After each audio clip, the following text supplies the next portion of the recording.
on to your butt, Stormchasers. Here's the man of the hour, the painter extraordinaire, Thunderhead. Ooh, lordy lord. How we doing today, folks? How are things? Where's my music? Why ain't it playing? Boom, there it goes. Oh, God. Just got in and got sat down. Busy day. Fuck, I'm tired. It's been a long day. Got up early.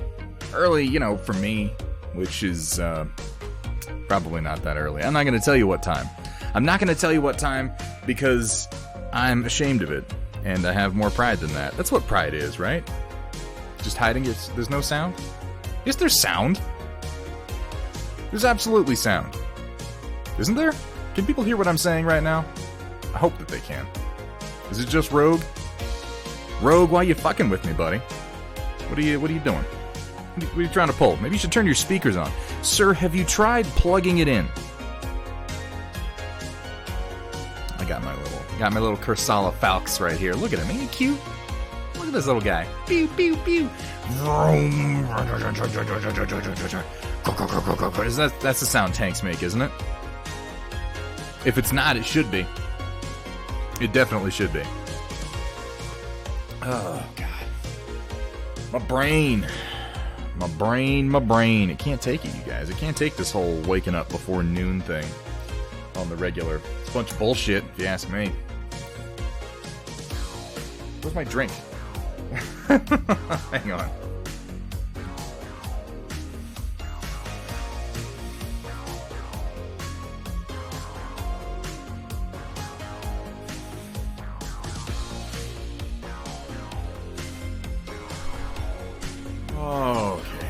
How's everybody doing today? We got Pez Motion, we got Rogue, we got Machine God, we've got Data Nerd, we got Samuel White. There's Larabic. How you doing, man? Good to see you.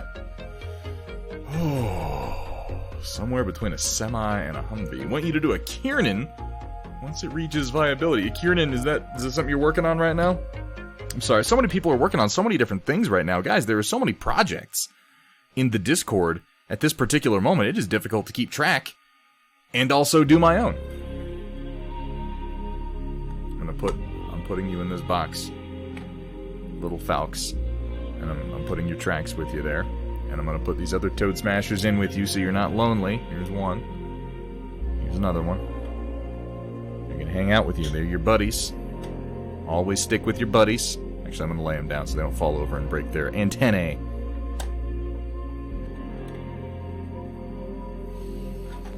Oh, might just be, having a little bit of a mellow day today, guys. Y'all down to have a mellow day? A nice easy-going paint day? Fucking been outside since early this morning. I'll tell you what, though. The cellar stairwell has been completely rebuilt, and it's just such a fucking weight off my mind. Cellar stairwell was torn out, and they drove rebar reinforcements down into the original slab, past where they even necessarily needed to go. Oh, poured a bunch of new concrete, re-flattened and surfaced the stairs, put the old door back. Oh my gosh. It's been a heck of a day. It worked fast. And while that was happening, I was cleaning out a fucking garage, digging into stuff that hasn't moved in like 35 years. That was interesting. It wasn't, that's a lie. It wasn't interesting. That interesting was meant to be ironic. It was, lame. It wasn't good. Hey, Kursala, how you doing? Glad to see you here. Sus as fuck. Eject. Smash that button. Smash that like button, boys. Don't forget to like and subscribe. Alaric Kerensky has voted. I'm glad to hear it, man. I'm glad to hear it. That's one thing I don't talk about politics on this stream. And with good reason. Because we're all at each other's fucking throats these days. And I'm really looking forward to what I hope is like 5 years down the road. I mean, sooner than 5 years, but whatever time period it takes for us to settle the fuck down and go back to the good old days when I didn't know who lots of these people were, and I didn't have to know. Because, well, anyway, not to dwell on that too much, but regardless of what you believe, regardless of who you want to win, regardless of who you think is banging kids or whatever the fuck it is that you're thinking is going on, regardless of which fucking fire hose of nonsense you choose to gorge yourself on. I have my chosen fire hose, don't get me wrong. Go vote for whoever they are, man.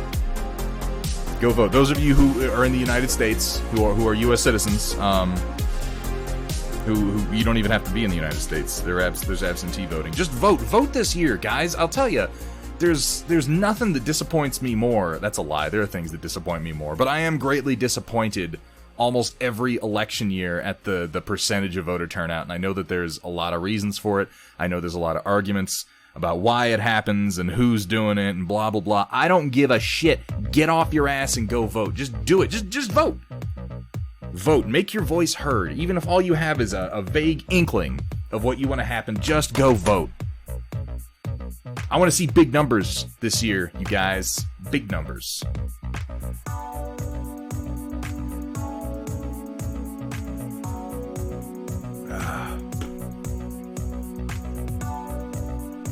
Well, that's okay, Alaric. Also go vote. Do both, man. And I only say this because we are, approaching the time and early voting is open for a lot of people, and I just don't want people to get complacent. Like I said, we don't talk real world on here. We don't talk politics. This is the only time I'm ever gonna bring it up, you guys. I'm gonna leave it the fuck alone from here on out. I'm just saying, be aware, check your registration, go do the early fucking voting, drop it off in the ballot box, get it done, move on. Please. For everyone. I'm not telling you who to vote for. Just do it. Alright, that's it. That's my spiel. That's the entirety of Thunderhead politics that you're gonna get for the year, for the next 4 years. Maybe for the next 2 years, because there's gonna be congressional elections up in 2 years? So maybe in 2 years I'll be like, hey motherfuckers, remember that last time? We'll get ready for round 2. I'm gonna say it like that, too. I'm gonna say it exactly like that. In fact, I might come back and clip that and just play it until I won't even have to say it. I'll play the clip.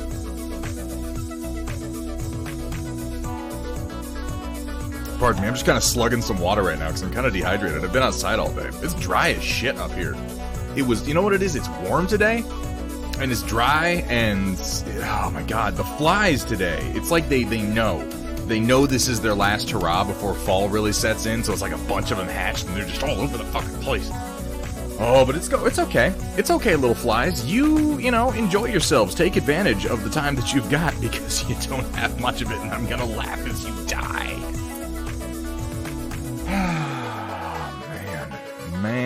Oh man, what's up, sluts? How you doing? Puck Duncher. What's up, Commissar Elusive? How you been, man?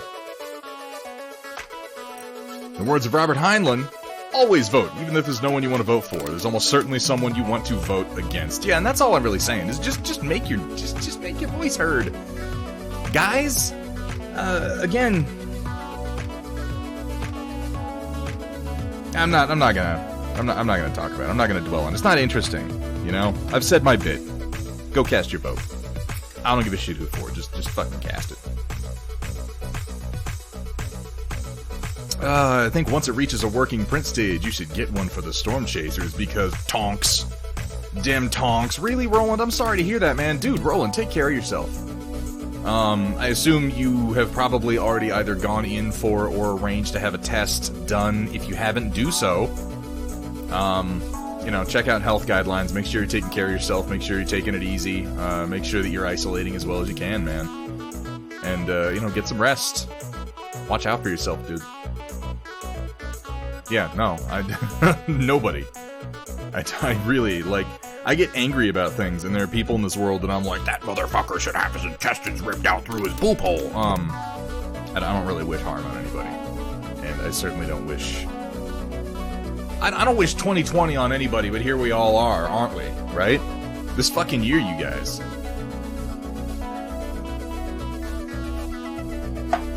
And hey, full disclosure, I'm doing pretty well this year. Me, personally, this guy right here, where I'm living, the money I'm making, the projects I'm getting done, the communities I'm a part of, like, I am individually doing pretty damn well, and yet this year still just sucks, and that gives me, like, my empathy goes out to everybody who is struggling right now. It's rough. We're in it together, though, man. We're in it together, and for right now, you know where we're at? We're here. We're sitting at the desk, we got some fucking miniatures, we got some fucking paint, and we got each other, man. That's something.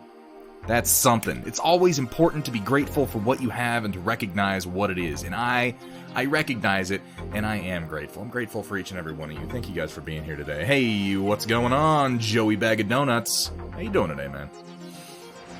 This is like the most serious I've gotten on stream in a while. I don't usually, sometimes I won't even talk about real life at all. I won't even be like, I did the thing today. I'll just be like, hey guys, lasers and robots. How about Kathleen Kennedy? Ain't she a bitch? Like, that'll be the whole thing. But, you know, strange times. Strange times. Good morning, Wolf and Spawn. How you doing? Yeah, Roland, seriously though, take care of yourself, man. I'm sorry to hear that. I hope that the test comes back negative. My thoughts are with you. I think everybody in chat agrees. Still unemployed since February. Yeah. Let's... Keep your chin up, Machine God. You know? That's all you can really do. I have to keep reminding myself, and this too shall pass. This too shall pass. Put everything in perspective. You know? Because eventually, on the grand scheme of things... Eventually, over a long enough period of time, all of humanity will be atomic dust and the universe will be cold and dark. And that'll be all there is. You may not find that as comforting as I do. I find it very comforting to know... I don't know what this song is. I agree, though. What the fuck is happening? This is 80s Fitness Riso remix by Cone Sound on the album The Adventures of Mr. Fox. And that's getting a thumbs down because that's, like, aggressive. So is this. What's going on with my station? This isn't synthwave. This is like fucking, like, early 2000s trance or some shit. Not trance, but like club music. There's some Occam's laser. That'll get it done. Yeah, it was a bit industrial. It wasn't like my kind of industrial, though. I don't know, I'm more of a, I'm like a KMFDM industrial guy. Most of the time, you know? Still have a job, but barely work. Hey man, you know, you gotta take what you can get these days. I'm glad to hear you still have a job though, Joey. You know? I don't know any of Cone Sound stuff outside of, like, I probably, like, if you played a song and said, this is them, I might know it, but I couldn't name any of their albums. Even though I hate my job, as long as I wake up, I consider myself lucky. There is strength in, and this is gonna sound, this is just a general idea that I've been kind of running over in my head lately, and it may not sound particularly wise at first, but I think that there is some wisdom in it, based on what people usually say about motivation, and you know, if this does nothing for you, then leave it. I think there is a certain strength in a lack of what we define as modern ambition. I don't mean a lack of ambition in the sense like you just stop trying. I don't mean lack of ambition in the sense that, like, I don't want to develop myself anymore. I'm just going to sit here and eat fucking Doritos. Though sometimes I might just want to sit and eat Doritos, and there's nothing wrong with that. I mean, like, the world encourages you to fucking pull out all the stops and say, it's billionaire or nothing. You know, shoot for the stars in the hope that you hit the clouds kind of a thing. But there is strength in being happy where you are. There is strength in... Oh, could it? Let me turn that down a little bit, then. You know what it is? I cranked it up because my shit was quiet last time. All I'm trying to say is that there is strength in knowing who you are, being happy where you are in life, and being grateful for the things that you do have. There really, really is, because if you look at the grand scheme of humanity, the fact that you're alive today on a computer, on the fucking internet, and getting to watch some streaming, you know, that you have the time to do it, that you have the means to do it, that you're fed, that you've got water, that you've got clothing, like, compared to the vast majority of humans who've ever lived on the planet, like, this is pretty sweet. This is pretty fucking okay, you guys. And things may suck, relatively speaking, but let's be happy for what we got. Let's just reach into the cauldron of 2020 for a second and pull out a tiny little bit of happiness. Can we do that? That's what I'm trying to do. Just the littlest bit. And then chew on it for a while. You know? Like some bubble gum that you just don't want to let go of until long after it's lost its flavor. Need to pay off college debt. Oh, I feel you there, Joey Bag of Donuts. You'll get there, man. MDFMK, it's a good album. It's a good album. You need tanks? I gots. Yeah, I've seen you've been working on a lot of stuff lately, man. Yeah, I definitely did crank my music. North Star Hero, good to see ya. Yeah, I think that sounded better. Out of debt, employed, roof over your head, groceries in the fridge. Hey, man, I've got, like, you know what I got? I'll tell you what I got. I had this Odd 13 Brewing Company Jetman Jimmy Hazy Golden Ale from Lafayette, Colorado. Look at this. Look at this fucking art on this can. This shit's out of control. That's Jetman Jimmy right there, I guess. I'm not familiar with the man myself. He appears to have rocket feet. That seems uncomfortable. Maybe if you had your legs replaced from the knee down. Let's give it a try. Samuel White, I'm working on it, buddy. Thank you very much for the reminder.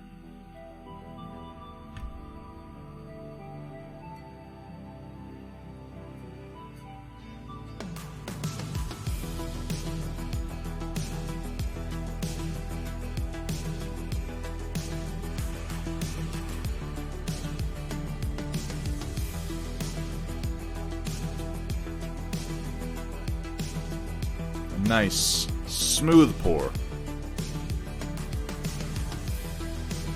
Yeah, he's pulling off a fucking death from above right there. That's what I'm seeing. I'll tell you, it smells good. Ooh. Ooh, it smells kind of citrusy.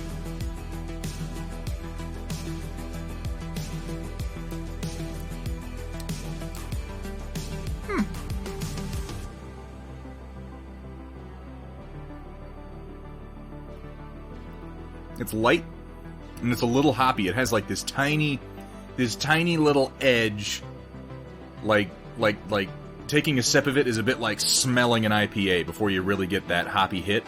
But then it has the lighter tones of like a nice, like a blonde. Oh, that's nice. That's nice. I'm gonna put it not next to my paint water, because I'm gonna switch my fucking brush in that, and then I'm gonna be sad because I actually like this. Thirsty Thursday. You know, hey, that's not a bad idea. Taco Tuesday, Thirsty Thursday. I kind of want to know if y'all are drinking any interesting brews. Well, here's the thing, too, guys. I was just talking about how I got my cellar, my stairwell redone. Fucking flies. There's flies around here. You're never going to see me catch a fly on stream live again. It's never going to happen. It was amazing when it did. Holy shit. Holy shit. Yeah, 2 plus what you're drinking. I don't hate that idea at all, Roland, and I'll tell you why. 1, I like drinking things. And 2, yeah, now that cellar's redone, I now have the space in a temperature, not temperature controlled, but temperature stable-ish environment where I can actually do some brewing and some fermenting. We drank the last of the mead that we made like 6 years ago. We did a batch of mead, and we just drank the last bottle of it not long ago. It was delicious, but I haven't done another batch since then. So I gotta get a mead going. There's a lot of local apiarists. You can get a lot of local honey cat ion.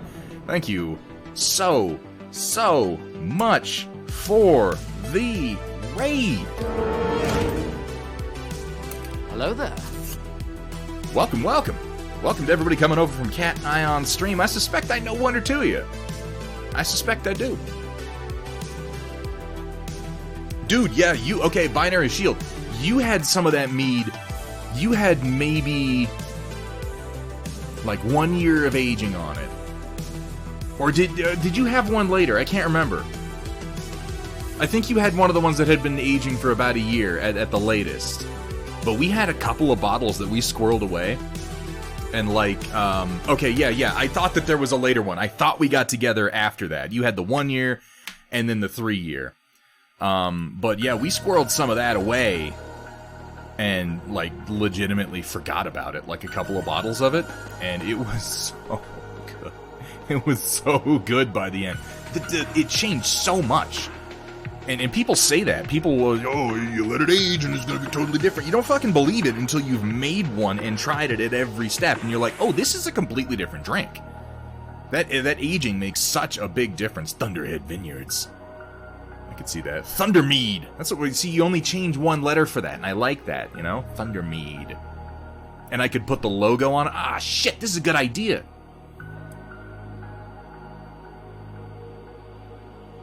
I'm gonna get you, fly. I still can't believe I caught that fly on stream, you guys. That was intense. That was crazy. That was absolute madness. Madness. I better get some of this primer down if we're gonna paint something today.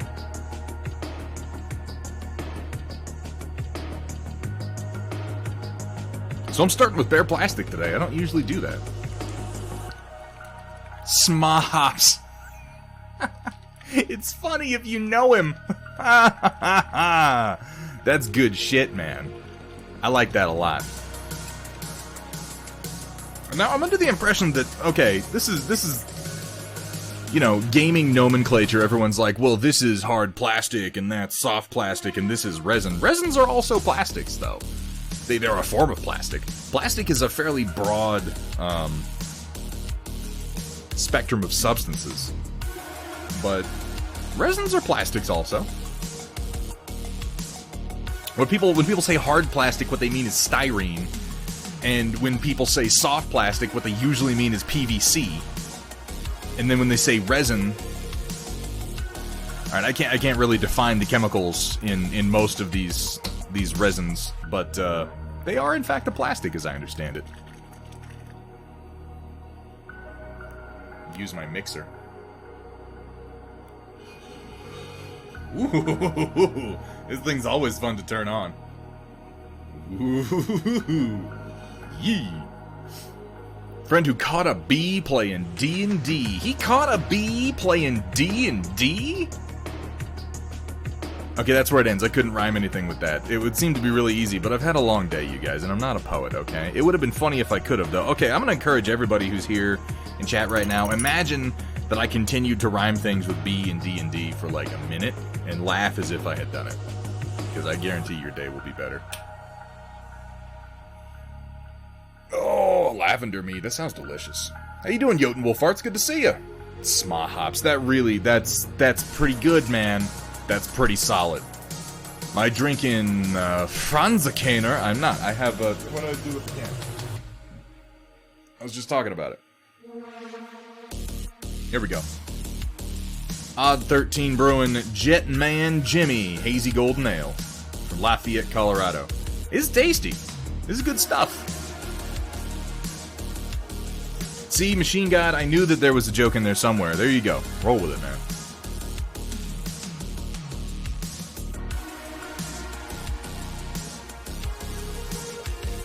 Just finished unspooling your new roll of house. Yeah, I saw that.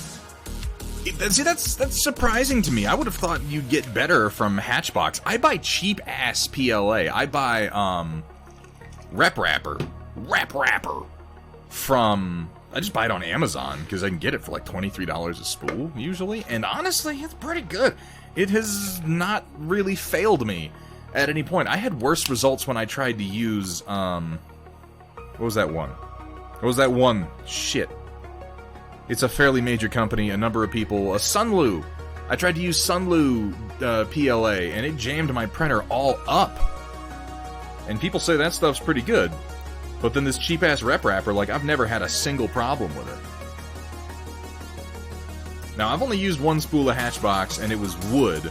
Now, recently they had a sale on filaments.ca where they were selling something called Hexcelled from a company called Hexcelled. And they claim that Hexcelled is the manufacturer of the PLA that that Hatchbox then gets, rebrands and sells to you. They claim that it's from the same factory, kind of a deal. And I ordered like 10 spools of that, so I'm really hoping that it doesn't suck, because it was like like 30% off, I want to say. Like, I got a really good deal on it. So I bought a whole bunch of it at once, and man, if it's bad, I'm going to be... Well, I hope I don't have to untangle a bunch of spools. Let me just tell you that much. Gear Falcon gonna go play some MWO. Gear Falcon, you have a great time, man. Fucking knock out some CTs for me, buddy. I'm gonna be using a little bit of this Stynylrez primer that I have never used before. This is a new experience for me.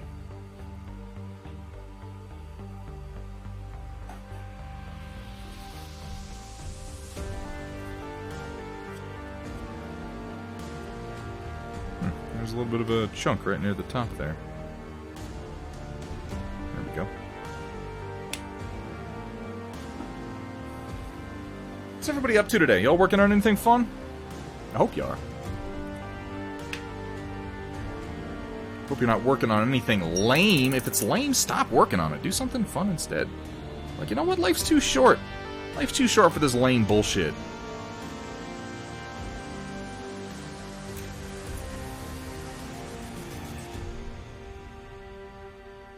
I don't want any of these for priming. I want something a bit sloppier. Working on the Rainy River Designs website. Very cool, very cool. Yeah, I was finally able to get my logo over to you guys.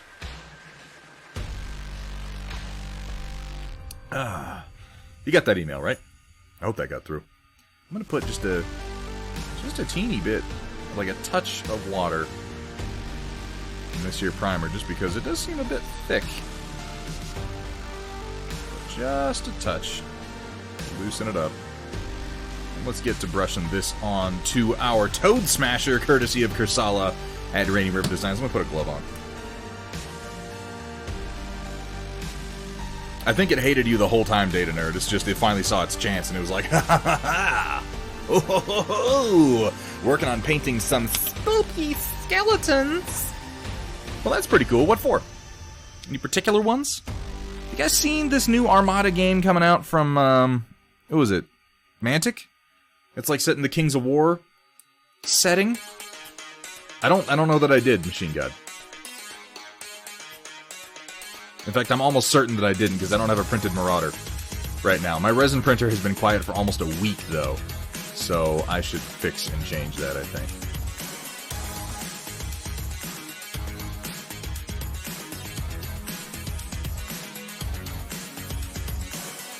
Oh, I'll check my email then, Data Nerd. Was it a bad thing? Was there a problem with the files? They should be good. No. You know what you should do, though? Drop me a link on Discord to the file, and I'll start it tonight.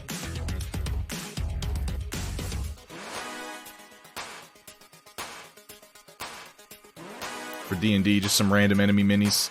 Models printed horribly. Well, I can see, you know, skeletons seem like they'd be a difficult print. Just so spindly. So for combating shaky hands, yeah, I'm glad that you mentioned it, because it's pretty much on display most of the time that I'm painting.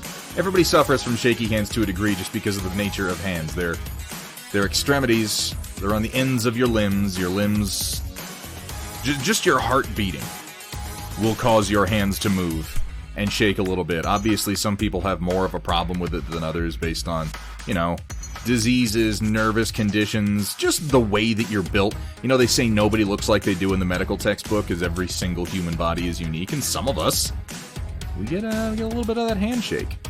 So as far as basic techniques to combat shaky hands, you'll notice that when I'm painting, first of all, use a painting handle. Like, these, honestly, as far as products that have become popularized in the last, like, 10, 15 years, these are one of the best damn things. You don't have to buy one of these ones from Citadel, though, and you guys, you know how much shit I talk about Citadel products. Oh, Data Nerd, really? Okay, yeah, no, that's something that I need to refer to my person, then. I'll check that email, and I will, I'll find out about that for you. So, shit, what was I saying? Okay, yeah, so... You know how much shit I talk about Citadel products, like, all the time. Just all the time. I don't like most Citadel products, but I pick out the few here and there that are really quite good, well-priced, or just good enough at what they do that doing it the hard way is like, it's worth the money to just get the thing. Like Necron Compound. I swear to God, their dry brush compounds in general are pretty great and worth picking up. And they do fine in pots. Their Citadel painting handle, if you don't have a 3D printer, now if you've got a 3D printer, you can go online and you can find one of these and print out any number of different versions yourself. If you're, I mean, you can use the old method people used to use and just use a big piece of cork, you know, like a bung stopper for like a carboy, one of those big ones. I've got a bunch of those still, and I use them periodically, just like a large cork and some pins. Whatever you've got, use some blue tack, stick your model down to a bottle cap on a 20-ounce bottle or something, and screw that on there and hold on to that. But have something that you can wrap your hand around and actually grip it so that you're not, holding it with your little fingertips here. You want something that you're connecting it through past your fingers to your actual forearm. So that's step 1. Step 2 is putting your elbows onto a surface. Brace your elbows on a solid surface. So what you're doing is you're taking the shake out of your shoulders. Now the only shake you're going to deal with is from the point of connection to the desk. So from your elbow to your wrist, because you've removed your fingers from the equation at this point. So the shake is elbow and wrist. Okay, cool. So you're still going to have shake. You're still going to have a little bit of shake. Not as much. Most particularly what you're going to have is the combination of shakes from one hand to the other. You're going to get a little shake from your left hand. You're going to get a little shake from your right hand. They're not going to be doing the same thing. They're going to be playing different games. You're going to be all over the place. So the next trick, the most important trick in my opinion, is just connect your hands. Just connect your hands all the damn time. A lot of times what you can do is you can take the heels of your palms like this and put them together, and then mostly use your fingertips to do the brush control. And at this point, like, your hands are still shaking. There's always going to be shake. But they're shaking in exactly the same way, and so relatively nothing's shaking at all at this point. You don't always want to be in this position. Sometimes you're going to need different angles. So you'll notice when I'm painting, I'll almost always have, like, my pinky extended and just braced on, like, the thumb of my other hand, or, over here on my index finger. I use my pinky a lot. Sometimes use your ring finger. Sometimes I'll use 2 fingers. The point is, brace them together. Just be touching. So that whenever you're shaking, you're always shaking the exact same amount, and relatively, you're not shaking at all. That is what I do about it, personally. But I definitely recommend those starting steps of,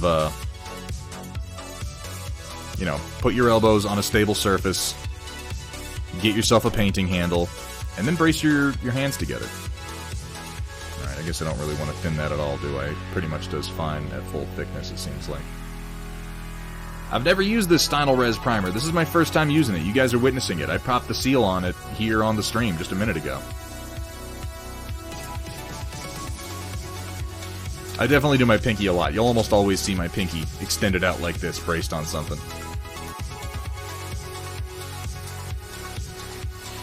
You said bung.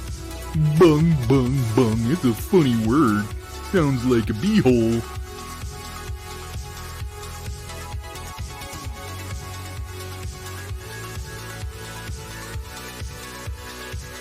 Absolutely, Samar. I hope that is helpful. Yeah, stuff like that is like stuff I started doing so long ago that I don't even think about it anymore. And it's actually helpful. If it's something you want to know, please do ask me, because I'm almost never going to think to talk about it. It's become unconscious for me at this point. I never think to myself, oh, I better brace my hands. It would immediately seem wrong to me if I'm trying to paint like this, like, oh, let me line it up. And I remember doing this. I remember, even when I had a painting handle, trying to be like, okay, let me just try and get steady now. Try and get, what am I, like, it's a bad day. But, that'll give you the impression that painting is harder than it really is trying to do that shit. I'll tell you, the Stynylrez goes down real nice.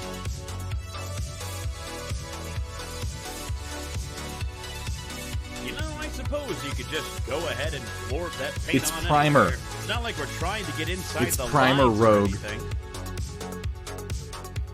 Though admittedly, that was maybe one of the most egregious glorps we've ever had.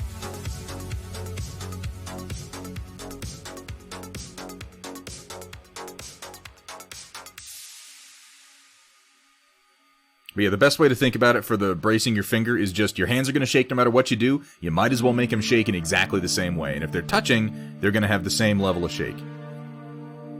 You've got a physical connection between, you know, if you follow it, between the tip of your brush and the model before they touch. So they're going to be moving relatively the same, and as a result, basically not moving at all. This is definitely one of the basic techniques you need to pick up if you want to work on your brush control. After that, it's all about refining those very, very fine movements. And so much of painting, you'll see a lot of really painters, depending on what they're doing, they'll have their hand kind of oriented back here on the brush, and then when you're doing really, really careful, tight stuff, you'll sort of choke down on it. And you'll see a lot of painters doing fine work holding their brush like down here, almost at the bristles. And that gives you super fine brush control. It just depends on what you're doing. But that's another thing. Remember to adjust your grip on the brush based on what you're doing. Try different things. Try holding it at different lengths. Try holding it at different angles. If you're having trouble reaching a point, you'll notice I do things a lot of time on stream. I'll take my handle, I'll flip it upside down, I'll put it between two fingers, and then I'll brace my pinky over here. And that'll give me sort of fresh new angles on the Mini. It'll make it easier to get at lower parts.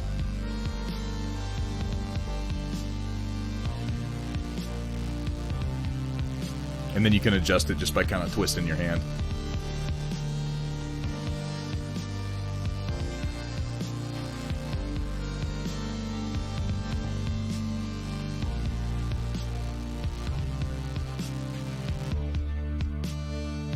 But yeah, I hope that's helpful. I hope that is helpful. I'm not a teacher. I don't pretend to be. I don't think that I'm good at teaching people, really. I forget so many of the basic... Well, I remember to do them, but remembering to tell people to do them is like a completely different thing. But I can usually answer questions and try to explain why I'm doing a thing. So honestly, if you're ever curious, if you ever see me do something with my paintbrush and you're like, why the fuck did he do that? Just ask me. The answer may be, I don't know, I wasn't paying attention. The answer might be, I didn't think you'd notice. These are all possible. Usually I've got a reason. I try to have a reason for everything that I do when I'm painting, or at least I try to be able to articulate my reason for making my choices. So I really don't mind asking, or answering questions, rather. Again, I may not always be able to articulate the reason that I chose to do a thing, but I do try to, and I appreciate being questioned on it so that I have to think of a reason.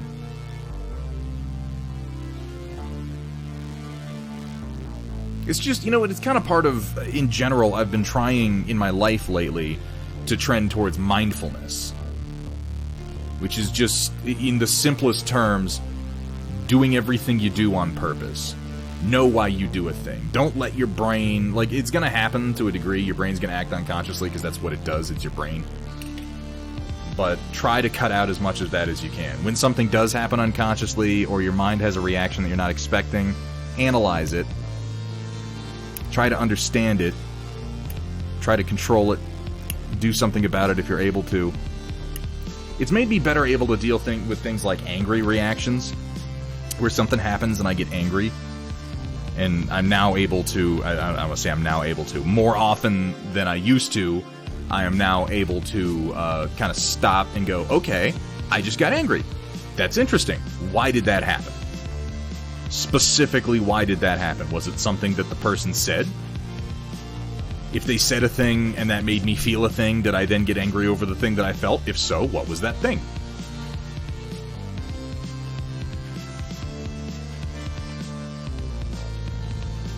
I'm not saying I'm great at it, because I'm not, but, you know, you work at it every day. And then I'm just saying, you know, that's part of it. Trying to know why I'm doing what I'm doing when I paint models has helped me, just because I spend as much time as I do doing it, to try to answer those questions the rest of my life. Well, thank you, Samara, I appreciate that. The human brain is fucking... The human brain works at all is fucking weird, you guys. It's nonsense. It's crazy nonsense. You're a A chunk of electric meat that's learned how to define itself as a chunk of electric meat. You're a little piece of the universe that turned around and looked at itself and went, whoa. What the fuck? I'm just making sure I didn't miss any spots here. I'll tell you, this primer has gone down real nice. I've laid it on real thick, and it actually, the details all still pop out nicely.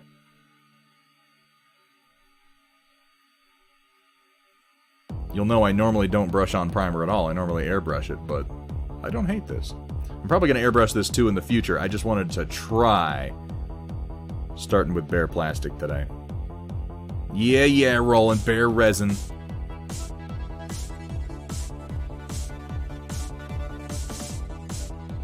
Mostly these little spots in the hip and inner thigh. It looks like I didn't get.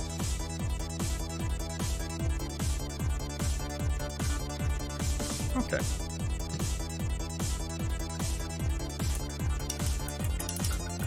The locked part of the meat. Man, that's a sweet band name. I call that. The locked part of the meat. Yeah, Pez Motion, you're not wrong. That would also be a good title. Chunks of Electric Meat. What's up, Hethrier? What question you got for me? Hethrier, if this is a bullshit trolling question, just don't even do it, man. Just stop yourself.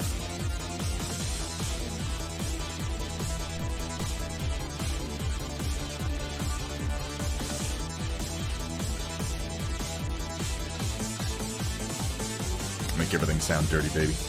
Because it is. Because it is. Where's my dark warm gray? I am gonna apply a little bit of dark warm gray to these Soltics that I was working on earlier in the week, while I wait for that base coat to dry, and then we're gonna apply some purples and some pinks, and I'm gonna try drawing a cloud on his shoulder. That's gonna be great fun.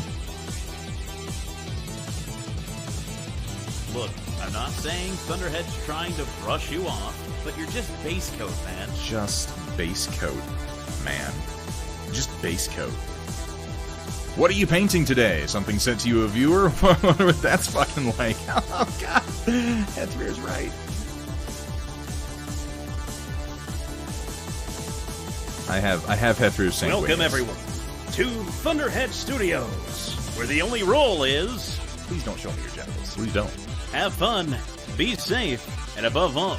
Don't show them to me. For the love of God. For the love of God. Hethrier, I was just talking the other day when we were playing Among Us about how I need to paint something fantasy, and someone suggested AMR, and I got all excited about it. Then after the stream, I remembered, like, what the fuck am I saying? I've got Sanguinius up on the damn shelf. Well, stay tuned, buddy boy. Stay tuned. Please stay tuned. It's not a demand. It is a kindly request that recognizes your magnanimity.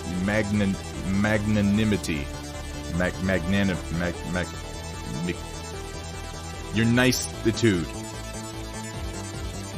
That's what I'm trying to say. Magnanimous. Magnanimity. Magnanimity. There we go. There are those talky words that we were trying to work with. Right? Yeah. Yeah. Sure. Hey, what's up, Watt Games 15? I usually go for... Basically, the stream usually breaks up thusly. The stream starts. I ramble complete fucking nonsense for 30 minutes to an hour. I paint for about 2.5 hours. And then I do the Storm Report, which goes anywhere from 40 minutes to an hour and a half. That's usually how it goes. Maybe I should paint more on this painting stream. Like, when I lay it out like that, it seems like I don't really do that much painting. Which I guess might be accurate. Well, yes, but, okay. I ramble about nonsense while I'm painting, but also I'm getting painting done. And I think that kind of overrides the fact that I'm rambling nonsense. You know, credit where credit's due. And acrylic where acrylic is due.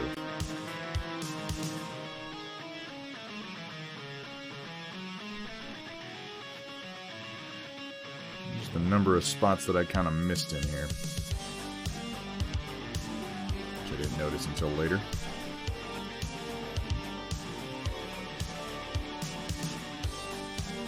Ooh, what games? What is the Storm Report, he asked. Storm Report is a pretty cool thing that we do. And if you're curious about it, first of all, I would encourage you to stick around and maybe even participate. I think you might have some fun.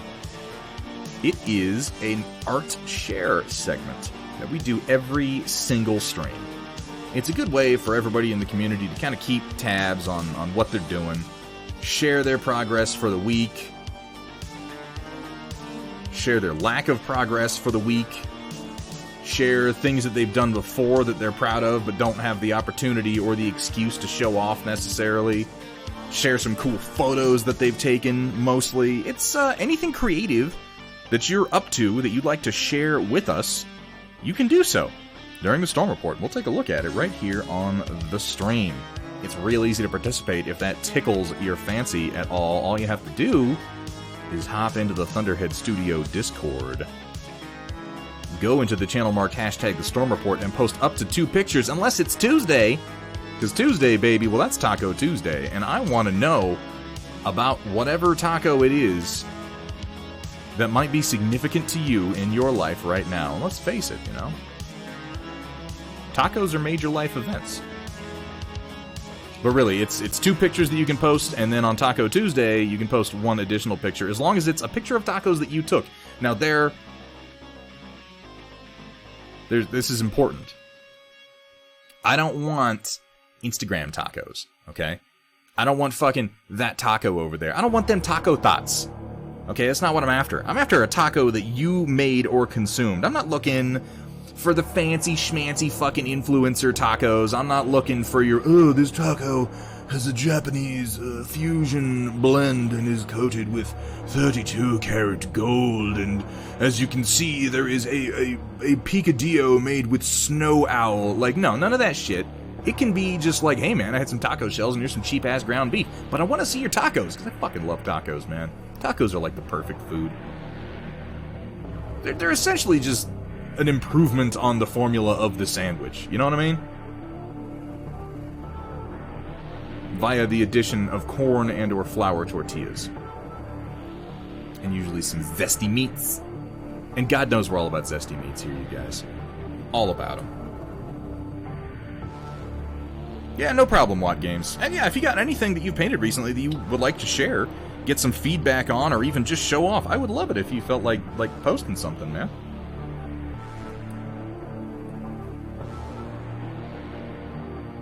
Well, yes, Machine God, thank you. In general, as the primary rule of the Storm Report, I do not want to see your genitalia. It is important that I stipulate this, because we are on the internet, you know, and people might get confused or be malicious, so I explicitly state, I, Thunderhead, hereby formally state that I have no desire to see your junk. You know what I mean? I don't want to see it, so please don't show it to me. I don't want to get banned from Twitch.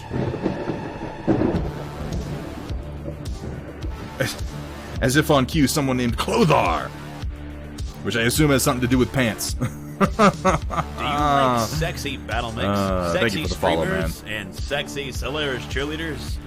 Well, Thunderhead Stream has some of those things. Some. And more. And more. Clothar, thank you for the follow. Welcome to the stream. Welcome to the Stormchasers.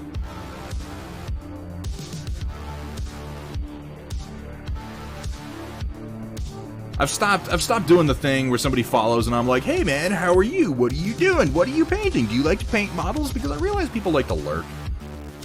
And, you know, I've had people do that to me in streams, too, where I've just been like, yeah, this guy's kind of cool. I like having him on in the background. I'm going to go ahead and give him a follow. And then like, whoa, Thunderhead, dude, what's up, man? How you doing? What are you up to today, man? Why don't you jump into this stupid game that we're fucking playing? Don't forget to get your fucking, you know, chia points or whatever. Slam that like button, brah. What kind of pants are you wearing, man? Like, no, none of that shit. Just fucking pull up a seat and hang out, man. You feel like talking? You feel like letting us know what you're doing today? You're welcome to do that, too. But don't forget to slam that like button. Like and subscribe. And please sub to my OnlyFans.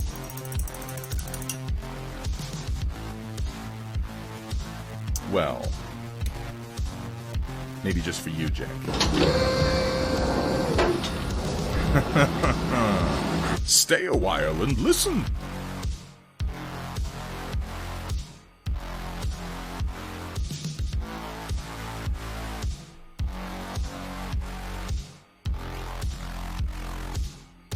Oof. You write that and I hear it. And I start hearing the music from Tristram, you know? I spent way too much time in those games. I should say that. No, those games. Diablo 1, Diablo 2. I played a whole lot of.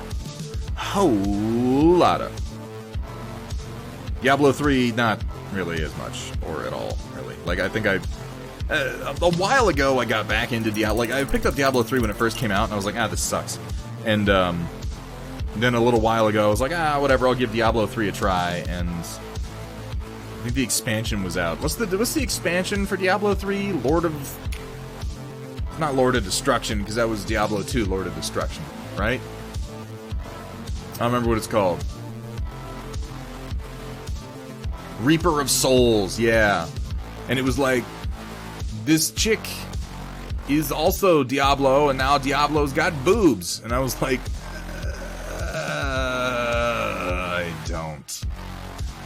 I don't know about that.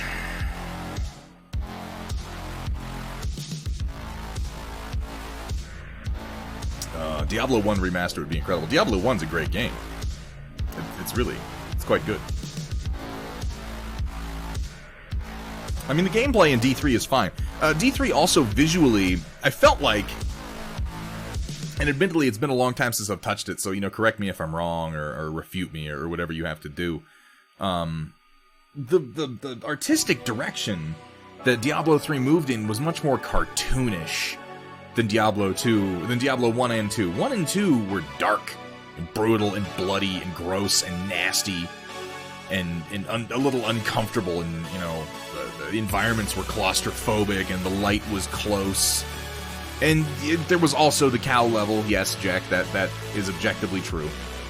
But then Diablo 3 was all bright, and I don't want to say cheerful. It wasn't quite cheerful, but it's cartoony. It moved in the World of Warcraft direction aesthetically, and I was not a gigantic fan of that. And then the story kind of rubbed me the wrong way. And you know, the truth is that there's just so much to play. Like, I'm not going to waste my time on a game if it rubs me the wrong way, and even a little bit. I want it to rub me the right way. You know what game's been rubbing me the right way lately is Injustice 2. I suck at fighting games, and I'm playing the shit out of Injustice 2 right now because it was on Steam for like $9. I never played Injustice 1. And you're never going to see me stream Injustice 2 because I'm bad at it. Like, really bad at it. I'm like, I remember for each character I've got like 2 combos that I know, and sometimes I can do the special moves on purpose. And 50% of the time, I might land my super attacks, and that's like it. You would whoop my ass. Like, I'm okay with the Flash. And who was the other one? I'm okay with Green Arrow. I'm okay with Green Arrow and the Flash. Those are the ones that I spent the most time working on. I'll try not to accidentally ban you. Yeah, that did happen. That's right. That's why we don't tell that joke anymore, Kat, because sometimes we really do ban people. I'm bad at all fighting. That's funny, Machine God, because I wasn't bad at Soul Calibur. Soul Calibur was like the only game I didn't suck at. I got decent with Nightmare, just because his movements were really slow, his attacks were really heavy for the most part, so Nightmare was like, I mean, it's all a timing game. But Nightmare in particular, like, I could set up this series of moves that I could move through and do enough damage to that even if I only got a couple of them to work, I would actually do pretty well. Oh, in your stream you did that. Oh, okay. Well, I mean, this is not the first time. You also accidentally, well, you know, we won't go there. That would be the second time that's actually happened, I believe, Kat. That was you, right? Was that Project Dark Fox? There was an accidental banning. DBZ Fighter is the only fighting game I can really play. For the most part, I avoid fighting games. I'm just bad at them. I don't have the reflexes. I can't remember all the little fucking tricks. The game expects me to know things like, your opponent's throwing a high attack, you block high, and I'm like, they're attacking me? I'm lucky if I remember to block at all. Come on, man. Oh, your opponent grabbed you, make sure you hit grab really fast and you can cancel it. And I'm like, is that what that move is? It looked like they were punching me. I don't have it. I don't have whatever it is that it takes. But I've been having fun with Injustice 2, if only because I feel like... And I didn't expect it, but I feel like fighting games are kind of the right place for superheroes. Like, the way the story plays out makes a lot of sense to me, because I'm like, oh, okay, yeah, no, this is kind of the beat of a comic book. It's like there's this epic shit going on, and then, you know, Aquaman and the Green Lantern suddenly find themselves at odds, and it's like, well, now we gotta fight, bro, and it's all super moves and over-the-top shit, and they hit each other a million times, and eventually someone goes down and stays down. I'm like, yeah, this actually seems a lot like... superheroes are a surprisingly appropriate topic.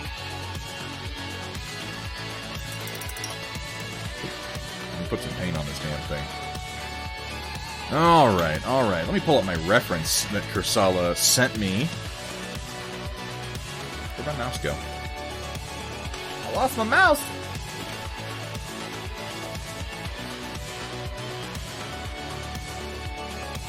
Honestly, that's the feel of Marvel Crisis Pro. Yeah, I'm looking forward to actually playing Marvel Crisis Protocol here in the near future. Because MCP actually seems like a really solid game. Always comes down to fisticuffs. Yeah, there's like very, very few... Fighting games always have that conceit of... And then we resolve our problems by punching one another. And it's like, well, that's comic books. That's perfect. That's exactly what should be going on, of course. And yeah, they punch each other like 30 fucking times. And the game always gives you some excuse. It's like, oh, this opponent's Superman, but he's been hit with a red sun grenade. I'm like, okay, yeah, sure, fine, why not? Oh, your opponent's Supergirl, but there was some kryptonite. Like, you know, okay, sure. That happens all the time. They get depowered. Whatever. Using Yoshimitsu's sword as a pogo stick. And Yoshimitsu has always been just fucking goofy. Just goofy as shit, man. I'm gonna stop swishing my brush and actually put some paint down, why don't I? Alright, where are my purples at? No. I want to use one of these Pro Acryls that I've got. They're not well marked yet. I got a purple, didn't I? I got a royal purple. Where is it?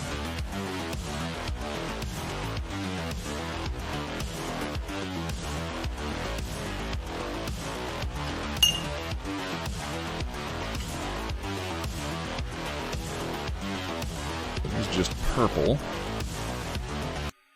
And there's magenta. Maybe I'll use those as highlights because that purple is a bit light. Let me go to a much darker base purple to start.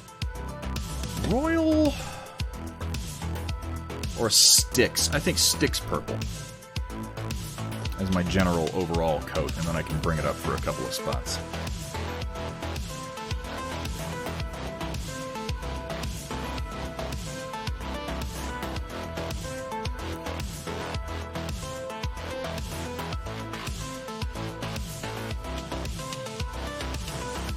Welcome back. They made Superman weak against magic a while ago. And as he pulled his stiff bristles out of my wet fluids, I yelled out, "No, Thunderhead! You need to thin that paint first!"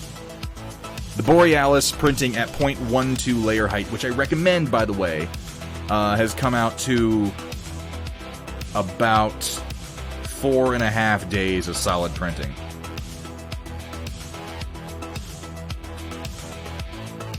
Mix a little white in here.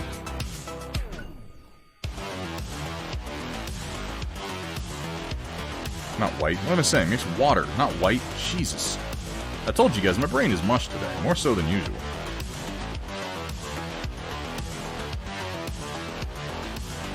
No, Hathrier. No. Come on. No, that's silly.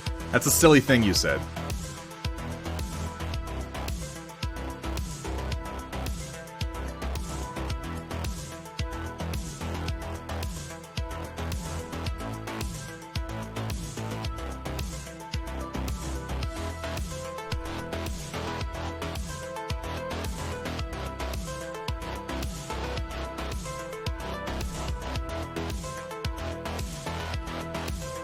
0.12 layer height.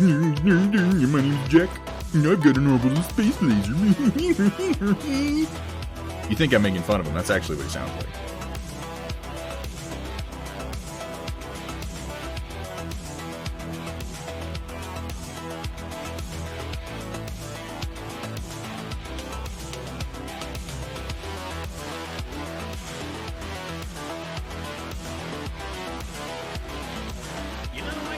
You could just go ahead I will. and glorb that paint on anywhere. I will. It's not like we're trying to get inside the lines. I'm gonna glorb all over it.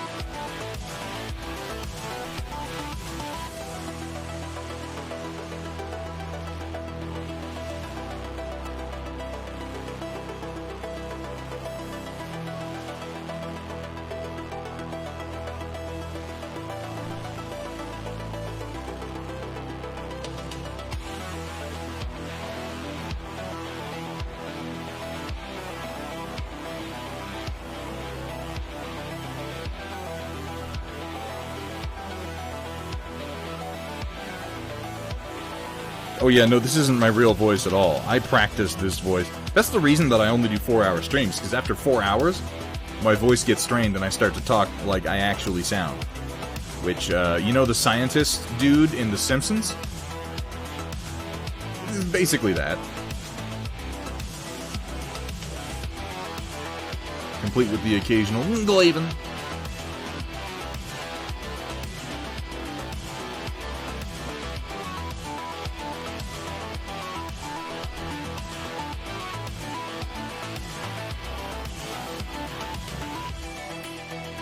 Any Star Wars rants for the evening? I don't really have anything on Star Wars right now. The only thing I want to talk about with Star Wars is my recent and fairly exciting acquisition of one of the Star Wars Celebration 2019 limited edition Darth Vader figures from Fantasy Flight Games. I am excited about that, you guys. I posted about it in Miniature General. And, yeah. So we're going to have a series of painting streams devoted to Darth Vader here at some point in the near future. And I'm looking forward to that. I've painted the basic sculpt of Vader before, but not for a while. And I have the operative sculpt of Vader, which is significantly improved, but I've never painted it. So I'm thinking we paint the basic Vader, and then we paint the operative Vader, and then once I'm feeling confident with my Vader painting techniques, we move up to and do the Celebration Vader. It's such a cool figure. There's only like 500 of them, I think, that got made. And I mean, it's not like it's impossible to get the sculpt. Obviously, one of the first things that happened is someone was like, well, I'm gonna mold and cast these so you can get, you know, resin copies out there. No real problem. But I got an original, and I got it at not a killer price. I wanted it when it first came out, but I got kind of completely screwed on that front.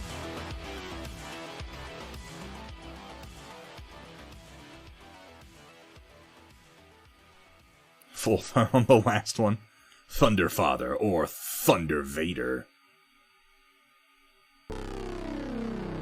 So they had, okay, at Star Wars Celebration 2019, FFG at their booth was selling for $25 their limited edition Vader, of which they only made 500, and it's a really, really cool sculpt, right? And everybody wanted it, as is pretty natural.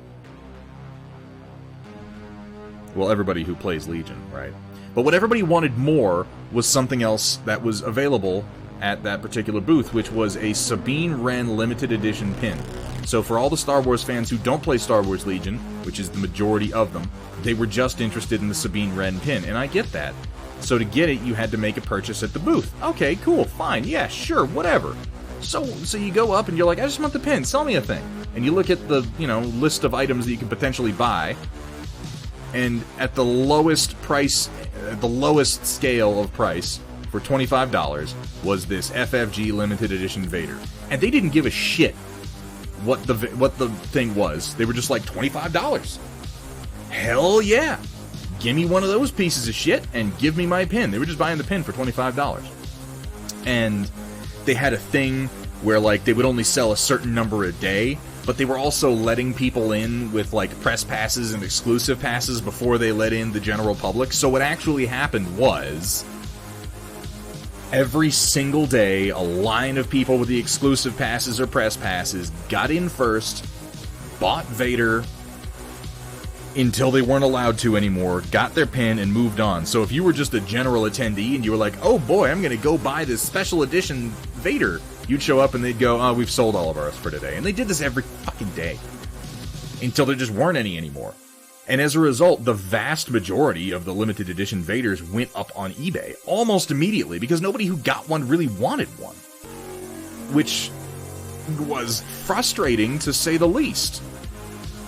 It was an incredibly poorly handled event, in my opinion.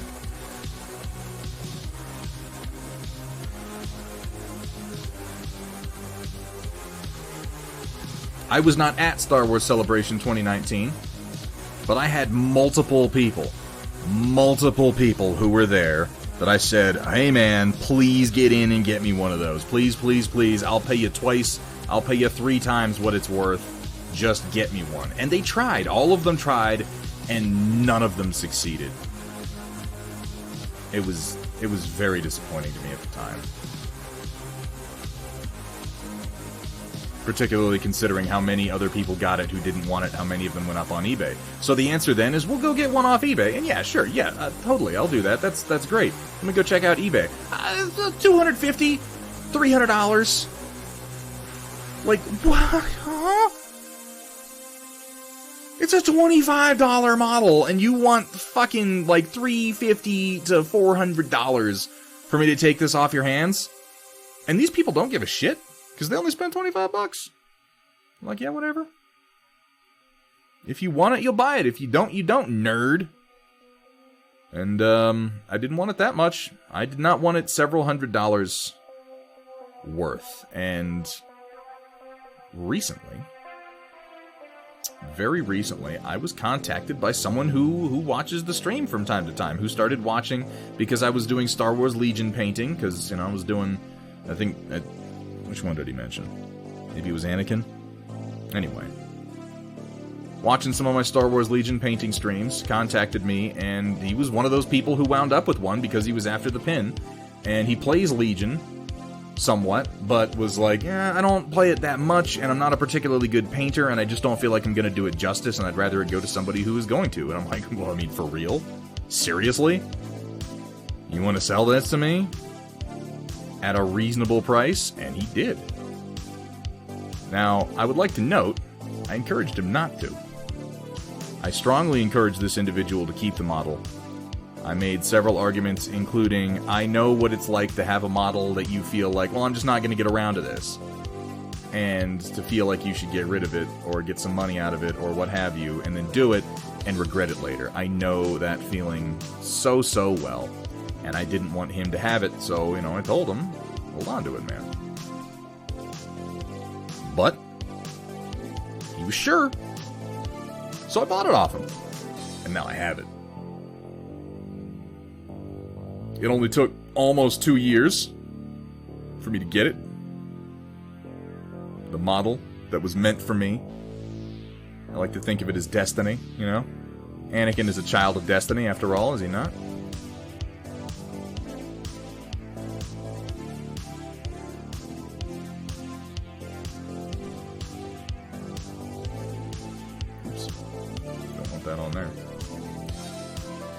So, yeah, I got the model, and we are going to be painting it at some point in the near future after I do a couple more Darth Vader models, because I will tell you, I want to get it right. I want to make sure my paint job is on point for that particular exclusive figure. It's kind of a unique and nostalgic experience for me, having a model that I can't get more of, or just print off copies of. For the longest time now, it's been like, I fucked up a model, I'll print another one. And I do love that about 3D printing. I'm still very much on board with that. But, you know, I also have the collector's bug, and this one scratches that itch.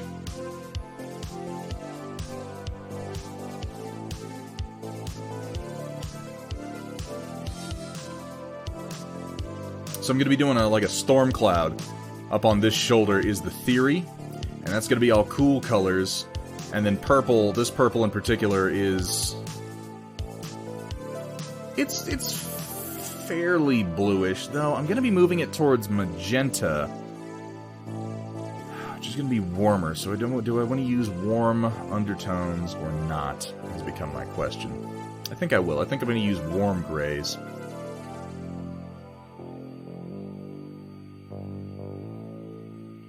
Also, I have the advantage of having a warm gray on my palette already. Samuel White, thank you for the reminder. I drank all my water. I'm going to get more water in a minute. Until then...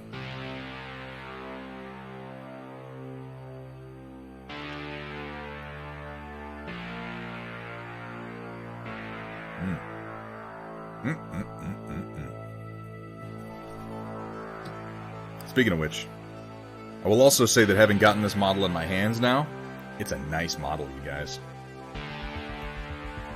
It's really nice. You might not be able to see the detail all that well on the camera and with this weird creamy ivory resin that it's in. But god damn, the details are so crisp.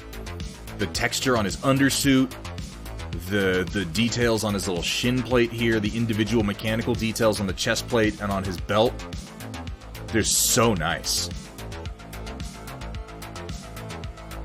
Yeah, you'll be able to see it better once I actually get some paint on it, because it's definitely washing out in the camera. But it is a remarkably well done figure, and I'm still very, very glad that I was able to acquire one.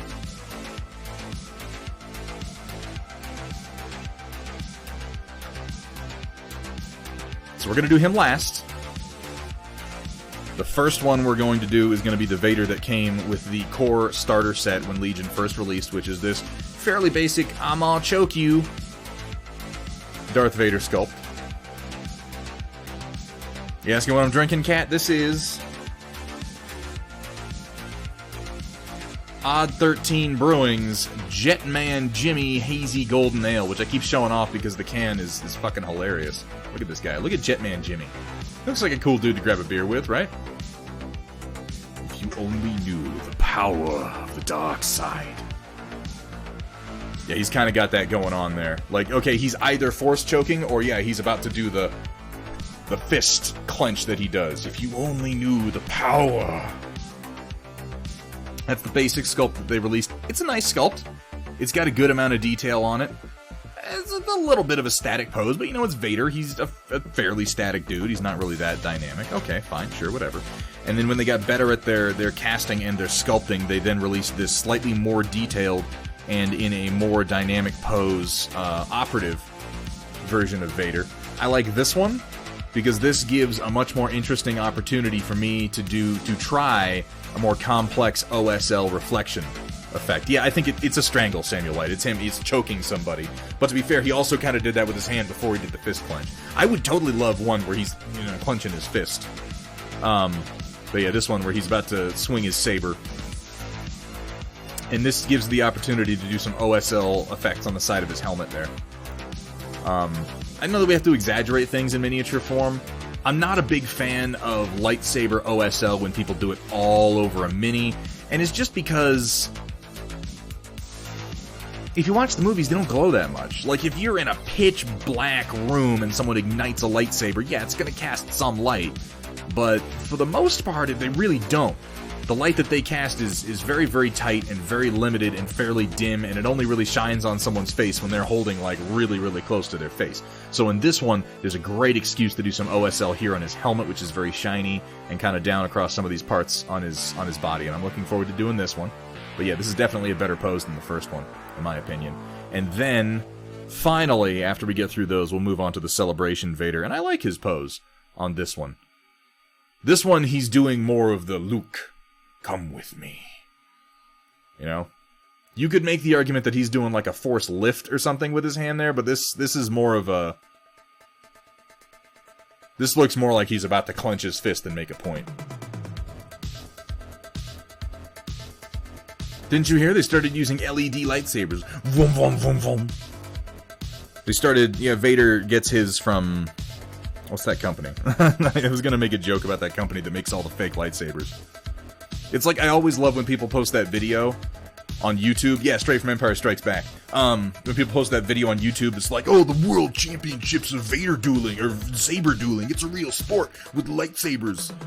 And it's like these two guys, and they're like, whack, whack, whack, whack. And then one guy does like a little cartwheel and a little flip and whatnot. And it's like, guys, this was a fucking choreographed demo that they did like in between rounds at an actual fencing contest. It's not a thing. Whacking each other with fucking glow sticks and saying, I'm a Jedi, is like, it may happen. It's a real thing in the sense that people actually do it, but it's not a martial art. It's not. It just isn't. Sword fighting is a martial art. There are many, many forms of it. None of them are called, like, Ataru or Sarisu. You can claim fucking anything as an actual religion, though. And shit, I'm not gonna tell people they're wrong. You can be as religious as you want in any way that you choose.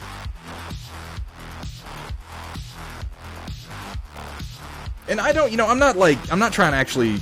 Let me clarify. I'm not ripping on the people who buy their glowy lightsabers and go out and go to a lightsaber dojo and swing it around and have a good time. You know what? If it gets your heart pumping, if it gets, if it makes you sweat, if it helps you lose some weight, whatever, that's awesome.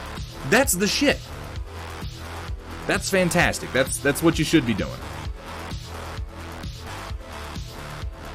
Just know that some dude named Kevin who worked at a fucking Orange Julius prior to this is your sensei. And he never took a martial arts class in his life prior to the time that he invented a lightsaber form. That's all I'm saying. You're not learning the ancient techniques of Mace Windu, you're learning the very modern techniques of a dude named Kenny who fucking lives in his mom's basement, alright? And that's fine. Just don't tell me you're a lightsaber master, that's all. I've learned less useful things than that in my life. But hey, a workout's a workout, man. I'm not gonna knock it. Yeah, and if you have fun doing it, that's fine. Do anything that you have fun doing, short of, like, killing people. I mean, what room do I have to talk shit? I was in the SCA for years.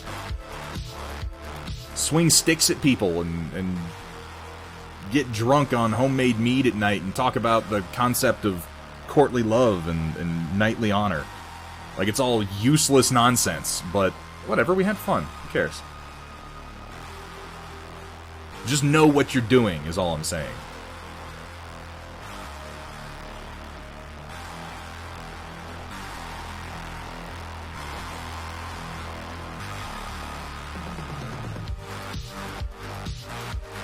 Like, I did all that, but I would never, I would never presume to tell someone due to my experience in the SCA, I am an expert sword fighter. I will challenge you, sir, to a duel. Like, no. That's not gonna happen. That's not realistic. There are people out there who train genuinely in real sword-based martial arts, and every single one of them would kick my ass. I know how to swing a stick and play a very, very specific game. I did develop an interest in sword fighting. I read several manuals. I did it for a little while, but I am far from particularly good at it. I just sort of had fun. Rows of battle and shit like that. Fiore de Liberi.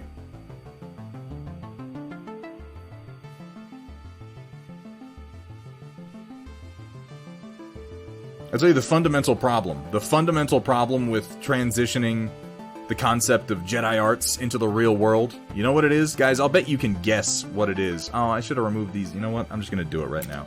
Since I'm brushing on my primer, I can use a blade, and I can just put on some more primer. And I'd rather do it now than deal with these later. There's just a couple of support connection points that are still attached, and I want to remove them.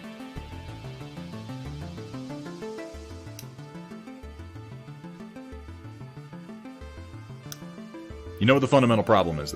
Exactly, Samir. Exactly. The problem is that the Jedi arts are contingent upon having magic. Everything that they do is contingent upon the idea that you are tuned in to the beating life force of the galaxy, and it speaks to you and responds when you call it. And I'm sorry, but you don't have that. It's not a thing.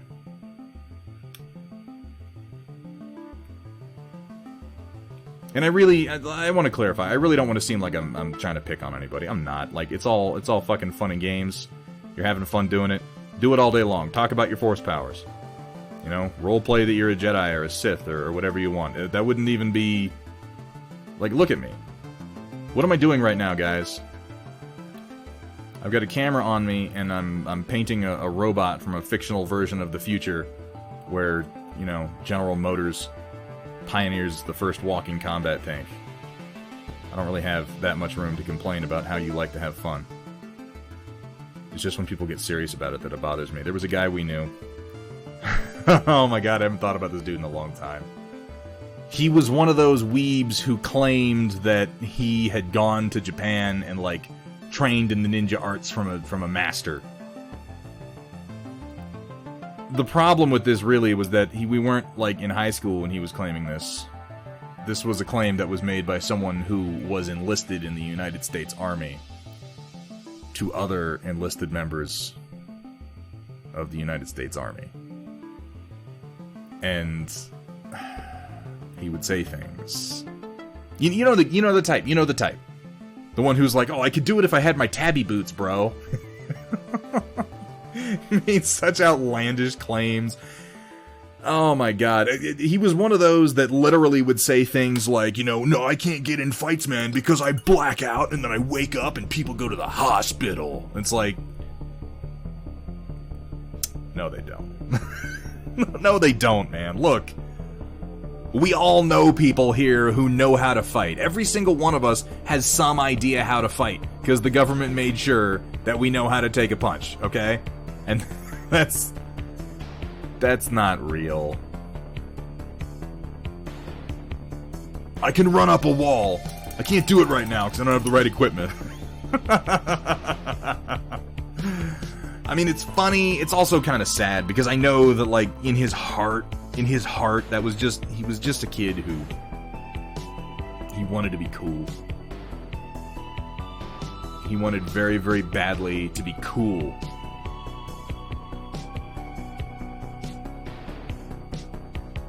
He just couldn't figure out how that was going to work for him.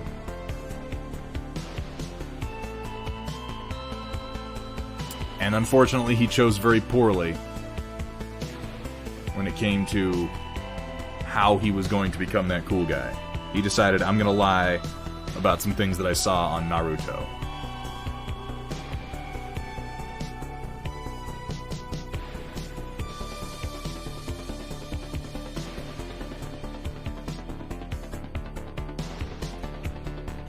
I think that's important to keep in mind. Like, shit like that is funny to laugh at, but I mean, you know, we're all just people. And who among us hasn't done something stupid like that because we thought it was cool? You're like, well, I think that's a cool thing. If someone said that to me, I would think, wow, what a cool guy. So, of course, other people are going to think it's cool, right? Unfortunately not. It's important to have a bit more self-awareness than that, but I don't think any of us were born with that. We all had to learn it through humiliation. We had to learn it by claiming to be more than we were.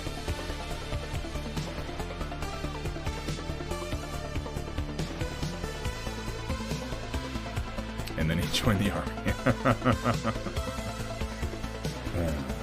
Yeah, okay, many of us don't fall into that particular trap, Samuel White. I, to my knowledge, have never claimed to be able to do something that I saw in an anime. I'm trying to think of some specifically very, very stupid claim that I have made in my life. I know that I've done it, but I can't remember any specific instances to feed to you guys right now for a good laugh at my expense, or I would. Maybe Hethrier. Hethrier, do you remember anything that I said to you when we were young that was just like, well, that's obviously fucking stupid? Like, really obviously, but I thought it was cool, and you were just, like, cool enough to let it go? Can you think of anything? I'll bet I did. Oh, shut the fuck... No, that's...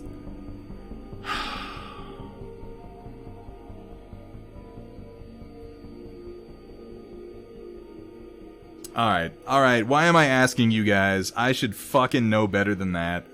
Just opening myself up to ridicule. Fine. No more real talk. I'm not gonna do it. See how it is.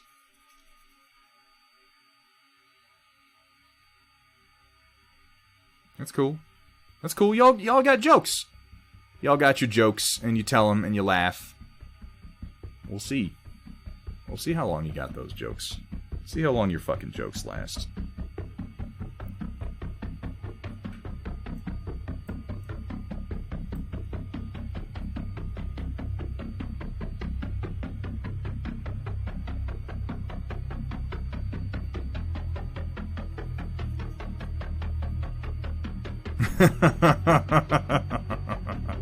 Yeah, no, you're not wrong. Somebody. Here at Thunderhead Studio, we specialize in turning your shame into more shame.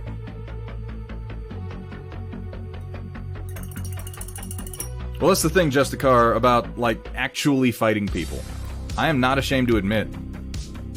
Like, here's the thing.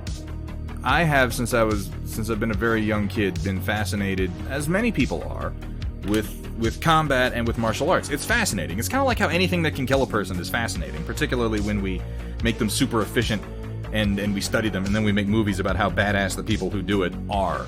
Like, it is interesting, objectively. And I always had an interest in martial arts, and as a result, I've dabbled in a number of them throughout my life.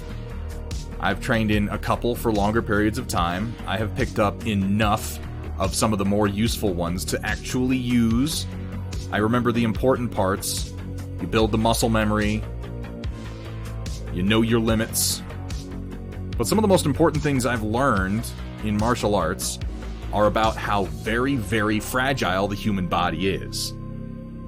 About how, you know, all it really takes is someone punching you in the head wrong, like, one time, and that might be brain damage for the rest of your life. Like, you're not as tough as you want to be.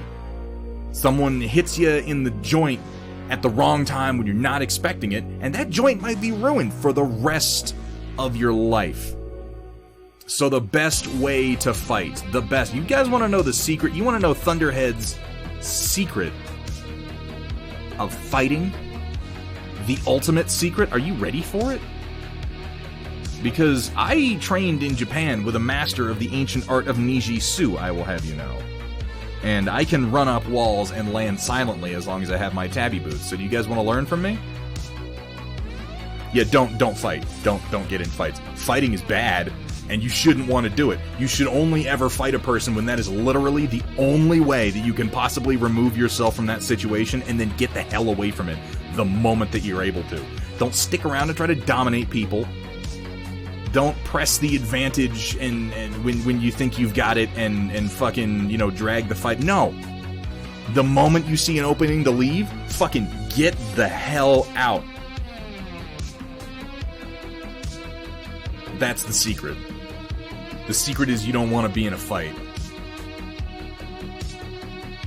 I have respect for people who do combat sports. I have respect for, you know, like UFC fighters and boxers and shit like that. But I also look at it as these are people who are spending their health in a relatively safe environment. And I say relatively because none of it's really safe, but they are spending their health. They're trading their health for the sake of their career. And obviously that's not universally true. Obviously there's a great deal more nuance to that for people who study and utilize martial arts on a regular basis, and there are ways to use martial arts and train in them, obviously, that are purely about self-defense, meditation, mindfulness, things like that. But like combat sports, yeah, those people are they're trading their health. In the same way that like football players they're doing the same thing. They're saying, all right, well, I'm gonna break myself off. Like, I'm gonna be fucked up for the rest of my life, but I enjoy it enough and I'm gonna make enough money that it's worth it. And that, you know, that's not me, man. Also, I can't. Like, I don't want to say that, like, that's not me. Guys, that's why I'm not a pro football player, is because I respect my body more than... No. I'm not a pro football player because I can't fucking play football. Let's be clear. Because I suck. Because no one wants me. In addition to the other things. I'm not a UFC fighter because I would get my fucking ass kicked. and also the other reasons. Just being fair.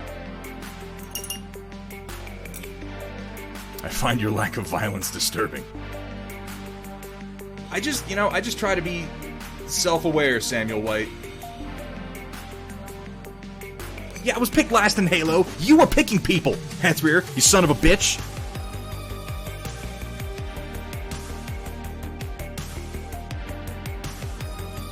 I sucked at Halo 2. I sucked at Halo 2, and also I sucked at Halo 2. Let's get both of those out of the way. This is why I play single-player games. Because I'm bad at multiplayer games.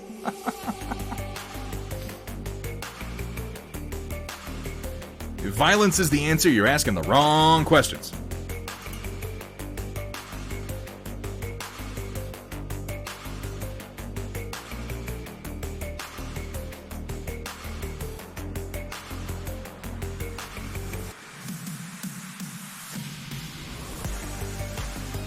Now, on the other side of that coin, I would like to mention something that Roland and a few other people have been talking about a little bit, which is, in situations where you must be in a fight, don't fight fair. Don't fight fair. Don't fight for fun, and as a result, don't fight fair. If it's gonna be serious, win. Win as hard, win as fast, win as brutally, and win as underhandedly as you possibly can. Because that other person might take your life away. And if they put you in that situation, hit them in the head with a rock. Gouge their fucking eyes out, bite their throat out. Grab Chaotic Harmony, that cheating son of a bitch, by his fucking neck and just dig your thumb. Oh! Chaotic! What's up, man? How you, we were talking about, sports? Yeah. We were talking about sports, and you came in when I was talking about sports, right, chat? That's what happened.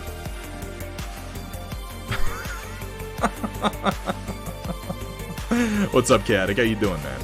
Welcome, everybody coming over from Chaotic Harmony's stream. How's your stream, man?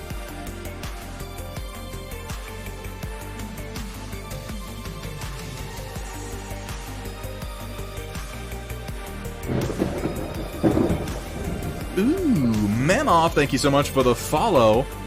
Mamoff. Welcome to the stream. Welcome to the Stormchasers.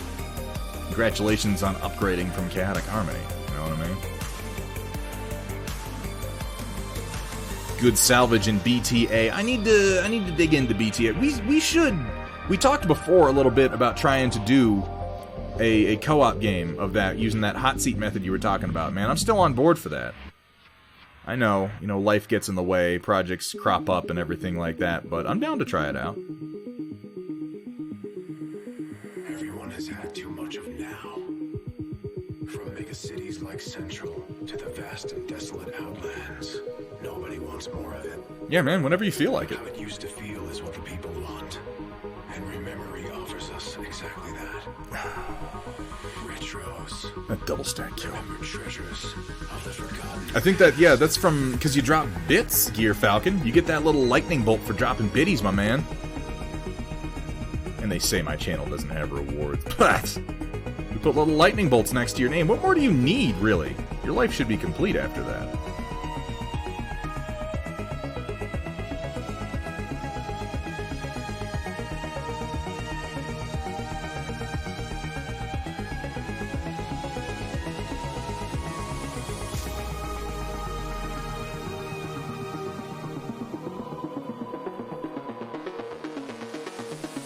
Rated? No, I think that's bits. Hang on. If you hold your mouse over it, it should tell you what it is. Remembered treasures. Yeah, you got that category too. You got that one for dropping a combined total of 1,000 bits this month. I think you probably got that because you paid money to watch me gasp and die in Dead Space 2. Samuel White, thank you for the 100 biddies there, man. All about the biddies. I do this for the biddies. I don't want you guys to get confused, and think that, like, I'm in this for the art or for the community or anything like that. No, I'm in it for the nickel and diamond. I'm in it for the occasional dollar that someone sees fit to slip into my virtual G-string. That's where the real money is in the bits.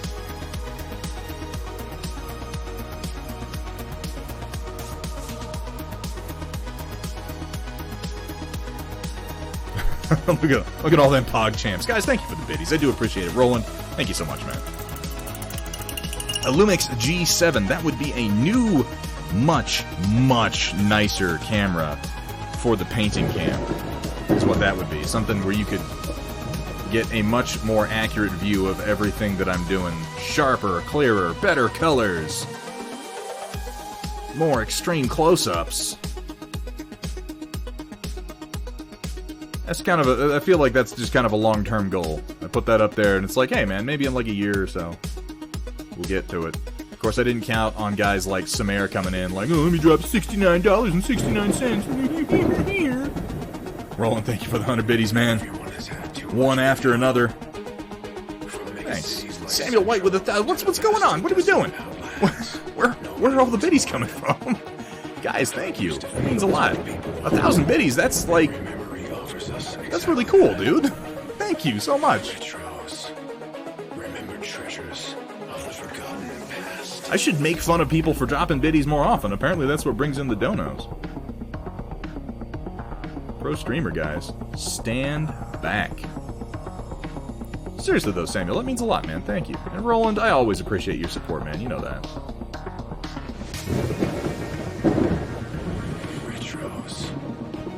Holy shit! Gear Falcon! What are you doing, man? Gear Falcon's lost it. Somebody take his wallet. $80. Whew. Holy moly. Binary Shield, you're gonna have to do that on your own, man. I can't bring myself to watch it. No, really, thank you so much for that, dude. We're almost halfway. We're almost halfway to getting that camera. That's crazy. You guys are out of your minds.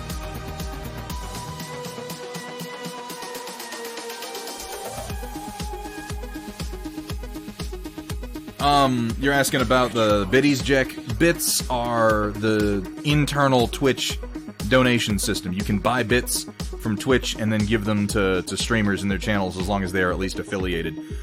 They cost you a little bit more than a penny, and to me, they are worth a penny. Every bit is a penny, basically. So 100 bits is $1, 1,000 bits is $10, so on and so forth. Yeah, no, it's like, I feel like bits are more kind of like a fun way to interact with the stream. You know, like, there might be the occasional person who buys a shitload of bits and drops, like, you know, 20,000 bits, or something stupid like that. But if you really want to give money to a streamer, you're probably better off using a donation feature if they have it, just because you're giving more of your money to them at that point, instead of giving a big portion of it to Twitch. And I don't mean to, after everyone has been so generous, I don't mean to then, like, immediately segue into giving myself a plug or anything like that, but you'll notice that the donation button is right below the stream box there. Excuse me, and that's how you can make donations that will affect that donation bar up there that's counting up to the Lumix G7. If you look at the top of the stream, you'll see I've got a little donation goal going to get that camera set up. By the way, these color choices that I'm doing here, these were all determined by Kursala in some reference art that he sent to me. Not all of them, but most of them.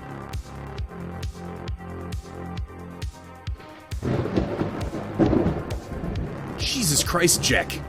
What? You know what, man? I believe that everyone should get value. Fucking flies. Should get value for their donations. And I have something. I have something I can give to you, Jack, that is going to make that worth every single penny. That donation that you just dropped for $100. $100. Jack, thank you so much. But here you go. This is just for you, man. This is going to make it all worth it. You ready?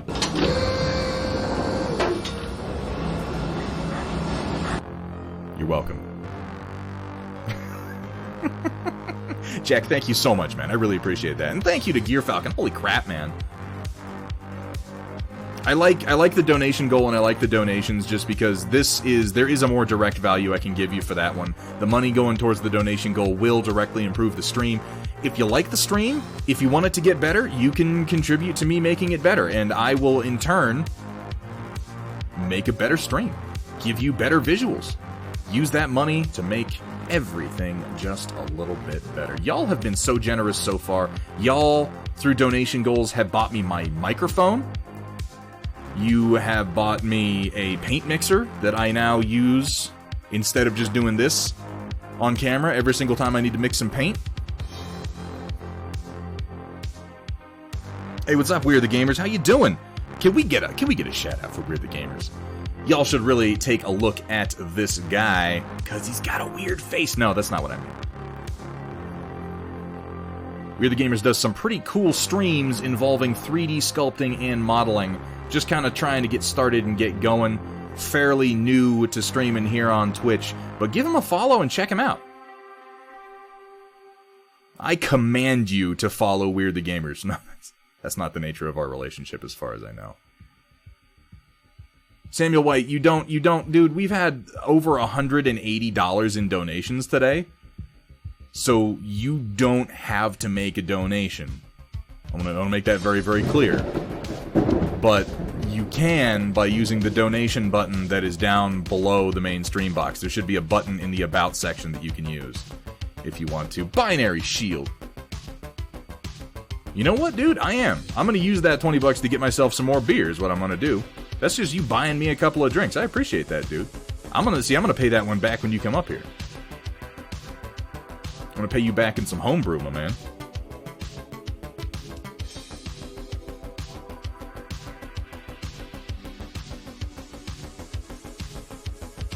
Jesus Christ, you guys, I put this goal up thinking like, it'll sit there for a good long time and won't really do anything, and maybe eventually I'll get a camera. We're more than halfway through it. Oh, it is. I don't want to get sappy. I'm not, like, sometimes I get sappy on the stream. I'm not going to do it right now. I feel like I do it too much. But it is incredibly moving that you are interested in helping me out, interested in perpetuating this stream. Really, guys, to each and every one of you who has donated, thank you so much. But really, to each and every person who's just here in the chat, watching, having a good time, hopefully, thank you for being here, too. That's what it's all about.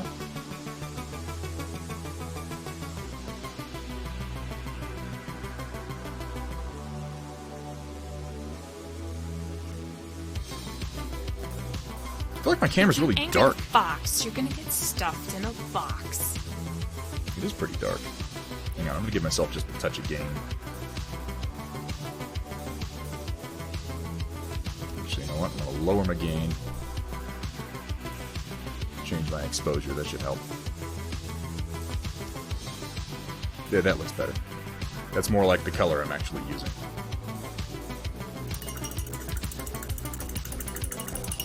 Yeah, that's kind of what I'm going for, We're the Gamers. Now, what I'm going to do, so this pink, this magenta I'm putting down, this is my base. I'm going to darken it a little bit, and I'm going to work the highlights up to a real desaturated kind of pink. And then I'm going to move the purple more towards red, towards a deep magenta. And then I'm doing warm gray for all these other parts, and then we're going to be doing a blue cockpit. If you don't respect the cat, you're going to get the bat. You don't want the bat. The bat, like, it sounds cute. You know, it's like, oh, cat's gonna bat me. Dude, it fucking hurts. Like, bad. Like, so bad.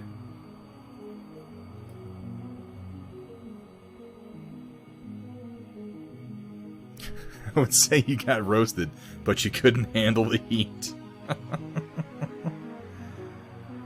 Should we make that? We could make that a redemption, just like a straight up fucking... So I've noticed that there are, like group redemptions for channel points you can add now. They added this recently to Twitch. My boy Daylight Gamer has one where it's like everybody, you can contribute bits, and it's like each person can contribute a certain number of bits per stream, and then it cuts you off. But if you reach the goal, you know, they got to do something, or not bits, sorry, channel points. But you know, if they reach the goal, it's usually something extreme that they then have to do. I'm going to use that for Dead Space 2 on Thursday. Well, no, I guess maybe not for Dead Space 2 on Thursday, because I do ask for bits for that, and not channel points. Because I have a little bit of dignity left, and it will cost you money to see me suffering like that. That's ridiculous. But we could do something like that, have that go up for like a roast of Thunderhead. Like, if people contribute enough, then I will just sit there and y'all can just straight up talk shit. And then I'll take it the wrong way, and the stream will end. I'll be like, fucking viewers! They took it too far! And that'll be the end of everything. Right? We do that anyway. You're not wrong, but we can make it more official. I don't know. I don't know what I would actually use that feature for. I just noticed it the other day, and I'm trying to come up with ways to use it. Twitch gives you a lot of pretty cool features, and they've been adding more recently. Gear Falcon dropping a bunch more biddies. How many is that? I'm not going to count that. Okay, how many is it across? 1, 2, 3, 4, 5, 6, 7, 8. So we got 16, so we got 32. So we got 40. Almost 50? Okay, it was 50. Yeah, see, I was right. Gear Falcon, thank you, man. I appreciate that. I'm gonna go, you know what I'm gonna do? I'm gonna go to a bubblegum, like a bubblegum ball dispenser. I'm gonna pop that right in there. And get myself like an orange-flavored gumball. I'm gonna think about you while I chew it, too.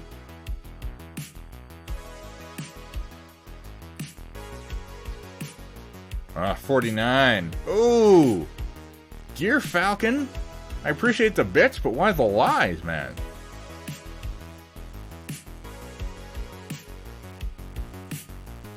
Why the lies? Why the lies? And Machine God with 400... Well, okay, well, hold on. What's going on with the bits today? What are we doing? It's not like this is a normal thing. It's not like on this stream people often drop bits, okay? It happens sometimes, but... Did I miss something? Dunno, just got here. What's up, Kazel? Kazel, which do you prefer?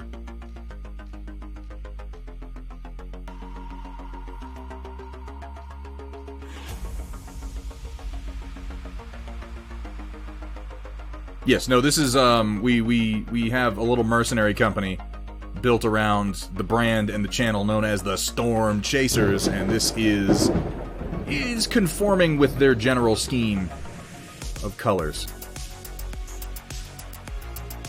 I think that's most of the pink spots. I'm going to do up here, and then I'm going to start putting in the storm cloud, blocking it out, and then we can start doing some detailing. Oh, we got another 100. We got another 100 coming in from Machine God. Dude, thank you so much. I really appreciate that, dude. Pity for your funeral. Y'all feel bad. Because I was like, guys, when did I do something stupid? And you were like, right now, your face. Maybe I should cry more on stream. I'd get more sympathy and thus more money. It seems okay. If only I were more pathetic, then I'd be rich. Gear Falcon, thank you so much for giving out that gift sub. I really do appreciate that, man. What the hell triggers a hype train anyway? I feel like we should have hit one by now with all these donations, but, like, nothing's happening. I tried to cry on stream about my painting workshop. Aww. Aww. Nobody came. Nobody came to my painting workshop. My name's Chaotic Harmony. Ugh. Somebody trolled me by prepaying, and then they didn't show up just to hurt my feelings. I feel bad now. Like, I was just trying... I was trying to just rib Chaotic Harmony a little bit there, and I feel like that was actually mean, and I'm sorry, Chaotic. I want you to keep your spirits up, dude. I want you to do more painting workshops. I really do. Such a dick. Such a dick. That Chaotic. That Chaotic. That Thunderhead. That Thunderhead, he just has such a dick. That's what Cat's trying to say. Oh, I'm glad. I'm glad that's the response. Alright, I want to pick out some colors for my clouds here. I've got a blue-gray. I've got a Tempest gray. That seems kind of perfect. I'm looking for all blues. I need a light blue-gray. I guess I can mix in some of this ghost gray for that purpose. But I'm going to try to block out some clouds here, and we're going to see how it goes. Starting with this blue-gray. He is such a dick. It's tiny, but oh boy, is it a dick. Thank you so much, Jay.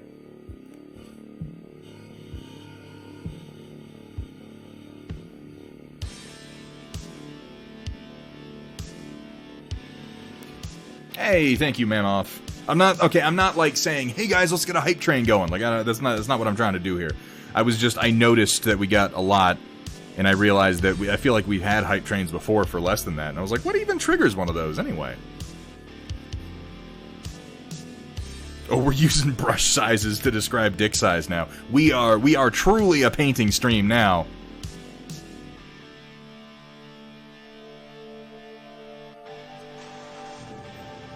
Alright. So I'm just gonna kind of slather my dark blue-gray in here as my undertone, and then I'm gonna try to build some cloud shapes out of my lighter grays. That's my thinking. See, there it goes! Bing, bang, boom, Mammoth conducting the hype train. We're taking this hype train all the way, baby, to the last station. This hype train is a fucking one-way ticket to Pound Town. Wait. No, we should be going somewhere else. I'd like a refund for my one-way ticket to Pound Town. In retrospect, let's not go to Pound Town.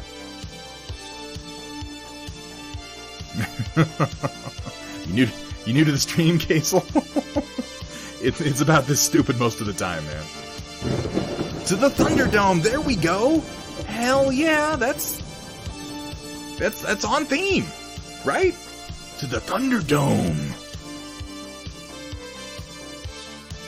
Well, that's like Thunderdome Drew's thing, though. Like, I can't take that from him. I've got to do something that's unique. Hype train! What's up, Project Dark Fox? Good to see you, man. I'm gonna get some of my Tempest Gray on the palette here.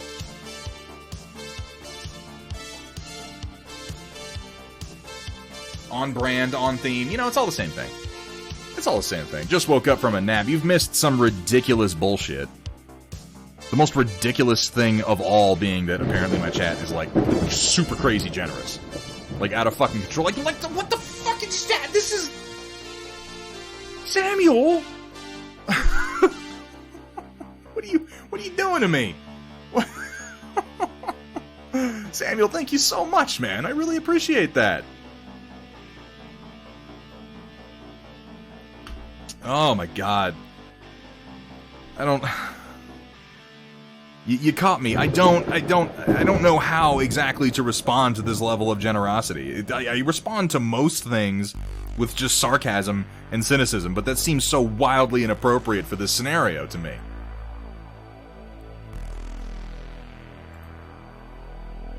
And then we got 5 coming in from Machine God, requesting that we open mech redemptions and calling me a coward. That might be my favorite donation of the night. Thank you for that, Machine God. We get mech redemptions open. We're painting the Stormchaser tonight, my man. That's getting us there. And holy shit, 1,400 from Gear Falcon. Gear Falcon, did you just like steal somebody else's credit card or something, man? Thank you so much. One good turn deserves it. What good turn have I done, though? Like, what? I don't know that I did the good turn in the first place that then deserved the other one. So I feel like the good turn has to then be in the future. Like now I gotta pay it forward. Well, shit, man.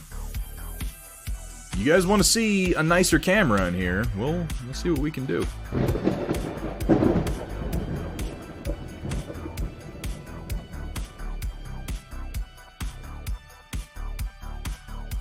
Last 100.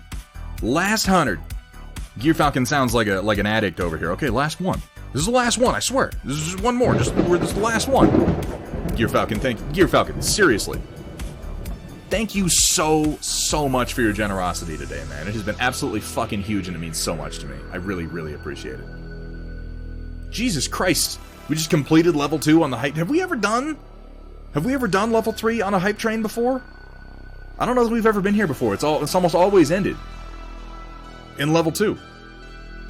Oh my god, Roland, you made Moco Loco? That shit is delicious. You guys ever had Moco Loco? It's fantastic.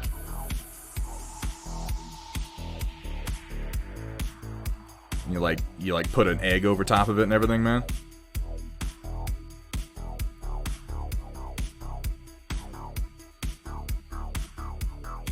So I'm just kind of blocking out some lighter spots in here over the dark blue-gray, and I'm doing it really, really thin.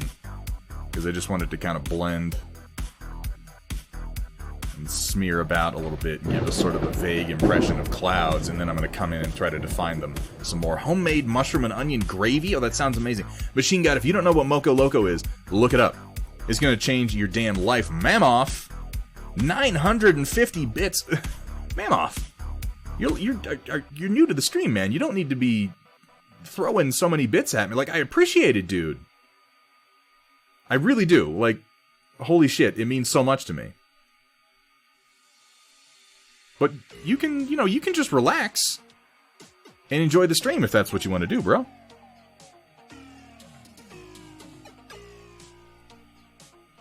Could have been Flavas, but he's never... I'm going to tell him that. I'm going to be like, hey, man, somebody wanted to give you money, but you're never on. So they were like, fuck that. I'm going to give it to Thunderhead instead.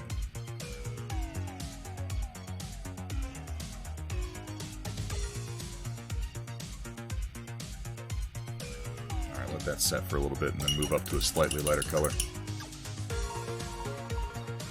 Yeah, no, Moco Loco is amazing. Legitimately, guys, chat, right now. If you are hearing the words Moco Loco and you think to yourself, what is Moco Loco? Go look it up. Also, carbonic acid with the gift sub going over to Rodan361. Thank you so much, man. This is like the stream where I just thank people over and over and over, apparently. Loco Moco. Whatever one. Whatever one. There's rice. There's like hamburger. There's a fucking fried egg. There's gravy and onions. Like, it's out of control. But it's so good. Loco Moco got me started just kind of putting fried eggs onto random dishes. It's pretty simple to make, Machine God. You could probably, like, hit the grocery store and make it tonight.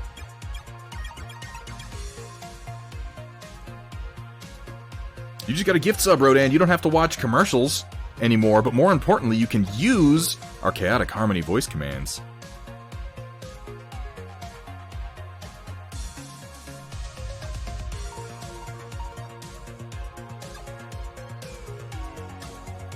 Suppose you could just go ahead and glorb that paint on like anywhere. that. It's not like like that. You're trying to get inside the lines or anything. You can vocally criticize me as Chaotic Harmony as I'm putting paint down. Everybody seems to enjoy it. Welcome Why back not you too? to 50 Shades of Cold Gray, Chapter 2. And as I lay on the cold, unforgiving table, and my one going over liquids to Mammoth, spewing out from beneath me across the polished surface, I look up to see Thunderhead shaking his head, eyes alight with disappointment, as he cleans his brush. I love this book. It's so erotic. Manro Fasal, good to see you, man. Filipino rice with a fried egg on it. Put a fried egg on damn near anything, man. It makes it better. Particularly if there's rice involved. You know? 99% Gear Falcon. Thanks for that, man. And going to Mam, you know, I'm glad it went to you, man. For all the fucking help you've given me today, the absolute least that you could have for that, and like almost literally the least you could have for that, is a subscription to the channel. Another one from Carbonic Acid, going over to the fantastic and magnanimous Data Nerd. Wife of the very man who did this sculpt that I'm painting right now. How about that? Thank you so much for that, Carbonic Acid. Level 4. Now, we haven't done Hype Train level 4 before. This is uncharted territory. You got... What? The fuck? Okay. Alright. Well, I'm just gonna sit here. I'm just gonna stare at my desk. I'm not gonna paint anything until some fucking order and some sense reasserts itself over the world. That's probably not gonna happen. This is 2020. Is this like a 2020 thing? Is this like an end times kind of thing? Is that what's going on here? Mammoth, you... We're at level 5. What happens at level 5? At what point does, like, my computer start blowing me? Is that something that Twitch does? I assume that something like that would happen. Mammoth, thank you so much for those 1,000 bits. Samuel White, thank you so much for those 1,000 bits, my man. Holy shit. Level 5 is the top level. Is it really? We've never been here before. This is uncharted territory. Let me continue painting. I should be painting things. Let me continue painting things. That's the least that I can do. I'm going to stop just sitting here and going like, oh my god, you guys are keeping with the money.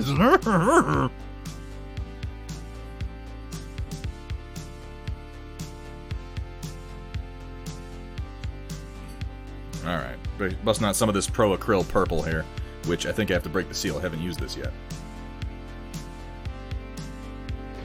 Ooh, actually, I should do my... Oh, I have used this. Oh, I'm a liar. I lied. I'm telling Porky Pies over here. Where is my light warm gray? That's what I need right now. But I seem to have misplaced it, which is just genius. Oh, it keeps going. It keeps going. Another 1,000 from Samuel White. Hethrier with the 15. Just keeping the love coming.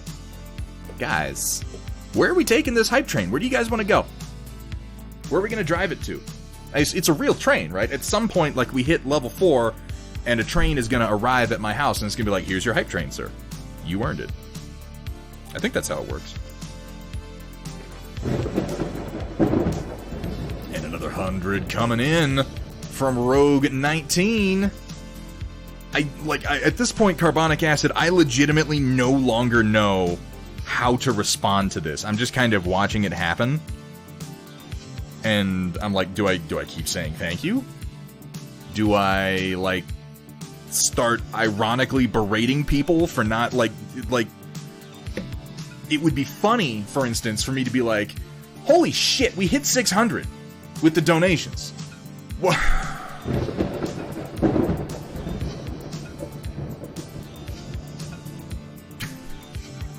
Can I start being like, oh, Hethrier, oh, you only donated 15 bits, man. Cat, I'm afraid you're gonna need to ban Hethrier, because he's not showing enough appreciation. Like, can I start doing like that streamer chick with the thigh highs, where she starts berating people for not giving enough bits? Have I reached that level of success yet? What the fuck?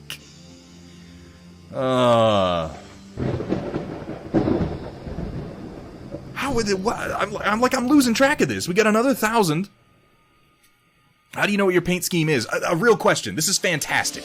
How do you know what your paint scheme is? Just throwing what you think works out, or thought out process beforehand? Okay, so usually I have put a good deal of thought into my paint schemes.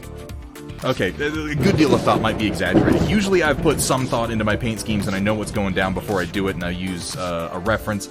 Sometimes I'll have just kind of a vague idea and I'll start throwing colors down. But I will have picked a few colors that I'm going to work with. In this case, this is being done for Kursala, who actually sent me a piece of reference art showing how he wanted the mini to generally be structured, and I'm kind of going off of that. Oh my god, you guys. 149% of the level 5 hype train. That's...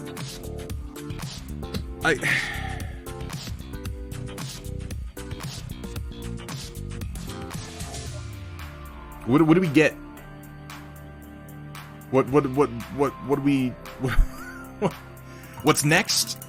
Data Nerd, now that I have the money for the camera, and I'm going to be going and getting that, the next thing that's going to be going up is a Stream Deck. And it's because I have a very, very specific use for one. But that's only going to be $150. I was kind of planning to put that one off until, like, next year. I need to check and see how many bits we got, because you guys might have just funded the Stream Deck through bits, which is... Holy shit, man. I don't know how to react. I don't experience this level of generosity, like, ever. And I'm shocked. I wish that I had better words to use to express my level of gratitude on an individual basis, but at this point, I'm stunned. I'm absolutely stunned. Level 5 hype train emote. Look at it, I got an emote for that. Kablamo. Play and win, redeeming hydrate. A nice celebratory drink, play and win. How you doing, man? It's good to see you. Ooh, thank you for the reminder, Samuel White. You know, I've got a little... Okay, you know what? That's something. If you guys just funded the Stream Deck, which you might have done, I'm gonna have to check, The next thing that's going up there is going to be a better painting chair, which is still only going to be a couple $100. But, Jesus, that is 9,700 bits. Yeah, that's not far off a Stream Deck, just on the bits, guys.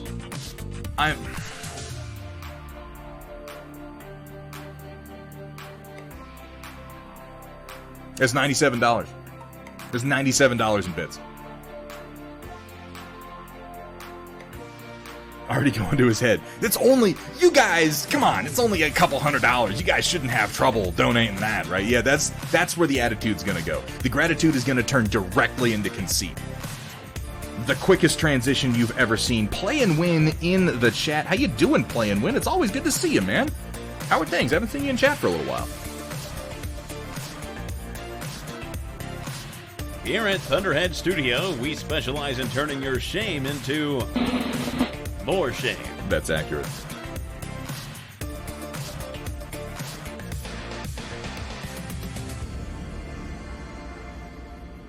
Been good, just busy. Hey man, these days busy is pretty good. A lot of people find themselves with way more time than they know what to do with in 2020 and all. Guys, I like, what do I do?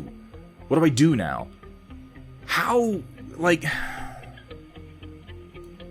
I really, really, really want you to, each and every one of you, to understand on a personal level how much your generosity and how much all of this means to me. It's been a fun process going through, and there's 400 more. There's 400 more. Oh, there was a donation. Everything's been happening so fast. Sorry. And in there we had a gift sub going out to North Star Hero as well. Order, good luck with that. Buy the Golram camera already, you cheeky cunt. Get those things added to your frackin' soundboard already. Alright, you know what? Hey man. I'm on it. I'm on it. Continue existing the way you have been. I think that's probably the wisdom there. So I'm not gonna do like a whole thing. I just want to say that I wish I had a word that I could use that would express the level of gratitude, appreciation, and it's not just that. Because here's the thing, it's not just money. It's not just that you guys are buying me stuff. It just warms my heart to know that you're here and you're having enough fun, you're enjoying yourself enough that you wanna contribute, that you wanna push it, you know, a little bit further. You want it to get better. You want me to feel some of what you're feeling, and I'll tell you what, man, I do. I feel it. I can feel the love in this chat tonight. Oh chat, can you feel it? Can you feel the spirit? Ooh, it's running through me.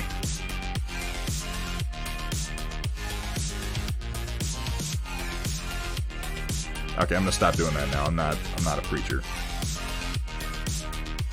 I'm not even a good motivational speaker.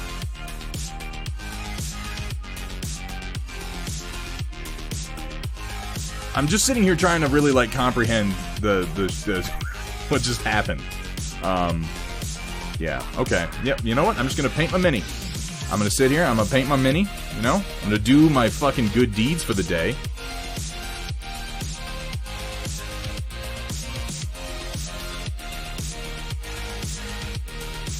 And I'm gonna pay that shit forward.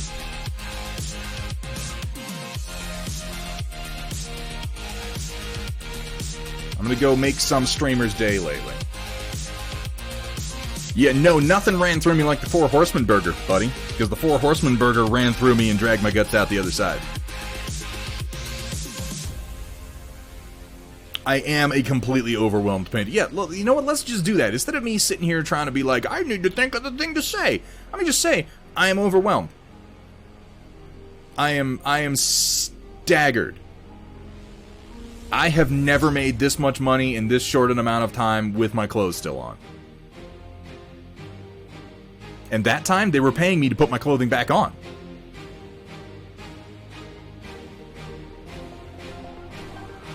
Let's just be clear here.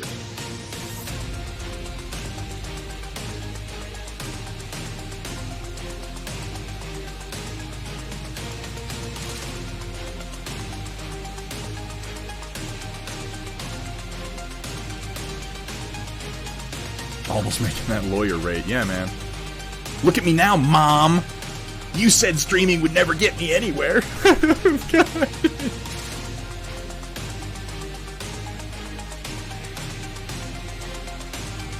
Shit, I'm gonna have to put this on my taxes.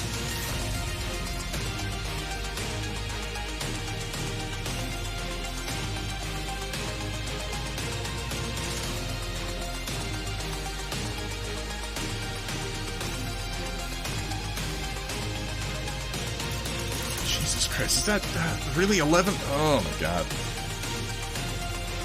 Okay, so I'm getting the camera. I'm gonna get a stream deck to improve a number of things here on the stream with the way that we handle things like shoutouts and raids.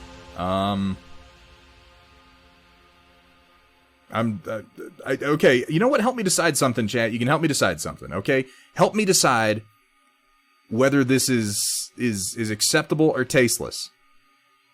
Because I can do one or two things right now, and I'm a little divided on which one I can do. I can turn off my fucking donation goal, because I feel like that's what I like, that's my instinct, is, alright man, this has been an amazing stream, your community is fucking awesome, they just gave you a huge gift, and it means the absolute world. Turn off your fucking dono goal for a while, and just work with what you got. The other thing, I can set it up for a new painting chair and just let it sit, because the intention when I put up the camera one was I'm just gonna let this sit for a while and people can filter in and drop like $1 or $2 here or there, and eventually I'll get it. There's something about Canopian cat girls that give me that warm, fuzzy feeling. I believe that, Rogue. Maybe it's just my allergies. Does Twitch send you a W-2? So if you make enough money, they do. Hey, what's up, Steiner Miniatures? How you doing? Steiner Miniatures, okay, I hate to tell you this. This is now a donator-only stream. Steiner, you have to donate a minimum of $50 American to be allowed in the stream. I'm sorry, man. That's just the way things have gone today.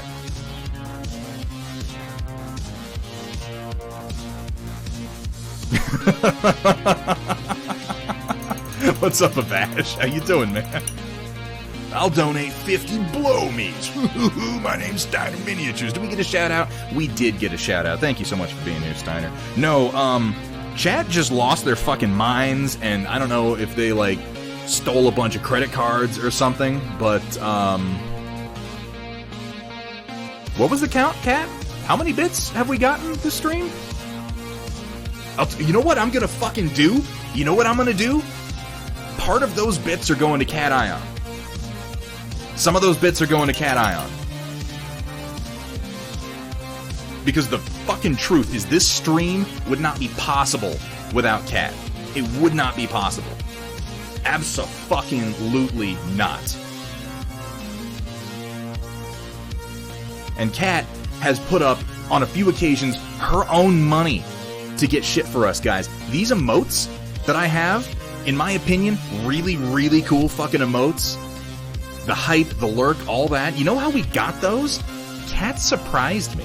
Cat went to an artist, fed her some ideas, and just was like, surprised you got some emotes, I bought them for you. It was unbelievable. It was unbelievable. Now, shut up, Cat, I'm giving you money.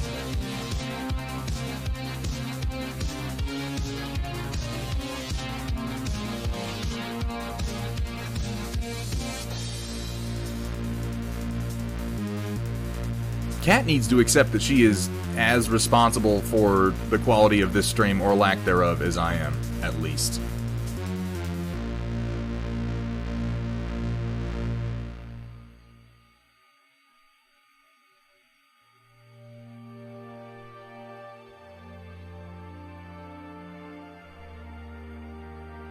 Arguably more so.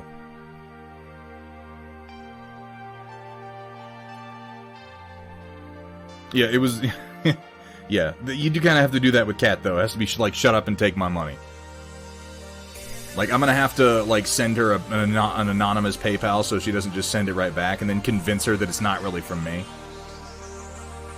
Which remind me to, like, hit her in the head with a hammer later to erase her memory. You know, Gilligan's Island style. So she doesn't remember I said that.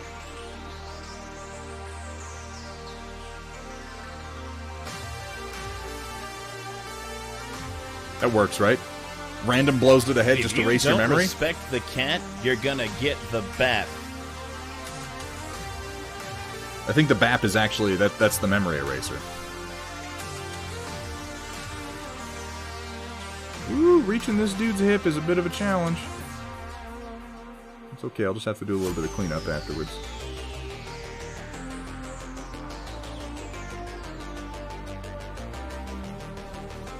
So it's been a while, but can I post links? Do I have link sharing turned off? As long as it's not turned off, yeah, as long as Cat screens it, I'm fine with it, man. Welcome, everyone, to Thunderhead Studios, where the only rule is... Please don't show me your genitals. Don't do it. Have fun, be safe, and above all... Don't show them to me. For the love of God. Don't show me your genitals. That really, like, as long as you're following that rule, man, yeah, send a link. As long as it's not a link to your cash and prizes, you know what I mean? Let's just not do that. Let's not go there. We've got such a good thing going, you know? I'd hate to ruin our friendship by looking at your dick.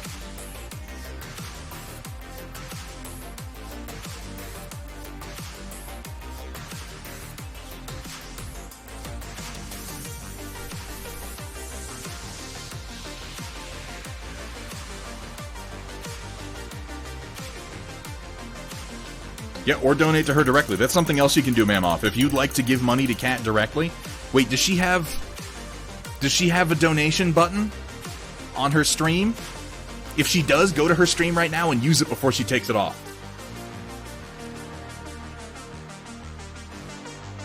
Go, go, go, go, go, go.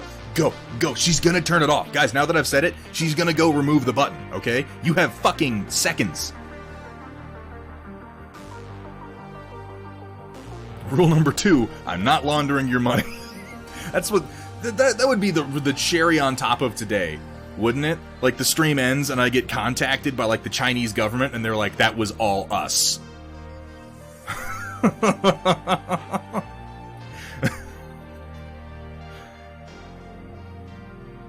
We own you now.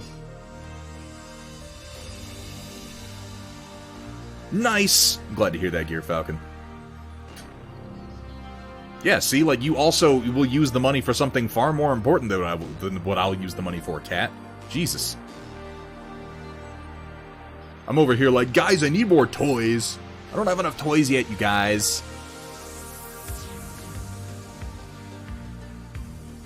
Whereas Cat has a beloved member of her family that needs surgery. Come on. My wet palette is a little dry today. So here's a question, chat. This is a question mostly for Kursala, but feel free to chip in. What clan should this elemental be from that this Orion is stomping on? Because I'm going to have to paint the elemental eventually. Jade Falcon? Jade Falcon, it's funny, that was my first thought too. I was thinking, yeah, it should be a Jade Falcon. First of all, the green is going to contrast, like, really, really well with all this purple in here. And also, fuck Jade Falcon. Wow, there is no disagreement. There's no disagreement at all. Everybody wants to see Jade Falcon getting stomped into the dirt, except Papa Bear.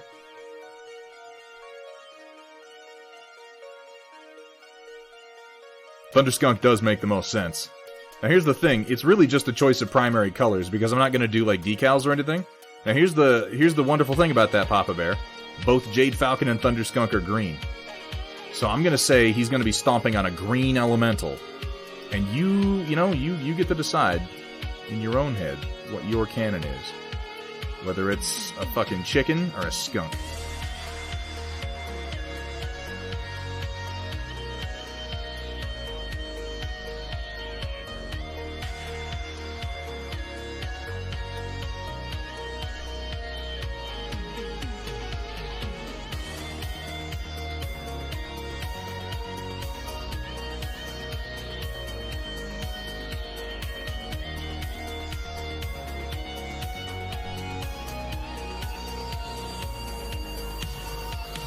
I'm kind of sitting here trying to decide if today actually happened or not. Like, any second now, I'm gonna wake up in bed and I will have been dreaming about streaming. I'll be like, I was just having that dream where all of a sudden people were like, wow, Thunderhead, you're pretty cool. Here, have a donation.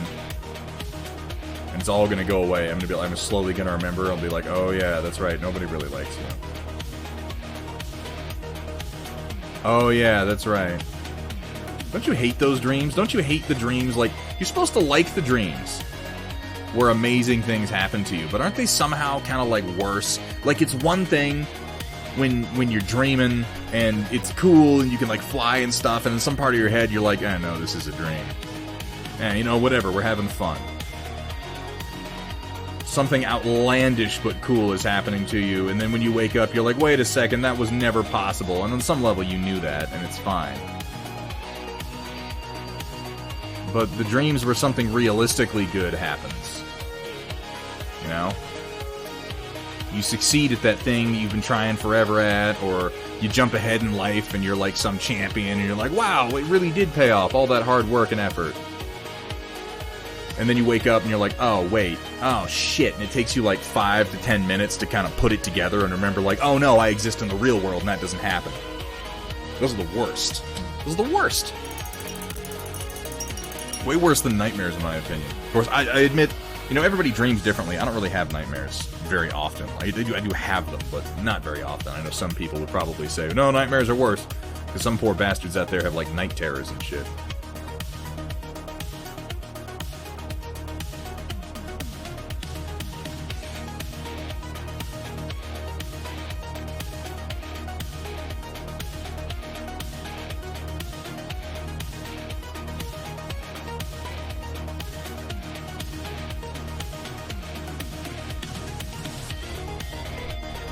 Edges of this little box here.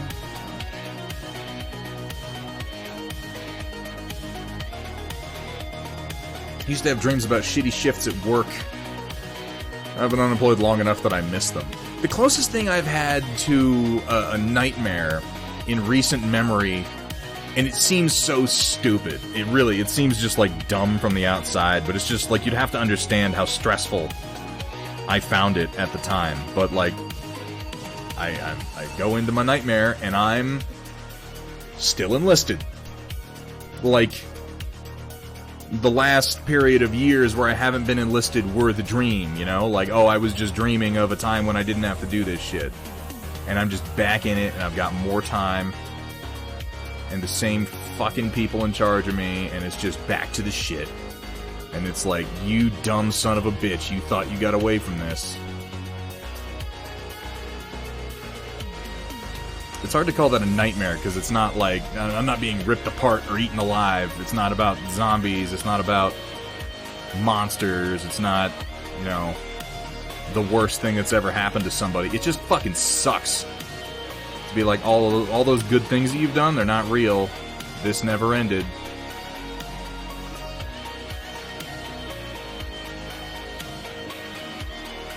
That was a bad feeling. I didn't like that one. It took me a little while after waking up to realize, and you know, it's always the dumb shit that helps you realize it too. When your brain finally starts to put together, like, oh, that was a dream. You're like, oh yeah, that's right. Because when you run from that one familiar place through the door, you go outside and not just suddenly into a building on the opposite side of the base. You know how that dream logic works? That, or that, like, that dream spatial reasoning? Where it's like you're in a familiar location, and you go through a door, and that door should lead to one place, but it just sort of leads you to another familiar location that's way far away. Or like you can't remember how you got there. You're like, I feel like I traveled here. I feel like I took a car, but I can't actually remember doing it. Those are always the realizations that help me to understand it didn't actually happen. Like, oh yeah, because usually I actually have to go places.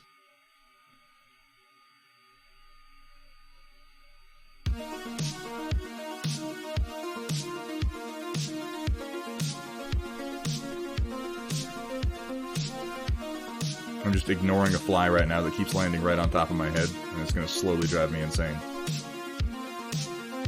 And I know that once on this stream, on this very stream, a fly was bothering me, and I literally snatched it out of the air Oh, reception. Oh, reception. It's funny because those are the times that it drops me back into when I'm like, you're still enlisted. It's never like it drops me back into the last year or the last few months that I was enlisted, where it's like things are kind of okay.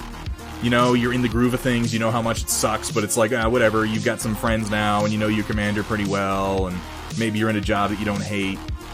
No, it's always like, oh, you're back at reception battalion, nothing's happened yet. Like, oh, fuck you.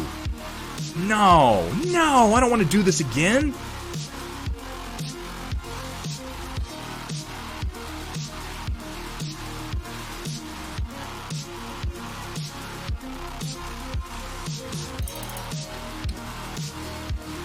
I'm gonna use a little bit of my Tempest Gray here. Try to define the clouds a bit more while I'm thinking about it.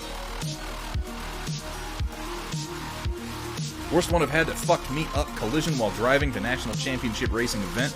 My fault. Father and brother riding in the cab of my rig. They died. I lost my leg. Woke up in bed. My entire left leg was completely numb and unresponsive. Jesus, that's terrifying. That's awful. God, you have my sympathy, Samare. And then having to come to the realization, like, wait, no, that didn't happen, and having to, convince your brain of it.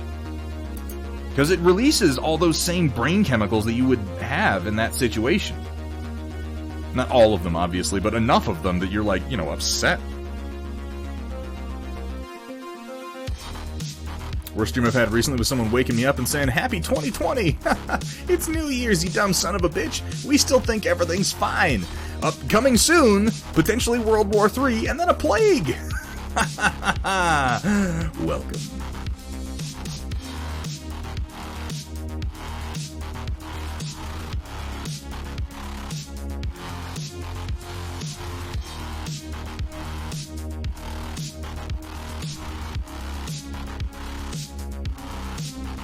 You guys remember the beginning of 2020? When it was like, oh my god, we're gonna go to war with Iran. You remember that? It seems like 10 years ago.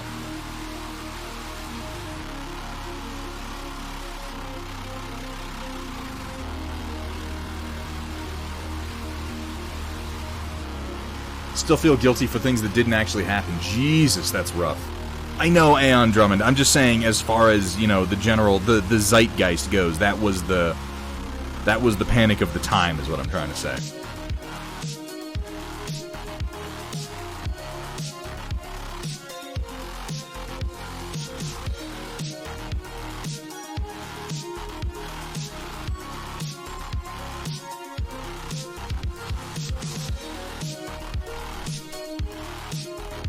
This is as good a time as any to say that I've never painted a cloud before, and I'm just kind of making up what feel like cloudy shapes, and I'm going to gradually build them up with light on top and dark on bottom, and hopefully it's going to look kind of like a cloud. And if it doesn't, then I'll just redo it. But I figure a cloud, I'm just going to use kind of muddy, stabby strokes for the most part. I also want to tell you, Kursala, I may add a lightning bolt coming out of the cloud just to sort of sell that it is a cloud so it doesn't just look like he's got a fart on his shoulder. If that's cool. Oh my god, right in my face, Fly? Are you fucking with me? Hang on a second. We only thought we knew what to panic about. We were like, it's like we went into 2020 and everybody was like, I just have this feeling like I should be panicking about something, but we weren't really sure what to focus on yet.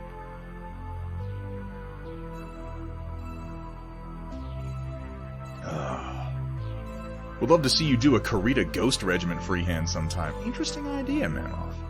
Interesting idea. Well, stick around, man. I go through a lot of schemes. A moth landed on my hand and started biting me, so I smacked it away, and this weird worm-like thing was stuck half in my... Oh, God! Oh, my God! That sounds awful.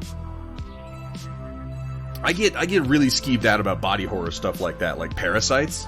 Ugh.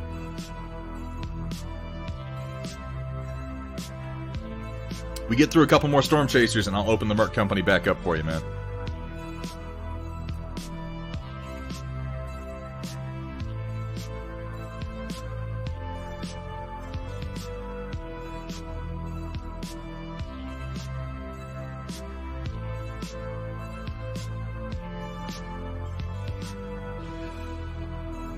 You're right, though. We should have a Bob Ross approach to this. After all, we are painting happy little clouds, are we not?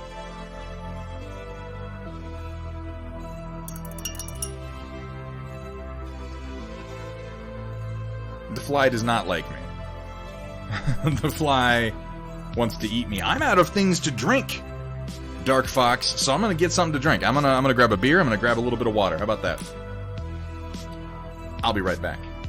So, okay, I need to address how much I'm charging Gear Falcon, because they've recently on Twitch reduced the number of channel points that you get just overall.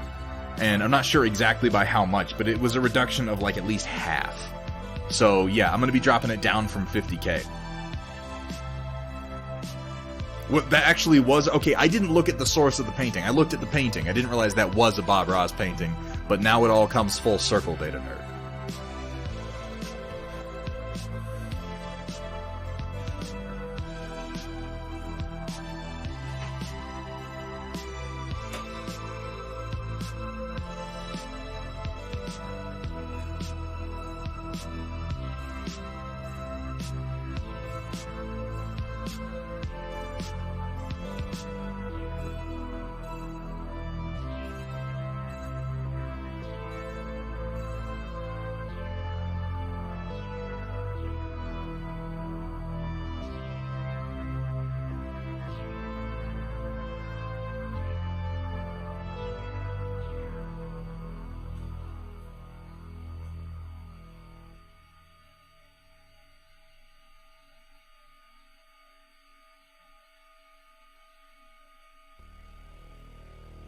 Flagellation. Typically an unwilling act of religious punishment. Special implements are used on the unclothed back of those who have sinned. Through the suffering of the flesh, sins can be purged. How much blood? Ooh, adjust my back pillow a bit. Oh, God, okay. To regain purity. Alright, let's keep going.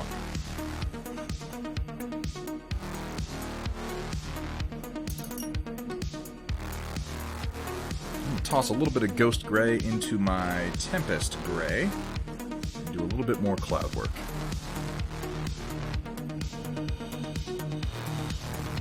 I do think I'm going to add a Lightning Bolt, though, because I think with all this purple, a little bit of blue is going to go a long way.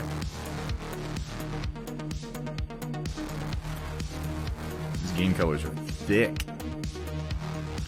Thick.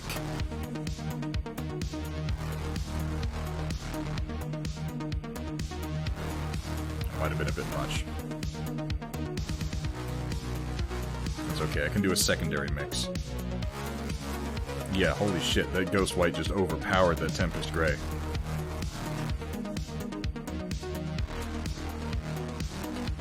That's more like it. That's more like what I was looking for. A little water. A little thinner.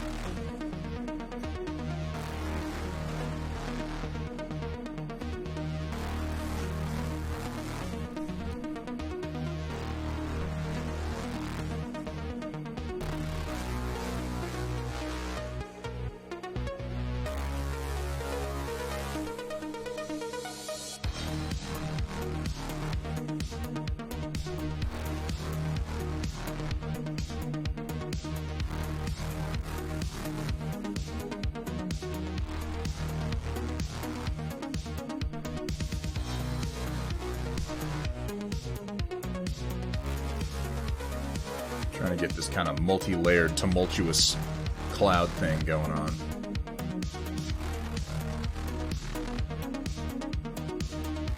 No, I have not made it to Keepsakes yet, Samara.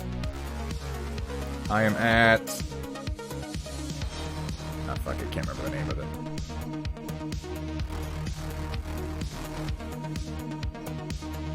I'm about 6 stories in, though.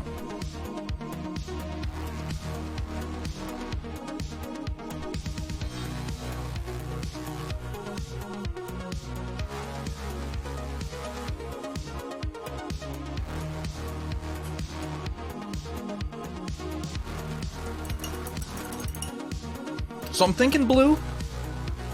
I'm thinking blue, but, you know, I've done blue lightning bolts on almost everything, so it doesn't have to be blue.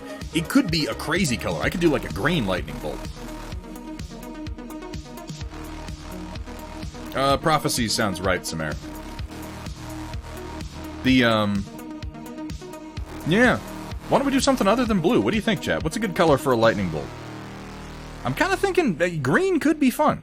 I've seen green lightning. Oh, if it's up next, sweet. I hadn't looked ahead. Green? You think so? I think that could look... It's definitely going to go well with the purple. Green and purple just... You gotta be careful with green and purple, though, because you end up with that, like, jester look.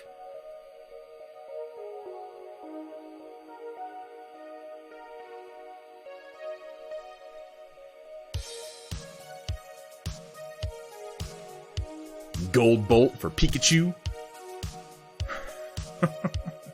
Orion, use Thundershock.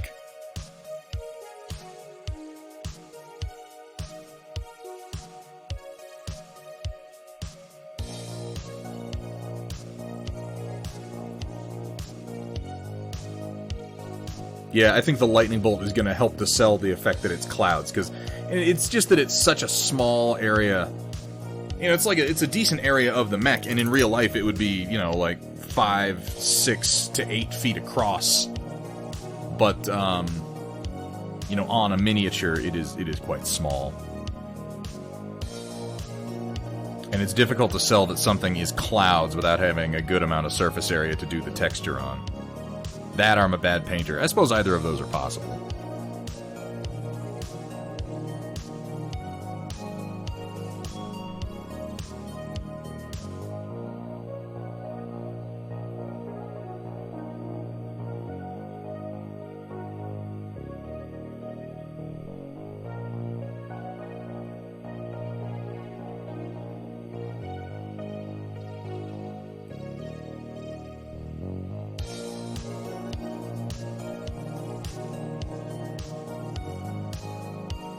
What do you think? You think he's getting a little bit of like a cloudy effect up there?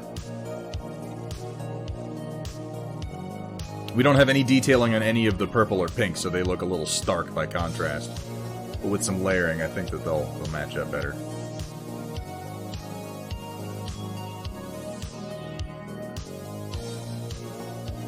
The paint on the gloves makes the gloves look cooler. It does, doesn't it? I should paint all my gloves before I wear them anywhere. There's a fly on the back of my head.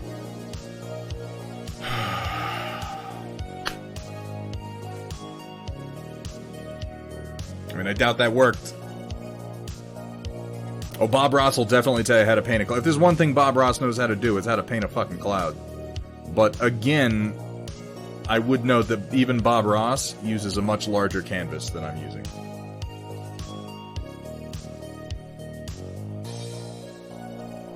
I'm going to leave that for a little bit on the clouds, and then come back to it a little bit later. I think adding a lightning bolt is really going to bring it together. No one... That's a good one. Yeah, come into Thunderhead stream, and then you can, like, you know, go to my store and buy the glove that I was wearing on tonight's stream. That's right up there with selling my fucking bathwater. Speaking of which, you guys want to buy some bathwater?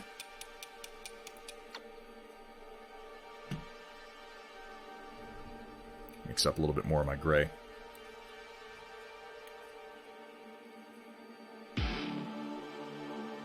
Joke's on you, I take showers.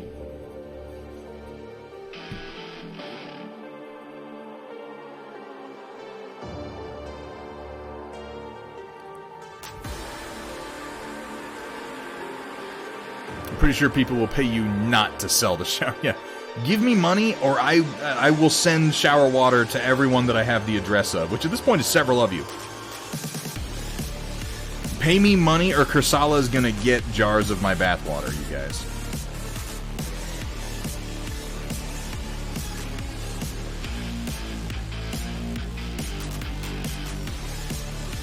Or no. See, that's a good direction we can go with. Send me money, and I'll send my bathwater to someone you don't like. Right?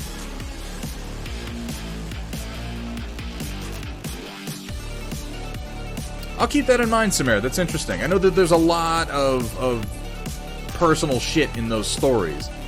and it's interesting to get some of your insight. Oh my god, this... Why? Why, Fly? What do you want? Why the back of my head where my... Oh, I feel it. Oh, okay.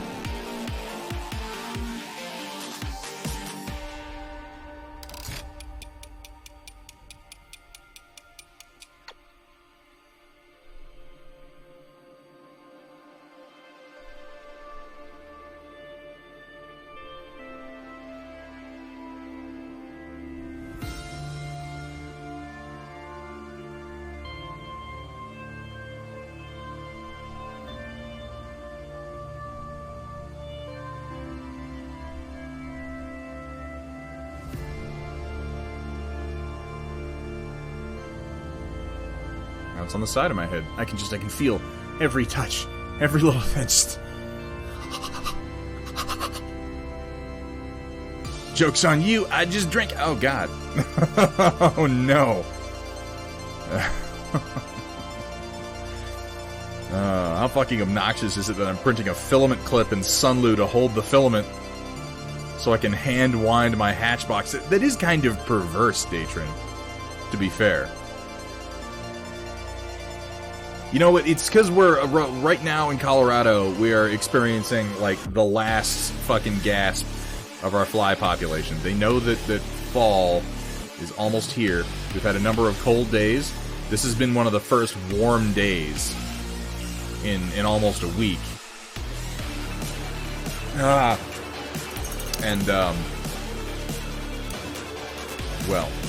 they can feel the Reaper a-calling. You know what I mean? I'm just trying to ignore it, but I'm not very good at it.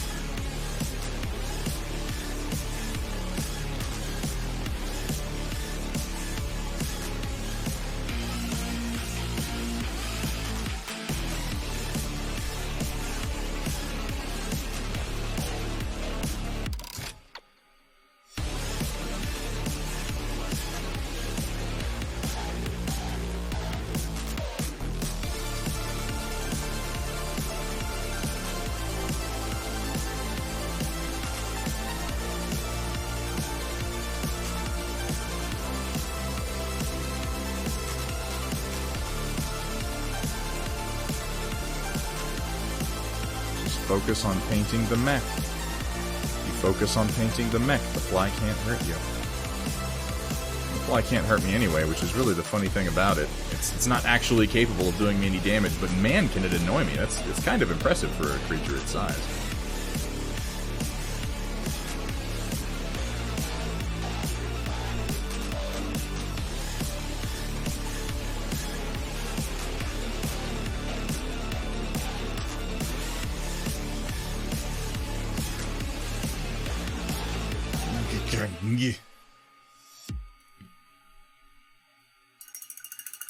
It'll be garden water.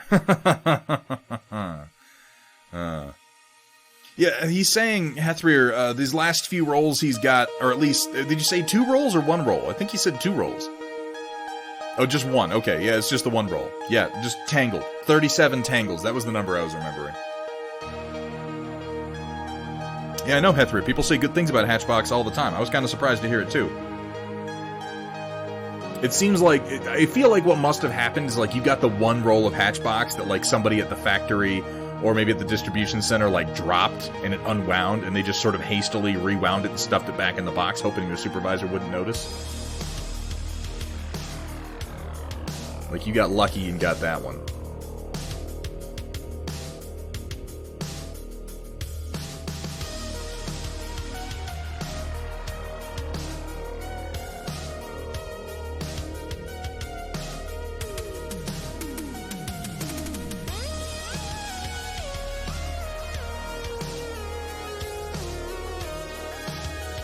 I was saying earlier, I ordered, because they had a sale at filaments.ca, I ordered like 10 rolls of Hex-Celled black filament, which they say those are the guys who supply Hatchbox, so it's supposed to be pretty good. I'm hoping I didn't just order like 10 rolls of seconds or some shit, and they're all going to be tangled.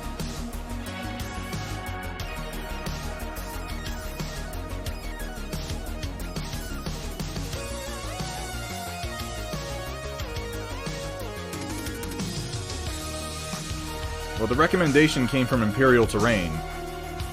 And I believe them. They print a thing or two. They use a little bit of filament, so...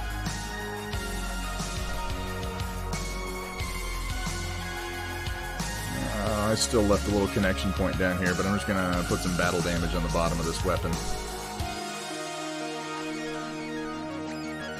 Cover that up.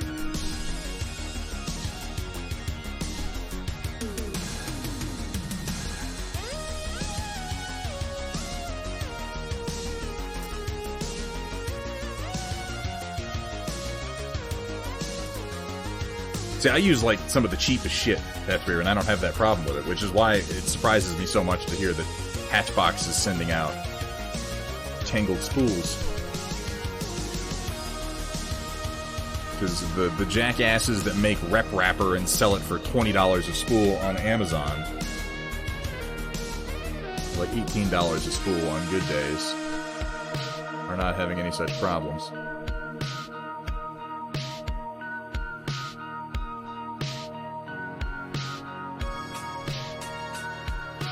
Right in front of my face, Fly. Right in front of my face this time. You really... It's like... I almost wish the Fly had a brain capable of understanding how risky its behavior was. I guess it's not that risky because it's not really at that much of a risk of me catching it. It probably knows that. Like, well, no, it won't know that because a fly doesn't even know what a fucking human is. It just sees, like, you know, it smells things that draw it in, and it sees light and dark, and its brain just processes that into a program that gets it food. It doesn't know that it's flying around on a big ape that is really angry at it. It doesn't know what an ape is.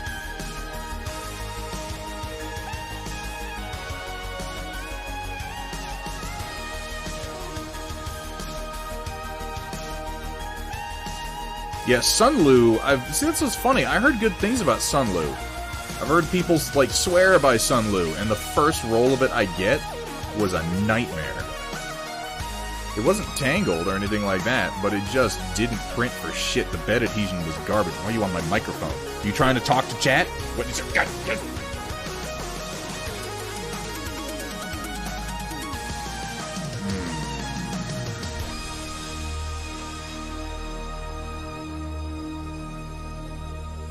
Help me! Help me!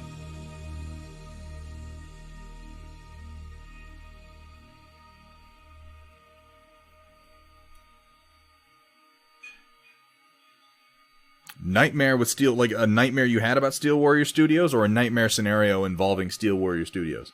I'm curious either way. Nope, not that time. You guys were here. You saw it. I caught a fly one time. Right here on the stream. I did it. It's never going to happen again. But I did do it.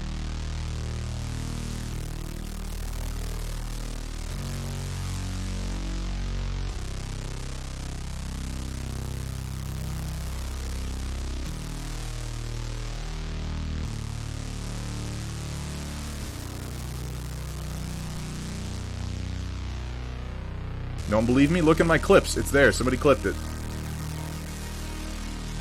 It's one of my favorite clips. Because it's a clip of me doing something other than just saying something stupid that I then regretted. That's most of them.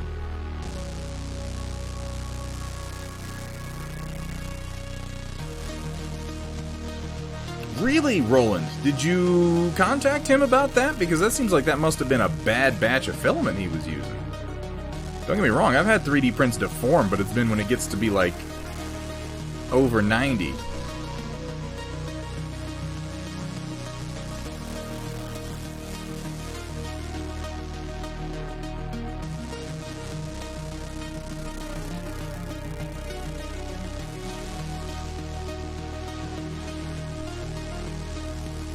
I saw you saying earlier you've had prints deform at just above room temperature.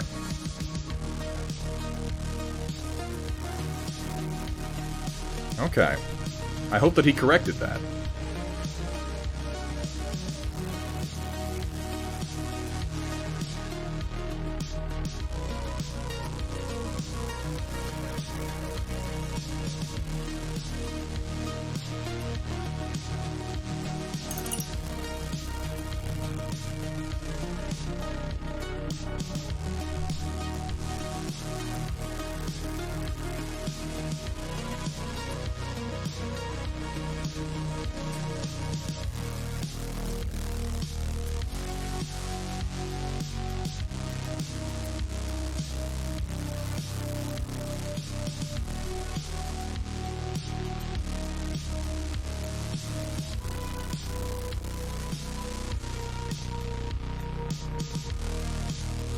And he's printing replacements. Yeah, no, I'm glad to hear that. I would have been surprised to hear that he wouldn't do that, because that's definitely not supposed to happen. Successfully blended contrast paint. Might not be a big deal with its small win. It doesn't have to be a big... Why does it have to be a big deal, Manro Fasal? Everything's relative. That's a fucking big deal for you, dude. And congratulations. That's awesome. Because with techniques like that, it's all about gaining confidence. And successes will help you gain that confidence that you need to do more and more and try crazier and crazier things. So congratulations on a successful blend, dude. That's fucking awesome. You know what, chat? Could we get a congratulations for Manro Fasal for his contrast paint blend? We're all about artistic achievement here.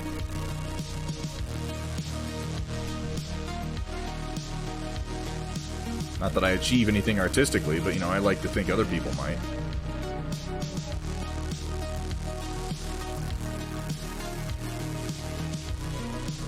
So I am in no way familiar with the Snapmaker 1.0. Maybe somebody in chat is and could give you some more information on that. What type of printer is that?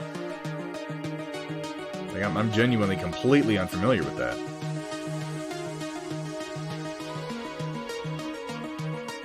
Not that I'm like some kind of industry expert or anything like that, you know. I pay attention to the big releases of consumer models for the most part, and then it ends.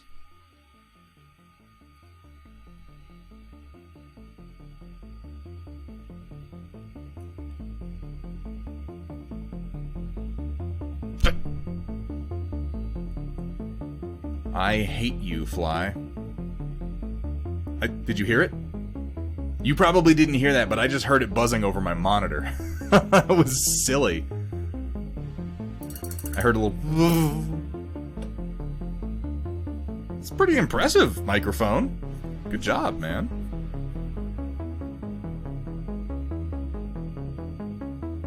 Sorry about that. I didn't mean to strike the mic like that. I thought maybe I could get it. I don't know why I think that. It's one of the 3-in-1s, 3D print, CNC, and laser. I haven't looked at many of those 3-in-1 models. I'm not familiar with it. If you don't get any information directly here in chat, I'll tell you what is it? Is Kaiziel? Kaiziel? I'm gonna go with Kaiziel. Kaiziel, if you don't get any information here in chat, I would recommend the Thunderhead Studio Discord. We have a lot of people in there who 3D print, including a couple of people for whom it is their job, and I'll bet that there would be some good information in there. There usually is. And we've got a couple of channels devoted to asking questions about 3D printers and 3D printer problems. Not that you're having a problem with one, but somebody might be familiar enough with it to give you some recommendations. I really have not looked very closely or at all at the 3-in-1s.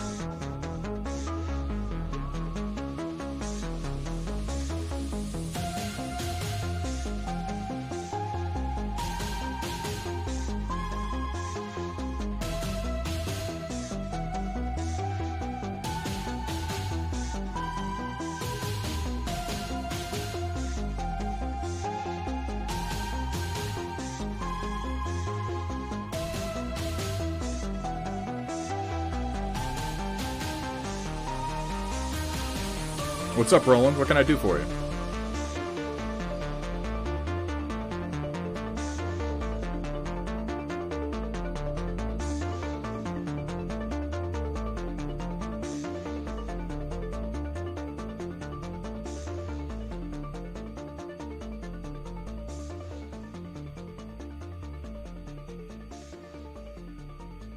Oh.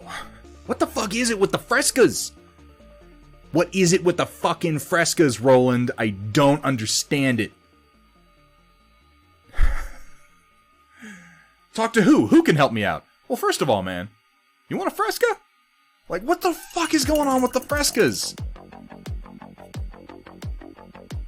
That seems right to me, Hethrier. Every time I've looked at the 3-in-1s, I've found myself thinking, like, this seems like there are a lot of things to break. That would be my main concern with it, I guess, Kaiziel, is the more moving parts you add to a machine like that, the more interchangeable parts. Like, yeah, it's cool, but there are a lot of ways that it can go wrong. There are every single step of the way you've introduced more failure points. I mean, they are a delicious, light, refreshing grapefruit soda, yes, but, you know, so is Squirt. Oh, there's flies. Yeah.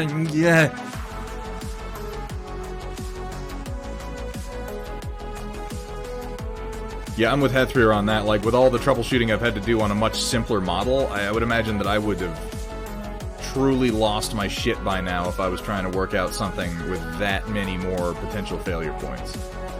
I'm not saying that's not like a definitive don't get it, it's bad. I don't know. Maybe there's someone who's used that model who can be like, no, this is the one you actually do want. But I would be cautious of any of those 3-in-1 machines.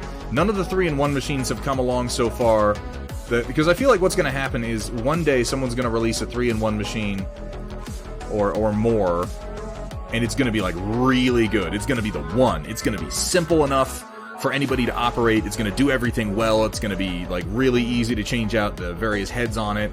And when that day comes, when that happens, people are going to talk about it. It's going to be like, you guys, fuck the Ender. The 3-in-1 we've been waiting for is here. It's amazing. Go buy it now. It's $600, but holy shit, is it worth every penny. And I haven't heard that yet. So I have a hard time believing that we're there. You know what I mean? If a buddy that wants to sell his and is offering you the friend discount, I don't know. You just landed on my nose. I don't think I got it. No, there it is.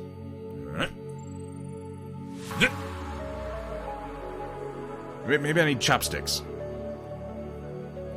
I would go ahead and ask in the Discord, KZL. You'll probably get much more meaningful feedback there.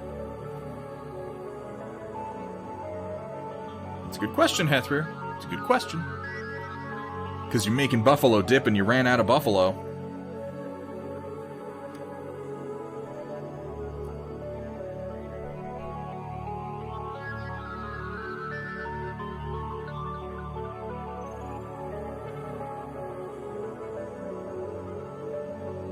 It's a stupid joke. like I said it and then I'm thinking about it and I'm like, I regret indulging in that one. That's really dumb.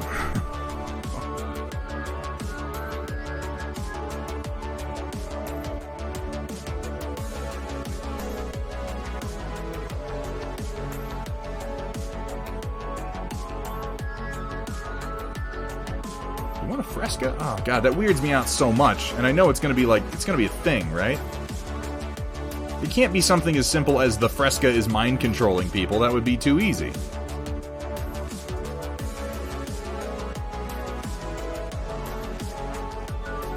And I don't think it's like a real-world joke. Do, like, Scientologists own Fresca or something and I'm unaware of it? Because if that's a thing, then yeah, I'm just missing the joke. And not missing a plot point. I know that, like, the Juggalos have their mitts all up in Faygo. But I don't think that's the same thing.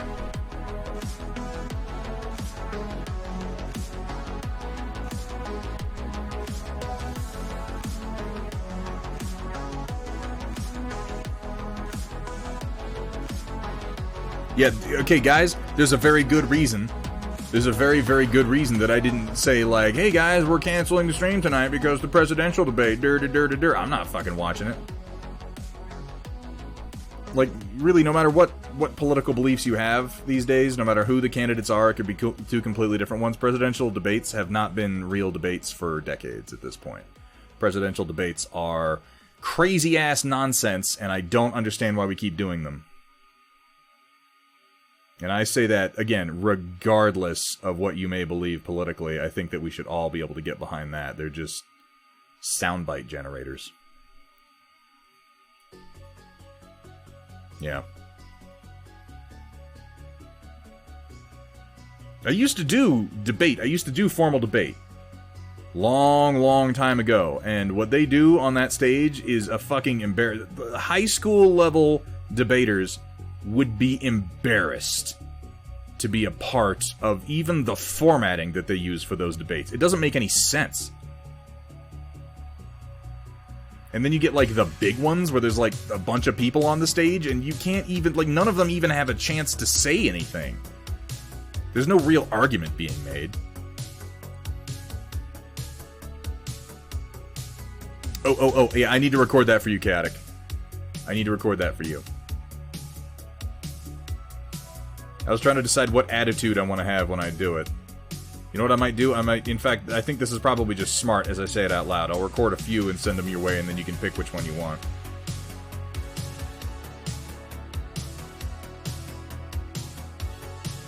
As I say it, I realize that's probably just like what you were expecting me to do anyway.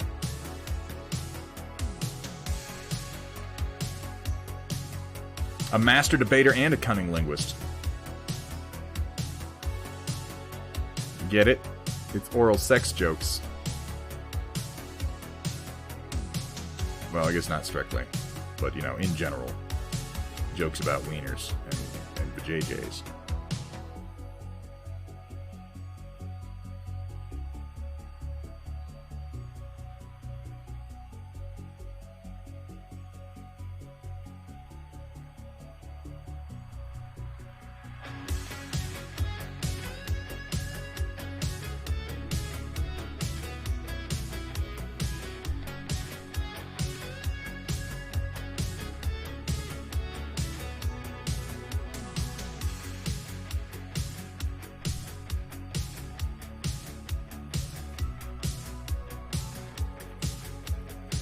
Alright, that's a good first round. Let's do another round of highlights with just the bright warm gray, and then I think I'm going to give the whole thing a wash/glaze. I'm really not using the space on my wet palette very efficiently tonight.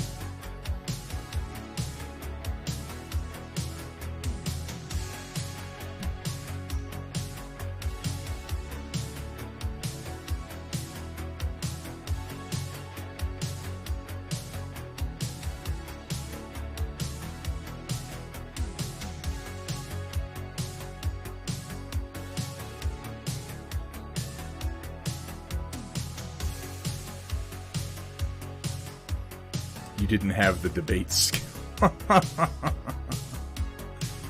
Cody's briefcase.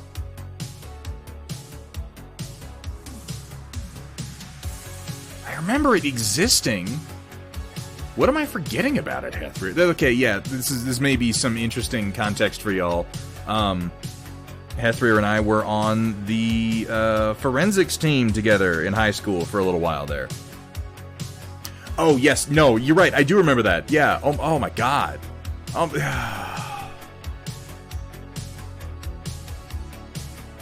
Wow. It's been a long time.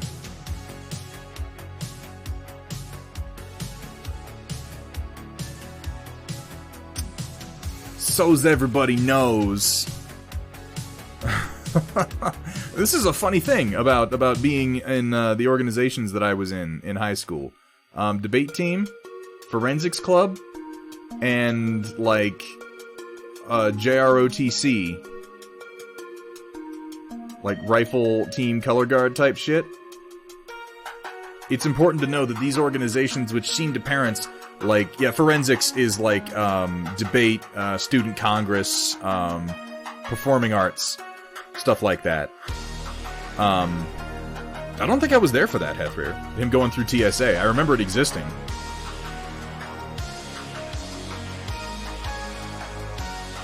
Because I never flew anywhere with you guys. We did bus. But you should know about this. These organizations that sound like upstanding organizations where your students are going to learn, you know, important things and act very businesslike and be around other mature people. They're basically just orgies. Like, the kids going to debate meets in other towns and staying there, oh, they're fucking.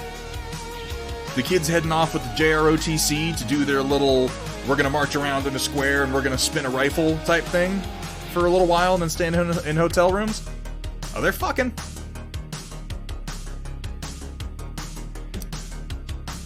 I'm telling you this because it's the truth. There's no there's no two ways about it, and I don't believe that your town is any different than mine was.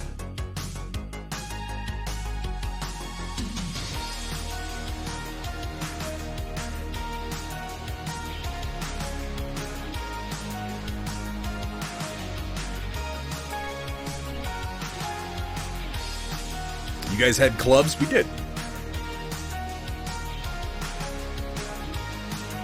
Yeah, no, that was fucking weird. That was wishful thinking at best. Well, gee, Hethra, you mean the guy with a suitcase with a briefcase full of porn isn't slamming ass all over the place? How surprising! I would think that would really, really get the ladies.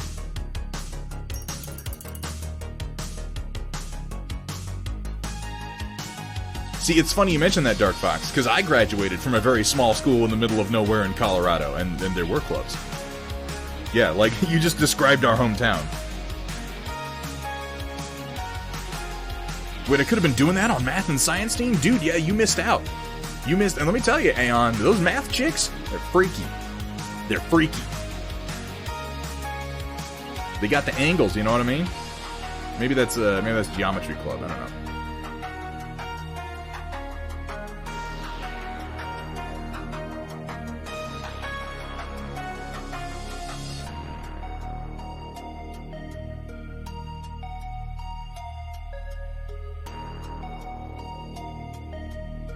K through 12 all in one building. God, that kind of sounds brutal, doesn't it?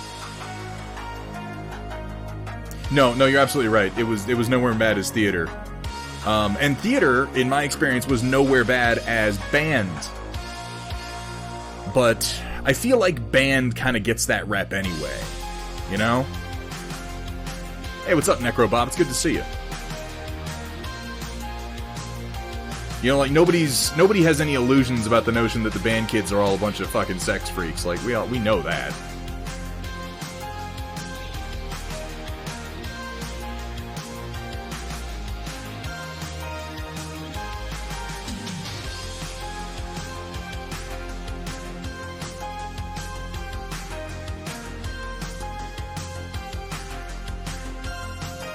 Track was pretty bad. I feel like the more physical the group gets, the more physical the group gets, you know what I mean?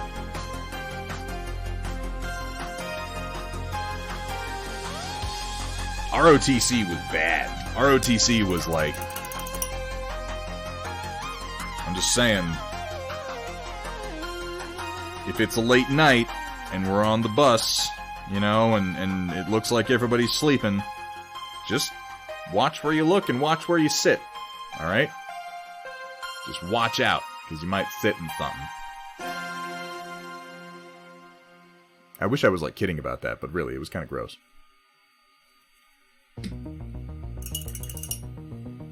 Ladies and gents, give me 1 minute. I will be right back. I need to grab something really quick. I need a BRB screen. Why don't I have one? God damn. I'm sorry.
Battletech. Pardon me. Took the bits and went straight to Vegas. That does sound like me, doesn't it?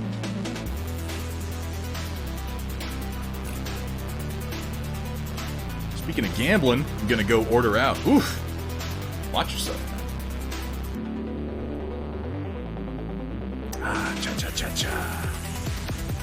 How much time have I got? We got about 10 minutes? We got about 10 minutes until the storm report. I can get more highlighting done in that time, and that's what we're going to do. We're going to have the purple to work on after that. And figuring out that lightning bolt. I'm thinking a green lightning bolt would actually look pretty cool. And I could take that across the more magenta panels as well. Yeah, no, don't do that. Don't do that. Stop. Don't watch the debate. Oh, popping in to grab the fly swatter because there are flies all over the place.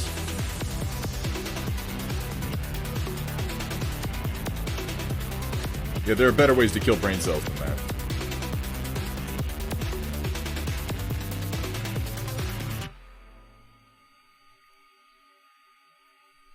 This inner knee is a little bit of a challenge to get to.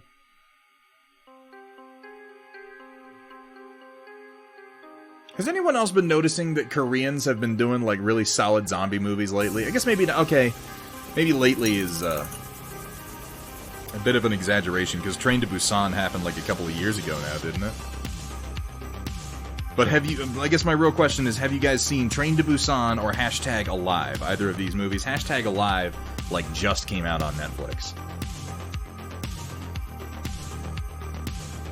I say this as someone who is, like, well and truly sick of the zombie movie craze that we had there for a while. But there have been some pretty interesting ones from Korean directors lately. And Kingdom. Yes, Kingdom also. I have some small issues with Kingdom, but I think that those issues come from the fact that, like, they're writing parts of it kind of as they go. And my issues with it are all very, very nerdy and not really important to the story, so I kind of try to leave them behind because I enjoy the acting, I enjoy the overall story, and I really love the setting of Kingdom.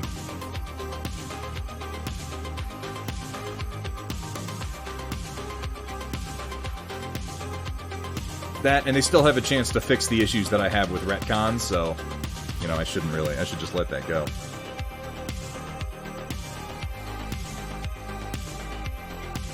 Well, that's because Walking Dead is one of the most ironically named television shows in show history, because it truly became a fucking shambling corpse, a disgusting, macabre remnant of what it once was over time.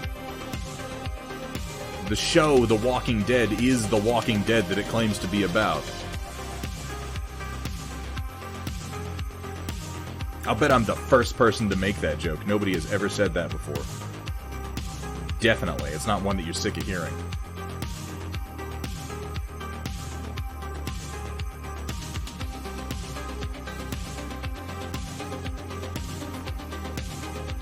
But yeah, Roland, I'm totally with you on that one, man. I like Kingdom. Kingdom's a lot of fun. But Train to Busan, have you seen it? They've been promising us a sequel to it for a while that's supposed to be called The Peninsula.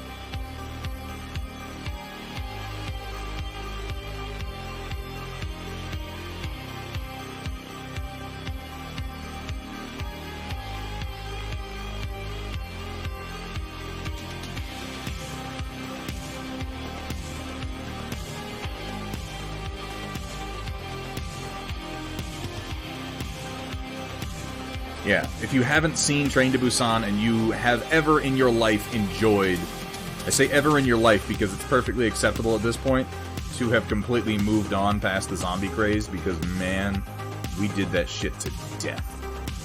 We did it to death, you guys. By the time they did that awful World War Z movie, it was like, I fucking get it. I get it. Zombies be bad, and we're just gonna keep dialing up the insanity until nobody cares. And that hurt me, because the book World War Z was excellent. What's interesting is that this movie that I just watched, #Alive.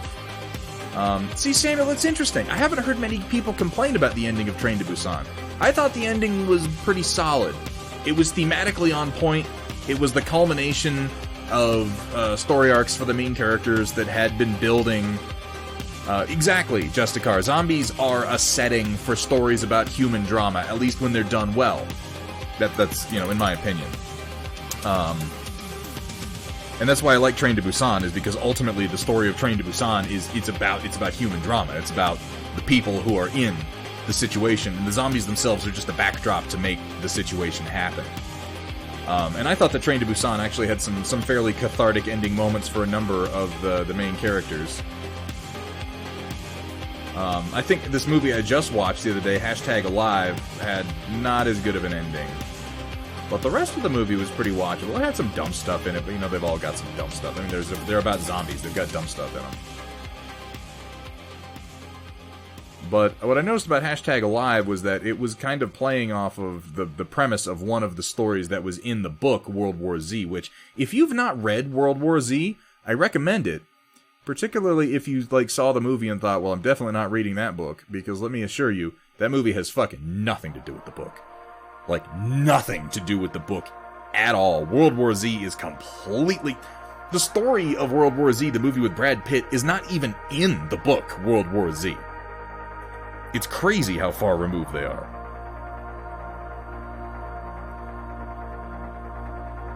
World War Z is like, it's almost like an anthology of survivor stories over the course of an outbreak. I mean, that's what it is. It's someone gathered together the individual stories of some people who survived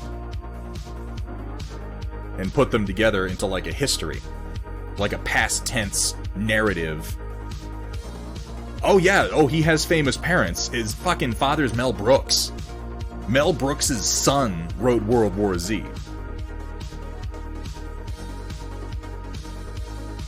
Oh, and Justicar, if I would think that if you listened to the Ultimate Zombie Survival Guide, I would think that you would have read World War Z, because Max Brooks did both of those. Right? Max Brooks did the Ultimate Zombie Survival Guide. It was kind of like he did the Ultimate Zombie Survival Guide, and he enjoyed doing it so much that he carried those ideas forward into more of a narrative setting and did World War Z. God damn, I wish that they had done World War Z the way it was as a book, because those stories were amazing. But I bring it up because this movie, #Alive, plays off of... If you've read World War Z, do you remember one of the stories in it was about... what's the Japanese word? What's the Japanese word for the gamer kids, the super nerd culture kids who, like, never leave their apartments?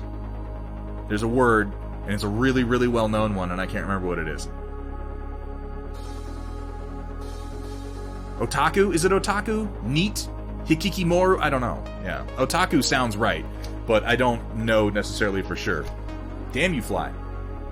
But one of the stories in World War Z was about one of them's otakus, one of them neats, or hikikimoru, anyway, who basically, like, misses the zombie apocalypse entirely, because he's up in his fucking apartment. Like, it happens, and by the time he knows anything's wrong, like, it's way fucking too late to leave. And spends a whole lot of time in his apartment just kind of trying to wait it out as everything goes horribly wrong outside, and then eventually kind of desperately has to leave his room. World War Z would be better as a series. World War Z would be perfect as a series. But #Alive is kind of like that. It's about... And I think it's funny because the kid in it is actually... He's a streamer. Like, the first thing he does in the beginning of the movie is, like, he wakes up and he, like, chugs some Pocky or something. That's racist. He doesn't chug Pocky. He's not even Japanese. He's Korean. I'm sorry. He wakes up, he, like, has a snack, you know, some fucking instant noodles or something like that. He plops his ass down in the chair, he fires up his camera, and he starts streaming a game. And he's playing the game, and then people in the chat are like, dude, are you looking at the fucking news? Like, what's going on outside? And it takes him a little while to be like, wait, maybe I should go look. And there's just, like, zombies outside. People are running around getting eaten.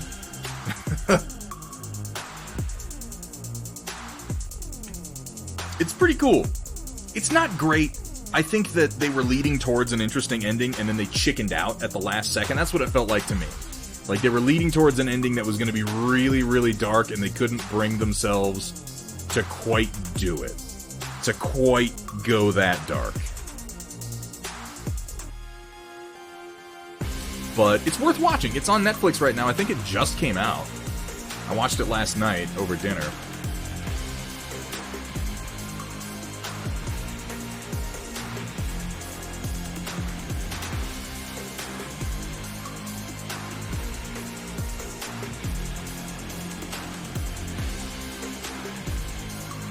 It has like a weird moral at the end of the story where they're like, social media is amazing and it saves lives. And I'm like, I don't really understand that one, but whatever, the movie's still fun.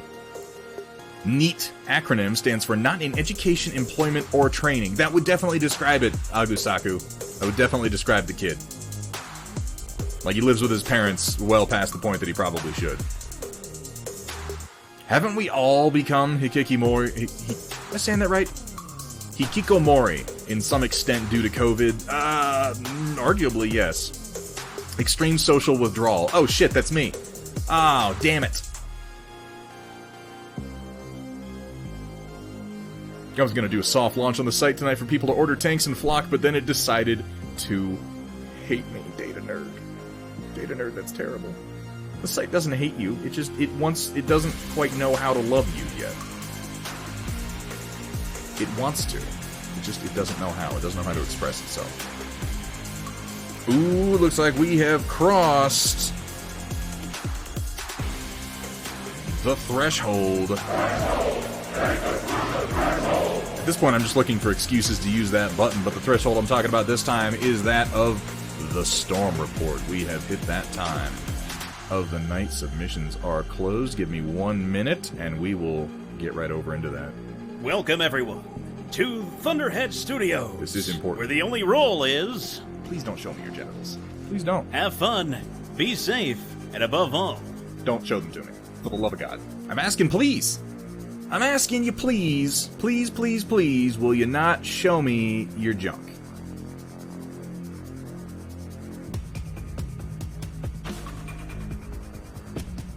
I realize that might be confusing for some of you, because after the streams, I go to your private chats and I beg you to show me your junk, but, that's between us.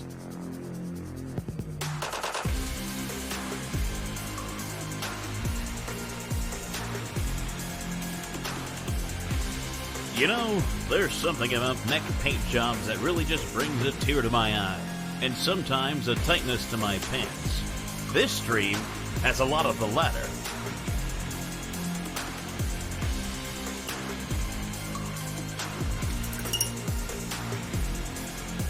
Just make it a command, bruh. Oh yeah, I'm sure, Rogue, you will think of every fucking reason under the sun to use the threshold clip. It is kind of interesting to me, Rogue, that we really do like most of the set. Like, not just like, we both like mecha, so obviously we like all the shit in the same genre. Like, it seems like we like a lot of the same things, even across genres. It's interesting to me. Because I don't meet that many people who are as into Chronicles of Riddick as I am. Like, I'm always a little, like, maybe self-conscious about admitting it, because I feel like most people judge people for liking that movie. Because it's pretty silly throughout most of it. But I really enjoyed Chronicles of Riddick. I thought it was a really cool... I won't say, like, it's a great movie. It was a really, really cool movie. It was maybe not clever movie, but it was imaginative in a way that you just don't get. Yeah, I'm with you on that one, Shock 21. Riddick as a movie was really fucking weak. It was very stylish. It had a lot of zazz to it. It had a lot of really interesting, that's what I'm looking for. Well, yeah, it had good style. I personally take Pitch Black over Riddick almost any day of the week, but Pitch Black had the same thing going for it. Like, you just don't get many movies like Pitch Black. Not as well done as it is, and not with the right combination of actors like they got. Like Radha Mitchell, she was fantastic in that movie. The dude who played Johns, whose name I should really remember, I thought Johns was great. He was a cool character. He's probably my favorite character in that movie. And, yeah, Chronicles of Riddick. You had Carl Urban. You had, oh my god, chat, I should remember the name of the actor who plays the Lord Marshal by now. Somebody help me out. One of you guys know it. One of you guys know the Lord Marshal's name, and I should really have that one committed to memory. He's been in a lot of stuff, but he's a fucking fantastic actor. Not Carl Urban. Calm Fiore. Thank you so much, Roland. Yeah, it was right on the tip of my brain. Oh, what's her name? Tandy Newton? Judi Dench? Yeah. Shit. Keith David? Like, they had Keith David in Pitch Black and Chronicles of Riddick. Like, holy shit, dude. And yeah, let's not forget Tandy Newton. She's not nothing. She's not nothing at all. She's become a bigger deal since then. But the Carl Urban of it all is really what I want to focus on. Because Lord Vaco was such a ridiculously cool character. And I'll confess, I'm not fair with Riddick, with the sequel, because I feel like they kinda Alien 3'd Lord Vaco. Like, he was in it more than Hicks was in Alien 3? Yeah, okay, sure. But they did the same kind of like, let's just wave our hands and remove him from the plot bullshit. And I didn't appreciate that. I needed more Vaco. Needed it. And we didn't get it. And it would have been the perfect... Oh my... You know what? I'm not gonna rant about that. I'm not gonna do it, because it's just gonna make me sad. Let me put my brushes away.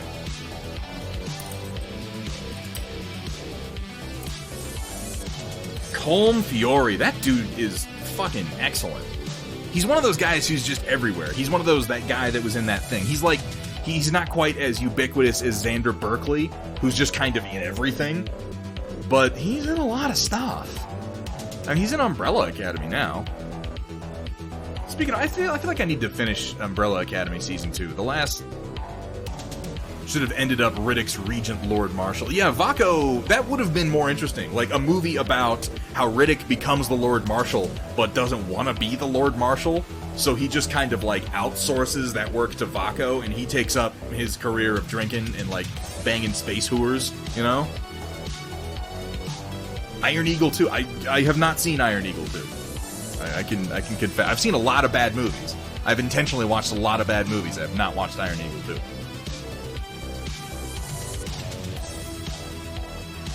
But it is just about that time. Kat, why don't you go ahead and play us in? All right, locusts and gentlemechs, get ready to feast your eyes on glore patent wet palates with the occasional culinary atrocity thrown in on tonight's Storm Report.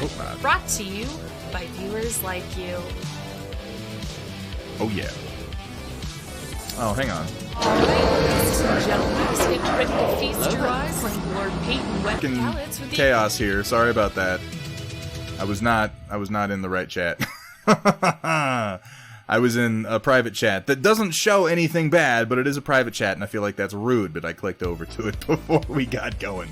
Woo! Pro streamer, everybody. Stand back, because I definitely know what I'm doing. Hooah! Okay, there we go. And now for the Storm Report. Yeah, how about some of that? Woo! All right. It's a party in here. Ah, I keep kicking stuff. Get away from my feet.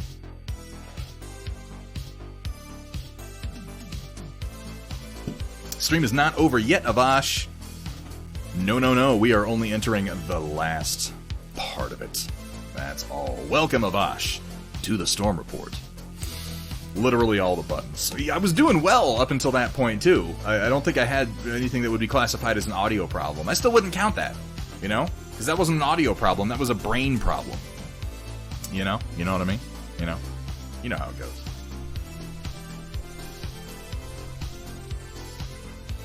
Alright, let's get started with Machine God. What the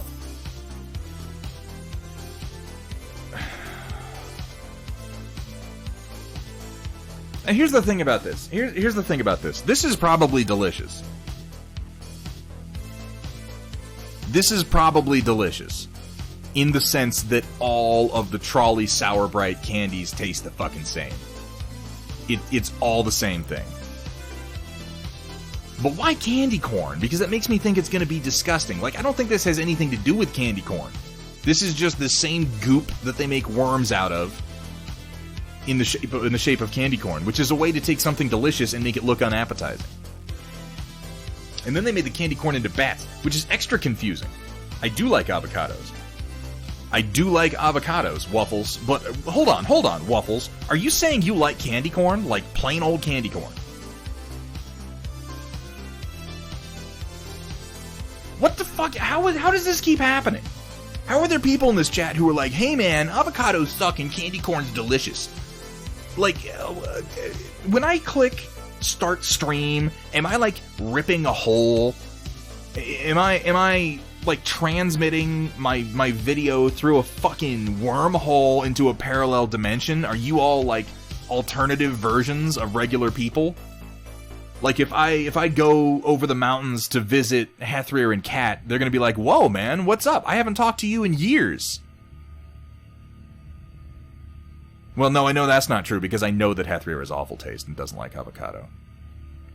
Avocados are great, and so is candy corn. I don't understand this. I don't understand. We're not. No, Samir. We've been here. We've been here before. All right. The first candy war nearly tore this stream apart. The second candy war was lesser, but it was also uncomfortable. Oh man. I guess, yeah, that's true. Cat is an alternative version of... I always used to think that I would hate another version of me. But, yeah, I'm okay with Cat as an alternative version of me. We can hang out. That's okay. Confident they make every piece of candy corn 20 years ago and still trying to sell it all. Yeah, they dig it out of the dumpsters after Halloween, you know, and they, like, rinse it off and they just rebag it and sell it. Oh my god. No, you know, it's one of those things that sounds cute, Agu. You're like, oh, the candy wars, but this was dark. This was brother against brother. This was, I mean, you know, babies having babies, cats and dogs living together, mass fucking hysteria. It was terrible. It was unspeakable.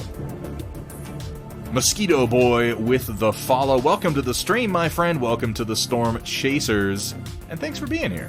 You came in right towards the end, but everybody seems to enjoy the Storm Report. I know I do. They also have a hard-coated candy gum. Really? A hard candy-coated gummy worm? That actually sounds good. Because, again, this is probably just as delicious as every other Trolley Sour Bright product, but they just put it in a package that makes me want to hate it. And for the record, Twizzlers are better than Red Vines. And Haribo gummy bears are the best. I know I'm just opening up old wounds here. But I can't help it, okay? When you get to Justicar, please give him any and all feedback you can. I'll see what I can do. He's an aspiring miniature painter I managed to drag over here, not quite kicking and screaming. That's a shame. I would have preferred if it were kicking and screaming. Would really like for him to get as useful a pointers as possible. You brought him to the wrong place. No, I'm kidding. I'll do what I can, man. Absolutely. Creator of the Blackwood Templars Mercenaries and Operation Lancaster. Oh, cool! Well, thanks for being here. You know what, Agu? You can think that, as long as you don't fucking like Red Vines. You know, the enemy of my enemy is my friend. It feels good, Machine God. It feels good. Jesus. Alright, let's keep going.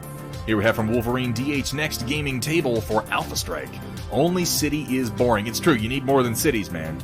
You need more than cities. Recycling some of my old Dark Age terrain. Look at that. Look at that big old dropship. Look at that big old spheroid sumbitch. Nice looking leopard, too. Where are these from? Are they prints? Are these just big old prints that you did of the basic files, Wolverine? They look nice. Oh, you got some water terrain here. You got one of your roads. You got a couple little buildings. This is nice to fight in kind of a forested field at times too. The rivers are a nice touch. A little nuclear plant over here. Oh, I recognize one of my things. I see one of my things. There's a little Thunderhead Uplink Tower over. Oh, there's one here too. A couple of Thunderhead Uplink Towers. How about that? Aww. Very nice looking table, Wolverine, as per usual. Wolverine does a lot of really cool stuff. I still need to hit him up about that Trinity City Dice Tower. That was one of the coolest modifications I've seen. Looks like a heavy weapon from the anime with the same name. I'm not familiar with that one. That's what I was thinking. Like, I'm looking at this leopard, and it looks very... official. It looks like a lot like the original line art / TRO art. And I was thinking, like, it's not a Hardware Studio one, because those look similar but notably different. I think that might be an actual IWM one. Yeah, in this case, Agu, in the case of Battletech, a lot of the dropships that they use, I don't know how familiar you are with Battletech. So if you are familiar with it, you can just tell me to shut up. But yeah, in Battletech, many of the dropships that they use to transfer company size, I guess not just mechs. They use spheroid dropships for a lot of landings, don't they? Am I wrong in that? Like, there are smaller ships, but, like, if you're transporting bulk cargo from a jump ship to a planet, you're very often going to be using one of the fairly few models of dropship that exist. Yeah, that's what I thought. Most of the dropships are spheroids. Okay, yeah. So, like, even if it's not a Union, most of the models of it are basically big balls that fall from the sky. It's very retro and pretty cool. I like the spheroid dropships. The only thing I don't like about them is that in mech scale, they're very, very large, and they're absolutely impossible to use as terrain that you can stand on top of. You're basically just saying, this circle of hexes, or this large circle of play space for my Alpha Strike game is no longer usable. But putting in a corner like that, that's a good idea. Yeah, Unions can carry a company of 12 mechs. And right, anything like the Leopard, or the Aurora, or even the Broadsword. The Broadsword is a clan dropship that carries 1 star, right? It carries 5. Yeah. Either way, nice looking table, Wolverine, and thank you very much for sharing. Yeah, love the swimming pool. So as many of you know, I've been designing my first armored vehicle for Battletech, the Kiernan MBT. Well, it went from this first questionable sketch to a partial concept render thanks to Machine God, creating an absolutely beastly looking turret concept. I've been following this and I like it. Playing around with it, and with an Abrams chassis. This is still just concept. Things are going very likely to change. Excuse me. Despite this, it wouldn't have been possible without Blunderthud bringing us all together. Herp da derp da derp. This collaborative spirit is amazing, and I can't thank Machine God and Kursala enough for the input and creative vision in this project. There is a lot of collaboration. There is a whole lot of collaboration. For Waffles, they can do hot drops. They can do hot drops. It's difficult for Aerodynes to necessarily do. I know that, like, Auroras have VTOL, and I know that Broadswords have VTOL. Are Leopards not VTOL? Don't do hot drops ever. It's suicide. They'll kill you, man. You'll never make it. Leopards were used in HBS because they were the classic Lance deployment machine. Yeah, and all they ever needed was to deploy a Lance. How about that? Beautiful tank. Hey, Sparvero, good to see you, man. I agree. Let's take a look at it a little bit closer. Here we have the basic sketch. I remember when you posted this. This was just, what shape should the turret be? How should I arrange the weapons? And then we started leaning on them with the, you know what's cool? Asymmetric turrets. Leopards are VTOL as well? Okay, well, I don't know then. I guess they're all VTOL. Sure, why the hell not? I fucking hope the Aurora is VTOL. I'll tell you what, the Borealis is definitely VTOL. It's not canon, but it exists nonetheless.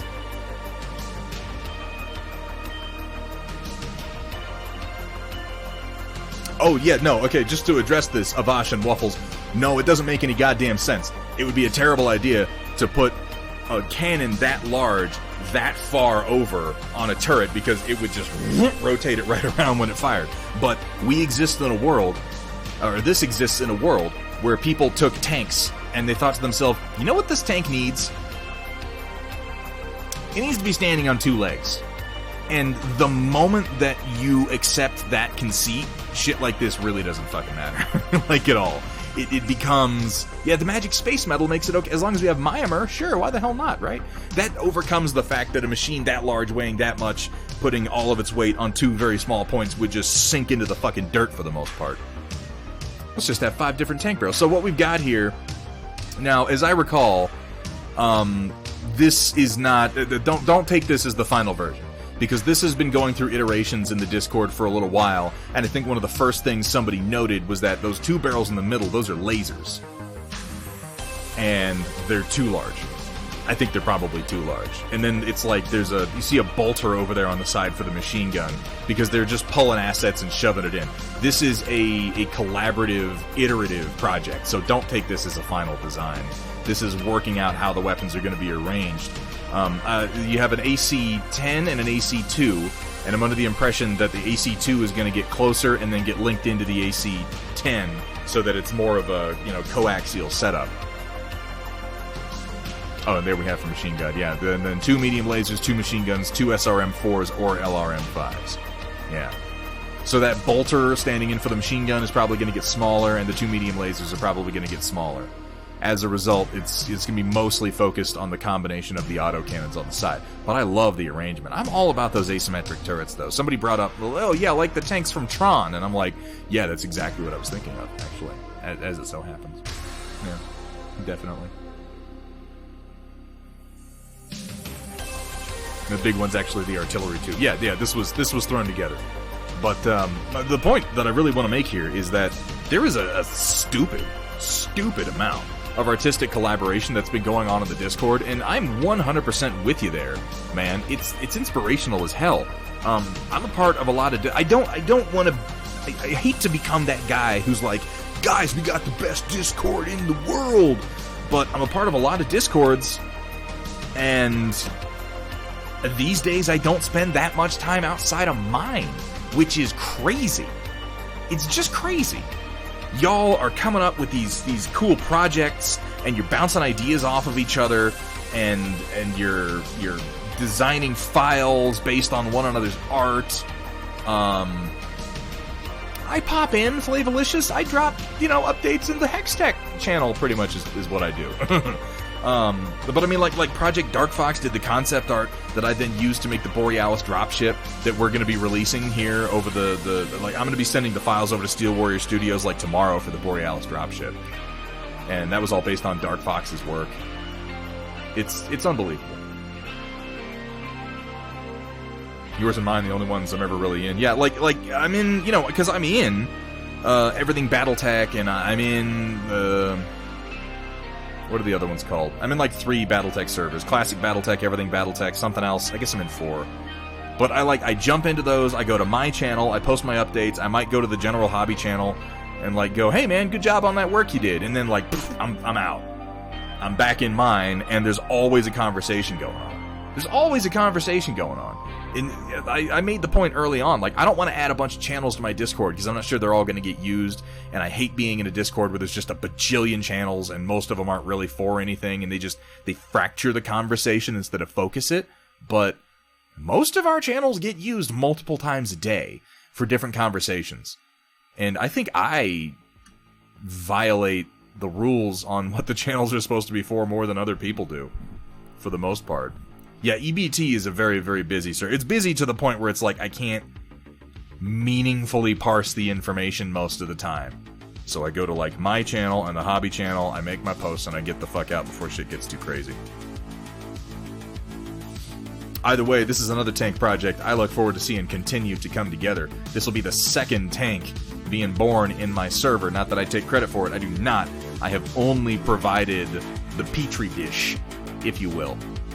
EBT would be great if you had an office job and a ton of time to kill. Yeah, I got Reddit for that, though, Flav, Alright, let's keep going. Thank you so much for sharing. Cyber Knight getting up to some painting for probably the first time in at least a couple of months now. Awesome! Got a couple Cobras on deck. Cobra! Also got some reinforcements for my Necromunda Palanite Enforcers. I said it right this time. Ooh, it's a Robo-Dog. How about that? Oh, yeah. Working on a couple of them new variants, huh? Excellent. I saw these models when they released. I like the Robohound. That's pretty damn cool. What's it called? Scrutinator Primus. What a fucking title. That's ridiculous. And here we have from Kursala. Now that my thumb is sort of healed up a bit, I'm glad to hear that, I can start working on my desk again. Got most of the holes drilled and put some paint on it today. Ooh, it's exciting to see come together. But there's no banana. I don't know how big it is, though. Kursala, we've been over this. We've been all over this. We have to have bananas. Or this could be a miniature desk for all I know. For God's sake, you work with miniatures, man. I'm kidding. He's actually, the last time I did that, he took a picture of this desk with like 9 bananas next to it. So, it's bigger than a banana, okay, I'll tell you that much. Oh, it'll be nice now that you're back to doing some woodwork and seeing your expert engineering come into play. You always make me feel like such a phoebe with how quickly and easily you throw together pieces of wood, man. My wood projects are rough. They're fucking rough. What is this? A desk for ants? You know, it is 2020, COVID's on, you could be out of bananas. That could be absolutely true. Well, thank you for sharing your desk work with us, Kasala. I'm glad to hear that you are healing up. Roland, explain to me what this is. Because I'm going to say something surprising. I don't hate the look of this as much as I usually like a lot of the times that you post Jell-O things on here, my stomach actually flips over. And I want to scream a little bit. But like, I want to know what this creamy substance is before I judge this. Lime Jell-O and Cool Whip with fruit pieces. Okay, yeah, so this lower part... Now, here's what I'm thinking. It looks like maybe if you got under the Jell-O, you could, like, peel the Jell-O layer back, you know? And then just kind of lay into the Cool Whip. I'm not a proud man. I'll eat Cool Whip. I'll do it. I'll eat it until I'm sick. Part of me was hoping, like, is it key lime? Like, is this like a key lime pie bar with some lime Jell-O on top of it that I could remove the Jell-O from and enjoy? Because, man, I'm all about that key lime pie. I know it shouldn't be green for the most part, but, you know, food coloring. What are you going to do?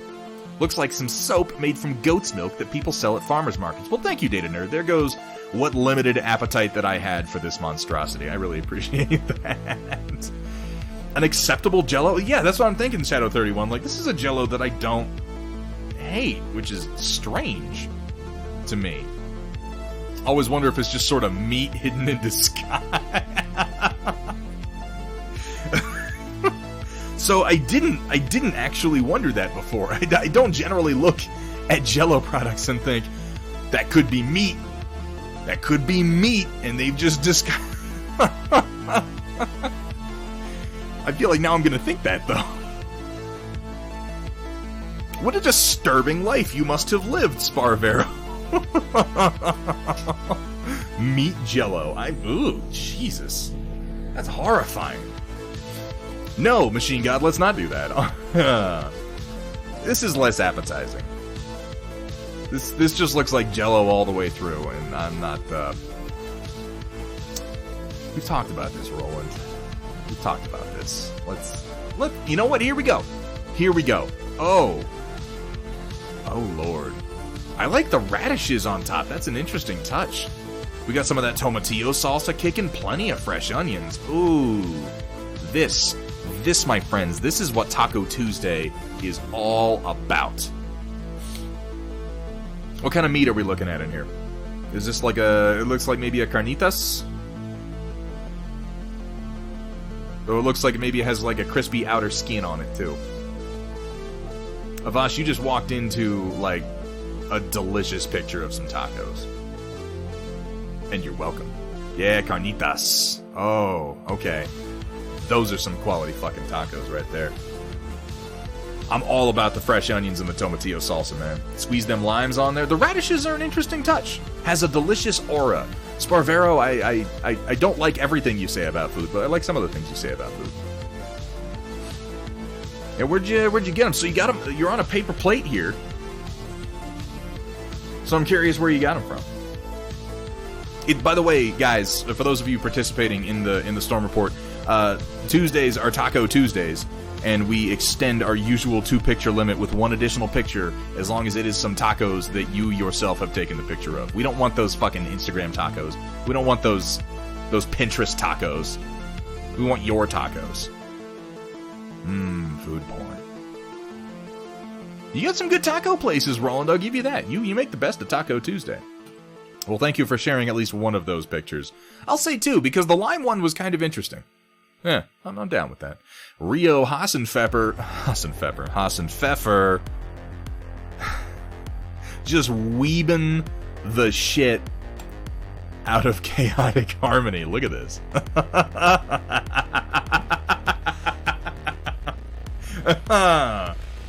I like how angry you made him look. No, that's not what I said, Machine Gun. No.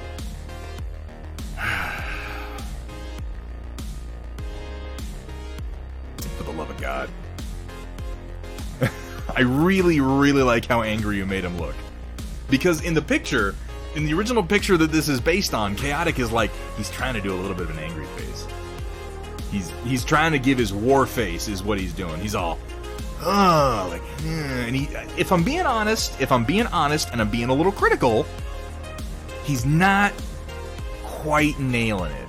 He still looks a little bit like, I don't know, flippant. He looks a little, I don't have a word for it. You go look at the picture, you see what I mean. Like, it's still just a little too chaotic. But this captures not just the picture. This captures the spirit of the picture that Chaotic Harmony took. In order, I wasn't going to say that, Rogue. Rogue said it, I didn't say it. But this captures the spirit of what he was going for, complete with the Shemagh and the armor. That's a nice touch. He did not take it to the threshold. He did not, Carbonic, no. This is delightful. Rio, you do some fantastic work, man. You really do. Oh. I like this. Yeah, I would use this as a mouse pad. I would.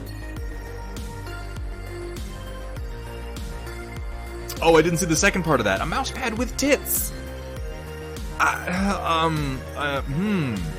What the fuck are you talking about, Cat? What? What? The first part of that, like, I was tracking, like, I'm with it. I'm like, yeah, put that on a mouse pad, but let's move on. Jeopardizing beam, go! Well done, Rio Hassan Pfeffer, and thank you so much for sharing that with us. You have some fantastic ideas, man. I've seen them. It's not, okay, Kat, let's be clear. It's not that I don't know that there are anime mouse pads with tits. Like, I'm aware that they exist. I'm just, like, what made you see that picture and go, you know, Chaotic should have some big old titties. Like, what? What? Yeah, that's right. Your camera angle of my room is very narrow. Don't assume my perversions.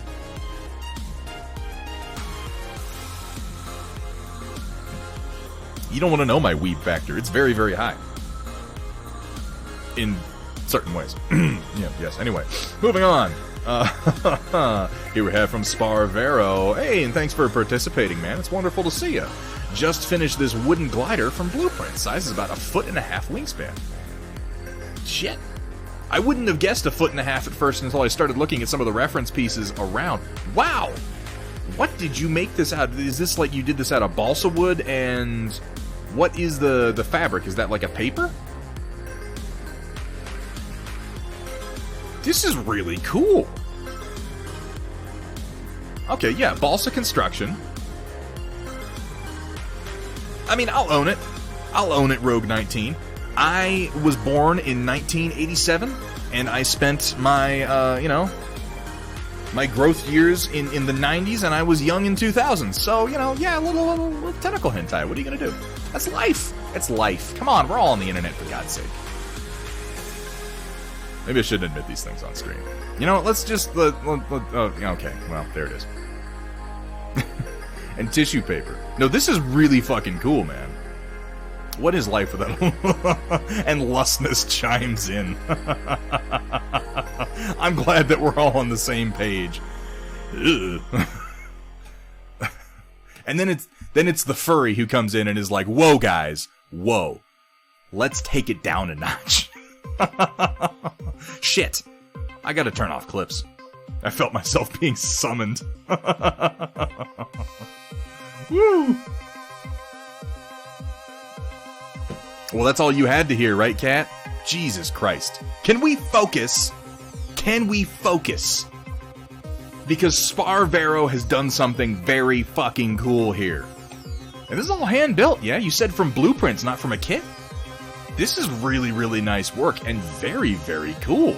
This is a type of model building that I generally do not engage in, but I find that the people who do, like, I have an immense respect for the craftsmanship required. Blueprints from 1920. Wow. So not even like kit blueprints, like this is how you make a little miniature version. Like, you took the blueprints for the plane and you made it. That's fucking awesome. Sparvero. Do you do this sort of work regularly? Like, is this is a hobby? I would assume, like, because you did this one so well, I have to assume you've done more of these. Built a few of them. Sparvero, I would love if you would continue to share some of these with us. They don't even have to be the most recent ones that you did. I'd love to see more of these, because this is really quite cool. Yeah, no, the craftsmanship in this is incredible. Frankly, I'd like some more close-up pictures, because I see, like, you've done it like they actually balance and construct these. I can see what's the name for these wires? These bracing wires that go in the X pattern between the struts. I don't know what they're called. Rigging wires. Okay. I have flown in dual-wing aircraft before. My father he wasn't, I don't want to say he was a stunt pilot. He was an aerospace engineer who was also a pilot. He is an aerospace engineer who is also a pilot. It's 2020, but it's not that bad for me yet. And he used to own a Stearman stunt plane. And he used to take us kids out, and we'd jump into the front seat. He'd jump into the pilot seat in the back, and he would, make us shit our pants by doing loops and flips and just batshit crazy nonsense in that goddamn plane. I think he might not realize how traumatizing it was. But as a result, I have kind of a weird connection to these dual-wing aircraft. Obviously, not ones this old. Like, I wasn't flying in a World War I or anything like that. It was like it was a Stearman. But no, this is very, very cool, man. Thank you so much for sharing those with us, and I would absolutely love to see those. More of what you've worked on. Come from a similar background, but you see, I loved it. It never clicked with me as much, Waffles. He loved it, and I enjoyed it to a point, but I was also terrified, if I'm being honest. It was a bit much for someone my age. Probably thought it was exciting, probably didn't mean to traumatize you. Oh, I'm absolutely sure that's the case. Absolutely sure. Now, I will give him one thing. That experience made it so that I cannot be panicked by even fairly severe turbulence on commercial airliners. Like, I'm fully aware of the statistics and the dangers and the realities of flight, and even when you hit like some real rough air and you're going up and down real rapidly, and people get the little kind of nervous laugh, I'm like, take a fucking nap, man. You know what? I consciously chose to go up into the air today, and if I die, man, there's literally nothing I can do about that, so it just doesn't bother me as much. Duped into working quite a bit for free flying. Took me years to notice that, but still. Dude, if it took you years to notice it, if you were getting value out of it, I'd say it probably wasn't that bad. I considered trying to be a pilot at one point. I was in the Civil Air Patrol. That's the closest I got, I think. Hold on, let me see who did this. Here we have from Justicar 06. Samara pointed me here for some tips on improving. The Mini is a Primaris infiltrator. Okay, alright.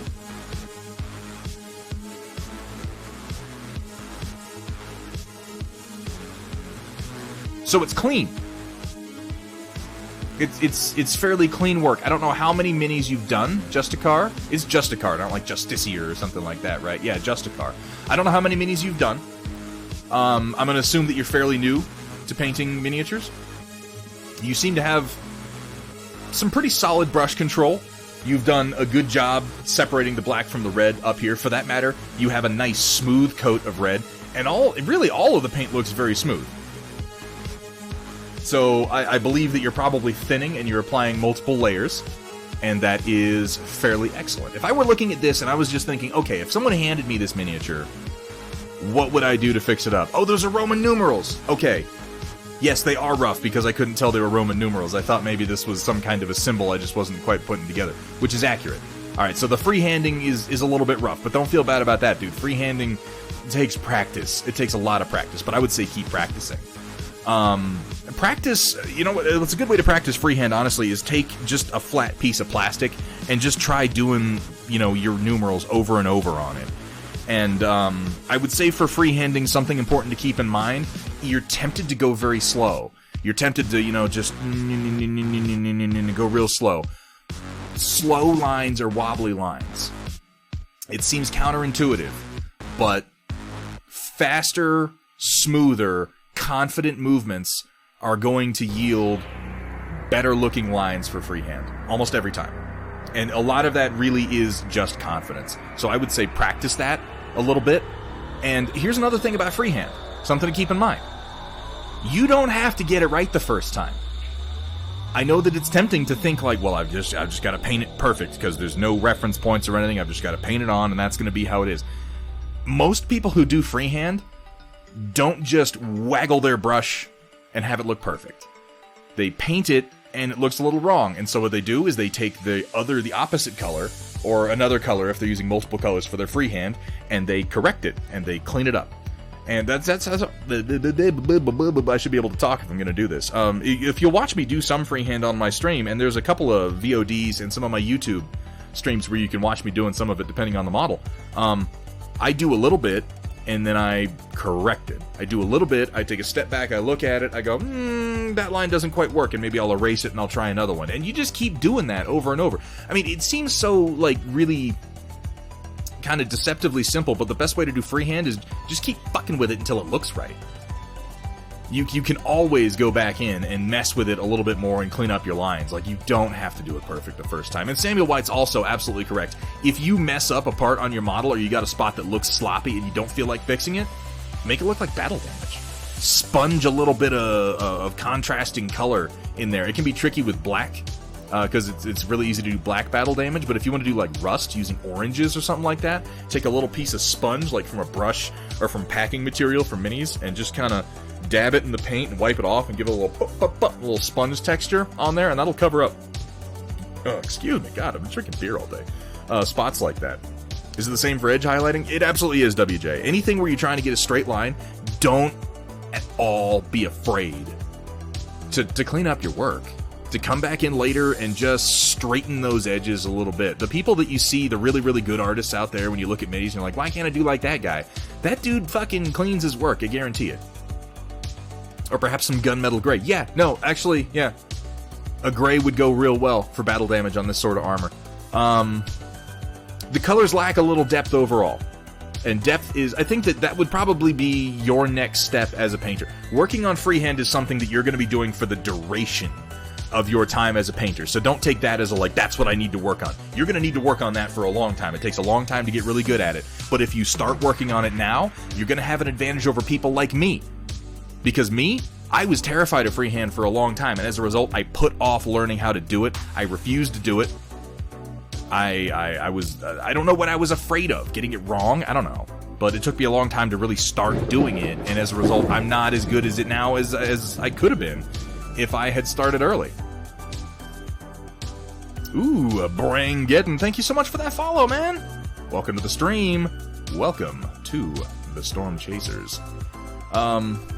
Yeah, so if I was doing, like I said, if you were just to hand me this mini, highlighting. I think the next thing you need to work on is highlighting. Just overall. Because your base coats are very, very smooth. That's something people mess up a lot the first time. But honestly, I think your brush control is good. I think your base coats are very smooth. You seem to have a good handle on that. You're obviously using washes. I can tell from looking at the gunmetal you did here. You did like a Nuln Oil wash over it overall. I think that works pretty well. You can afford to go heavier. You can absolutely afford to go heavier with your wash. But yeah, I think highlighting is the next thing that you should start working on. And that's just, and you can find tons of videos on it online, you can find tons of guides and stuff, but that's the direction that I would go in. And that's just picking out the areas of the model that light is naturally going to be shining on. And essentially, you want to raise the value of the part where light is following, is falling rather, and you want to lower the value of places where you have shadows. But if you took this clean brushwork and you started applying shadows and highlights, yeah, that would be a step into a whole new realm of quality for you. A dark blue wash, yeah, don't be afraid. Don't be afraid of using more colors. Even something like a blue or a purple over a metallic. Because if you look at metallics in real life, if you look at firearms in real life, they're not just gray. There's lots of blues in steel. There are definitely purples. There are color variations. When you're doing things like the big long assault cannons, you'll notice people do like heat bluing on them to make it look like they've been firing. Where at the end, you've got like I'm trying to remember the order of it, but it's like silver at the end, and then sort of purple, and then blue, and then like a copper color, and then back to silver as you come in. And you can do a lot of that with washes. Blue steel, oh yeah, that's the... blue steel, you know, that's kind of that's a harder look. Le Tigre's a little softer. I use that for shoe sales sometimes. Gonna try that on a Meltagun. Give it a try, man. You can do a lot of that with washes. Yeah, that looks like a single Nuln Oil wash. Don't be afraid of using multiple washes of Nuln Oil. And for that matter, don't be afraid of, like, washes are a great way, particularly if you're new to highlights, to blend your highlights, to make your highlights seem less abrupt. Because the first time you try to do a highlight, you're going to put it on there and you're going to be like, wow, that looks like a big block of color where it doesn't belong.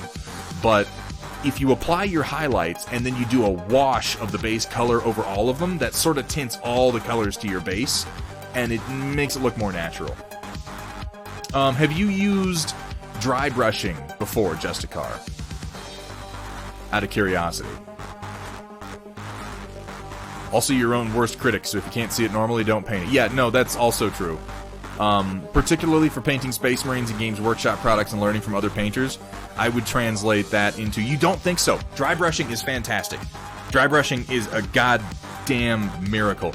I didn't exactly do like an instructive thing on it, but if you go back to my last stream where I was painting these, they're not done by a long shot yet, but where I was working on these Griffins, these Sultic round facers, you can see me doing a lot of dry brushing to take what is a dark black green up to a shaded highlight.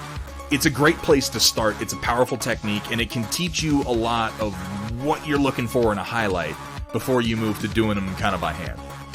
So I would say look up dry brushing and work on highlighting.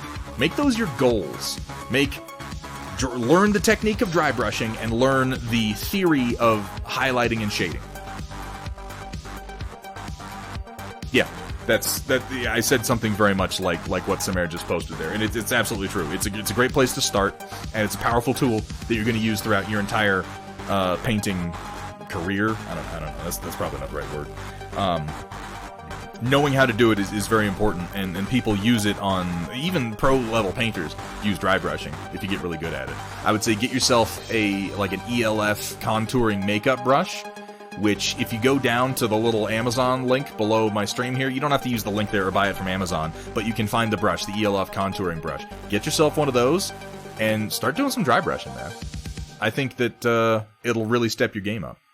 But yes, okay, so wrapping that up, look into the technique of dry brushing and the theory of highlighting and shading. Make that what you focus on for a little while until you're more comfortable with it. And once you're good with those, then focus on moving up from there. Because I can point out some other things on here that's like, well, you could learn this technique, and you could do this specific thing, and you could do a little detail, but don't worry about that for now.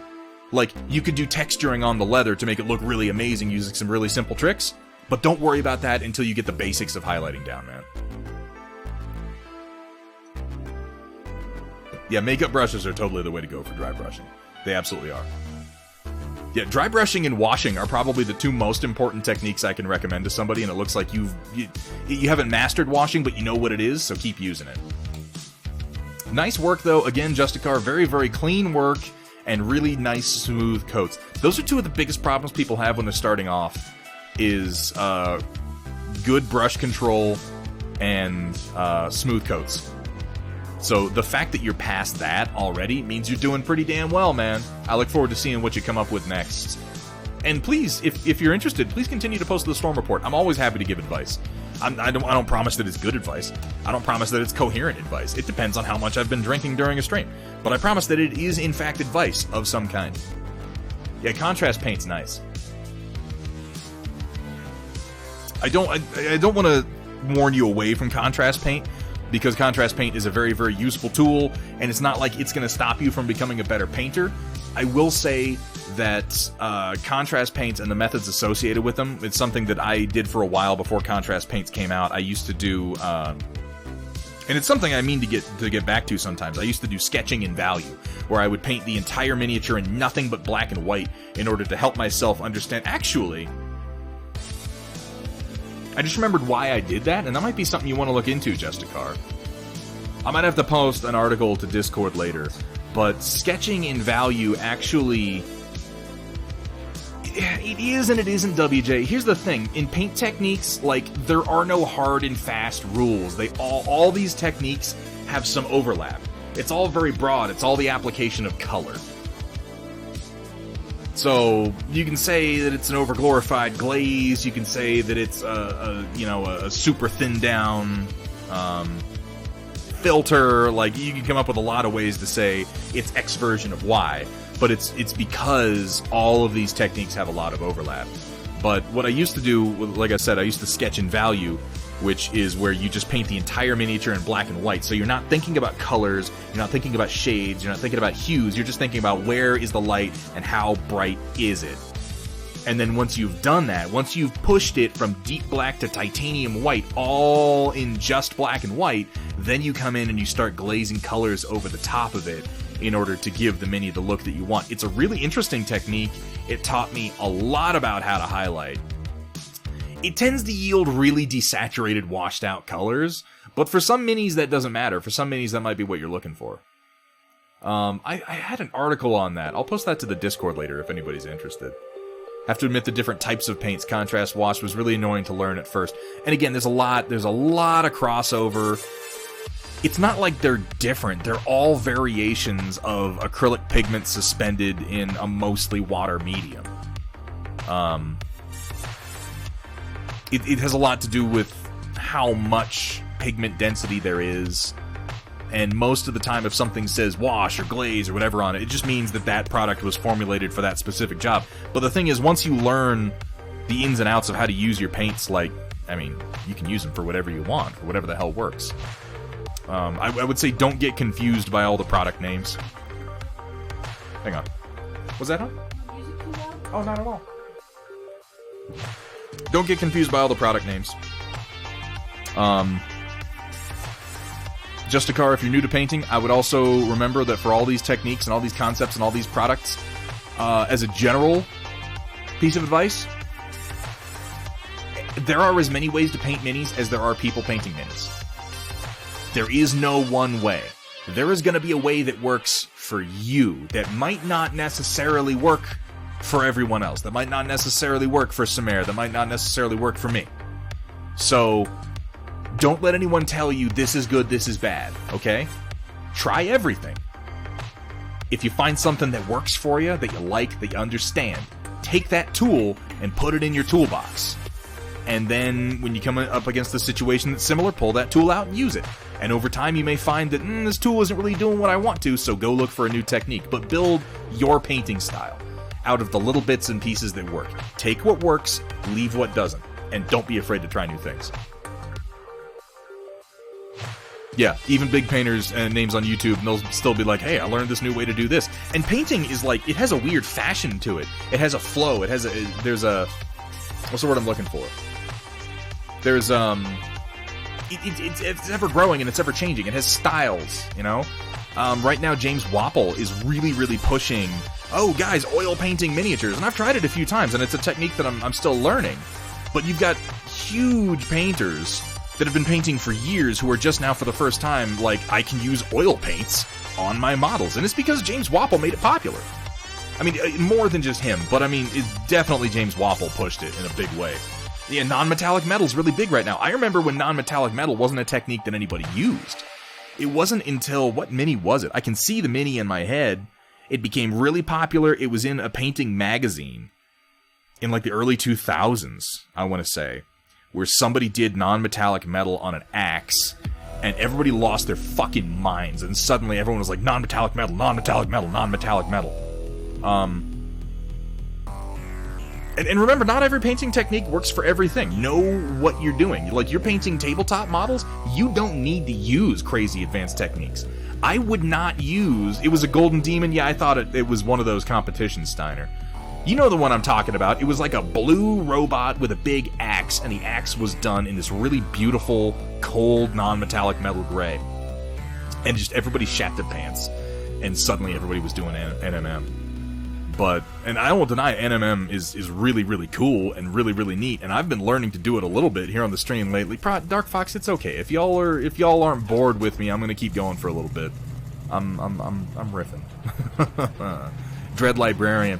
Yeah, that sounds right to me. That sounds right. I would agree with Rodan. It doesn't hurt to keep a painting journal. I personally, I don't. I probably should. It's just kind of not how I work, but that's what I mean. You know, take the things that work for you. Try a painting journal. If it works for you, then, you know, go for it. Use that. If it doesn't, fucking leave it behind. I'll sum it all up by just saying, build your style. You know? Don't let anybody tell you should be using something. Non-metallic metal, I'll tell you what non-metallic metal is great for. Non-metallic metal is great for showcase pieces. Non-metallic metal is fantastic for when you're going to view a model from a very, very specific angle. Because there is something called the golden angle for every miniature. The golden angle is the angle from which it just looks best, from which you can see the most details, things aren't being covered up, and the highlights just match. And everything, you're like, that's the one I'm going to take my picture from. Non-metallic metal leans into the golden angle. You need that golden angle, because you take a non-metallic metal miniature that looks amazing, and you're like, whoa, holy shit, but you can only see that one angle. Take it and rotate it 30 degrees, it doesn't look as good. It just doesn't. The best of them. It's just, there are angles that just aren't going to work, because they're unnatural. Whereas using metallic paints, they utilize the natural light a little bit to generate that shine themselves, so they look better from more angles while maybe not looking as extreme as NMM does at the golden angle. So that's why I say, like, if you're painting tabletop models, probably just use metallic paint, because you want your model to look good being seen from numerous angles at common viewing distance. Whereas somebody who's doing, like, top-tier golden demon, crystal sword, NMM is like, well, I'm going to take a fucking super specific picture with a very specific background and a nice camera, and that's going to be my entry. And these are different purposes. Yeah, Steiner's NMM is... That's a good way to put it. It's more abstract. It's less specific. He doesn't lean into the hyper contrasting highlights, the really high level you can take it to. It's a little more generalized, and as a result, I agree, it looks better from more angles. But that's Steiner's style. He took the parts of it that worked, and he left the parts of it that didn't, and now he has something that works for him. And that's the best way to become a good painter, in my opinion. Can you make NMM work at Battletech scale just due to how much smaller the scale is? Yes. Yes. In small areas? Absolutely. Because it's a principle, and you can absolutely apply it to certain mechs. It can be done. Yeah, definitely. Yeah, your Lao mechs are fucking amazing, Steiner. Those green ones you did, they're some of the best ones you've done.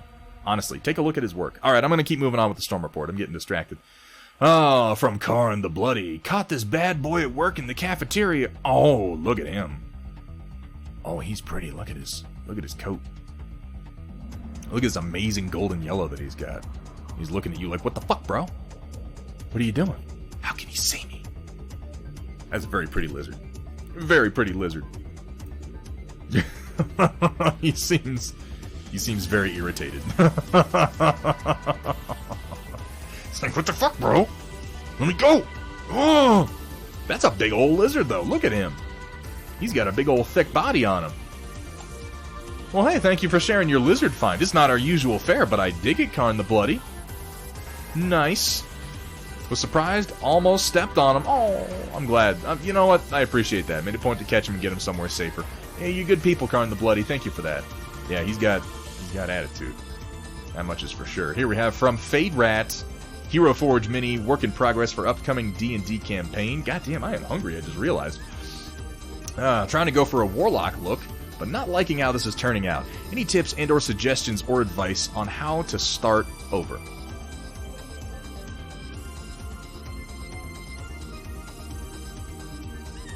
Don't start over. I wouldn't start over. I think you've got some decent colors going on here. I think some of the most important things you've actually taken care of on this. Your base colors are actually decently contrasting. I like the yellow pants as a way to kind of divide the top of the model from the bottom. I like that you've got a warm color on the cloak here, and then you've got the cool color in the blues here. What you need is definition. You want to start working on some highlights before you decide, because I talk about the threshold. I talk about the threshold. I don't have a button for the Storm Report to play the threshold clip. But I talk about the threshold at which you're painting a model and you have an idea in your head of what you want it to look like, and you're like, what am I doing? It doesn't look like I want it to look. It's not coming together. Ugh, why do I keep doing this? You have to push until you get to the threshold. So much of miniature painting is being able to see your final product in your head, and this is a skill. Are there people out there who can see it and just do it? Yes, they're amazing, they're prodigies. Most of us aren't them. It's a skill that you have to develop to see where you're going and then parse the steps that you need to get there. And when you're developing that skill, it's very, very hard, because you'll find yourself a number of times in the position, just like you are now, of going, I don't like this, it's not doing what I want it to do, I should start over. But I'm telling you, you haven't pushed it far enough yet to make that decision.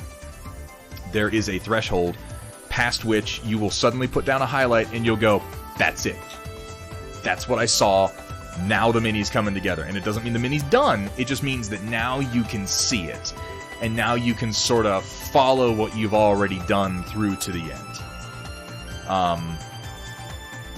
I think that if you start working on the face, first of all, if you start working on the face right now, you're going to have an easier time of it than if you continue to work on the cloak and then you come back in to work on the face. I always tell people, work on the deepest parts of the model first. Work from the inside out. And this is quite simply because it's hard to reach the inside parts without touching the outside parts. And if you save the inside parts to last, you're going to run into some trouble when you try to do the highlights. You're going to spoil some of your own work. You're going to have to do a lot of cleanup.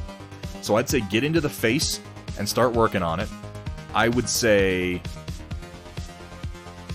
use a yellow tone on these horns. Go for something kind of yellowish for the horns, like a sepia, almost.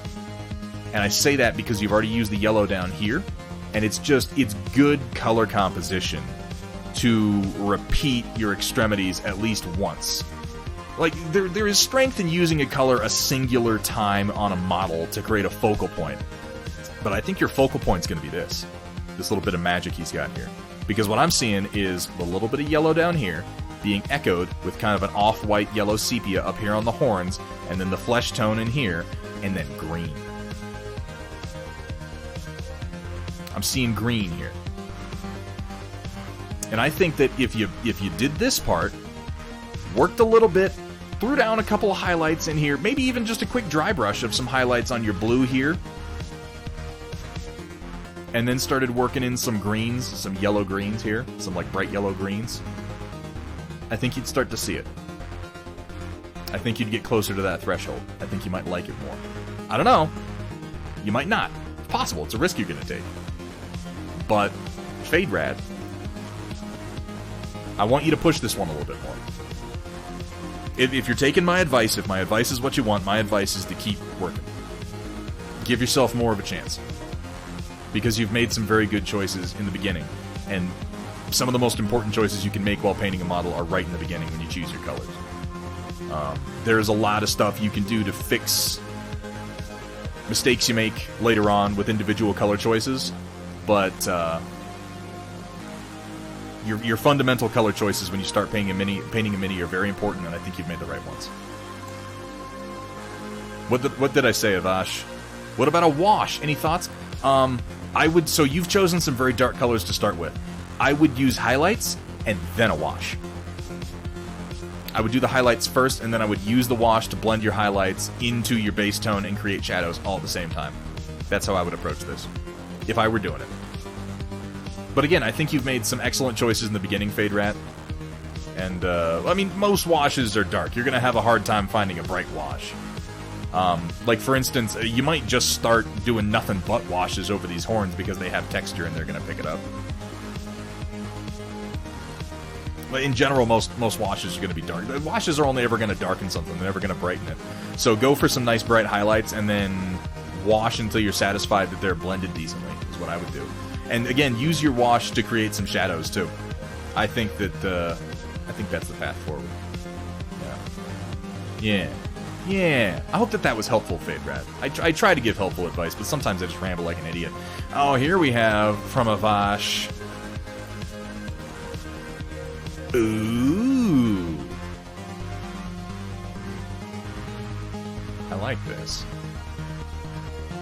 I like the sort of fade from the bright blue, the bright desaturated blue, out to the kind of harsh blue, and then you've got these silver, and you've repeated this from the mechs to the vehicles. That's a nice touch. I like the look of it on the Awesome, with the bright white right in the center, and then kind of moving out to the blue, and then you got the gray on the outside. It's a nice unifying scheme. It's interesting to me that I'm seeing... See, there's some color temperature interest going on here for me, because you've got these segments of a real cold white, and then you've got these segments where it goes to warm, kind of an off-white, and then you come out to a real cold blue. It's bold. It pops. That is a lot of strikers. That much is true. Avash, I would love to see... I like the look of the vehicles, but I'd love to see closer and more in-focus shots of these mechs so that I can get a better idea of how the color temperature is being applied. It definitely contrasts. It definitely contrasts. And I like the orange. I think the orange really...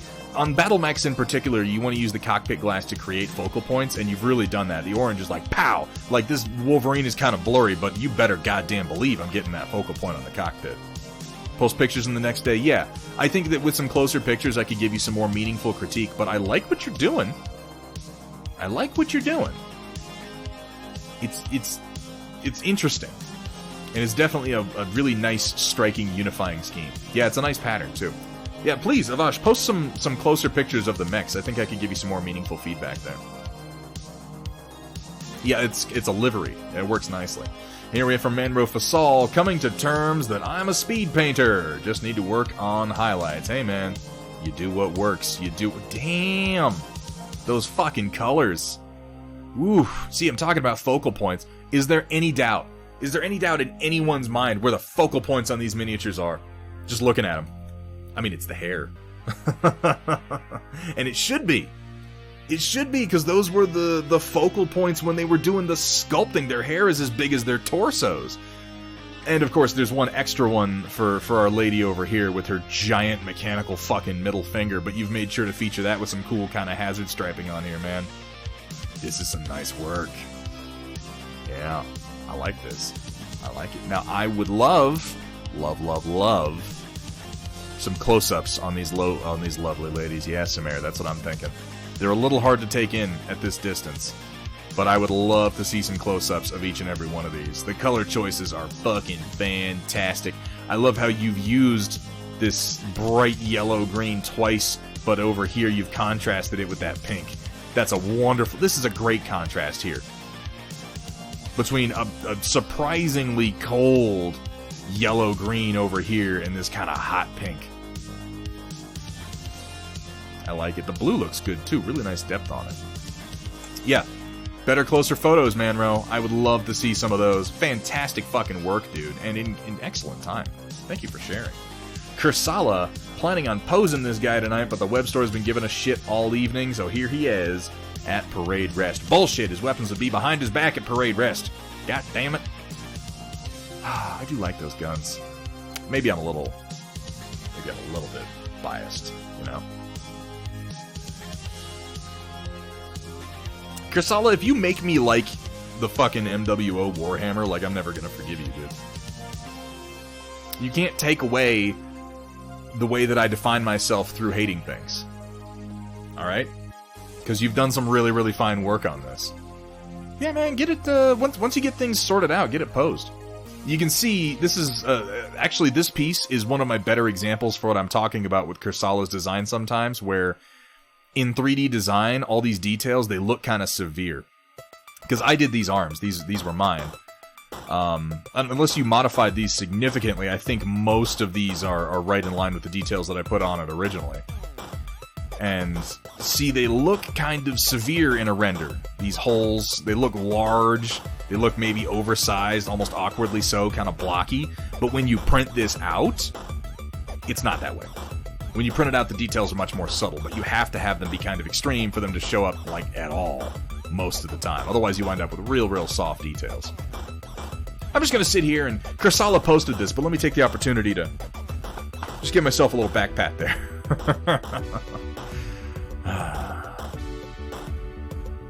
All I did was make it a bit smaller. Yeah, the proportions are all right, though.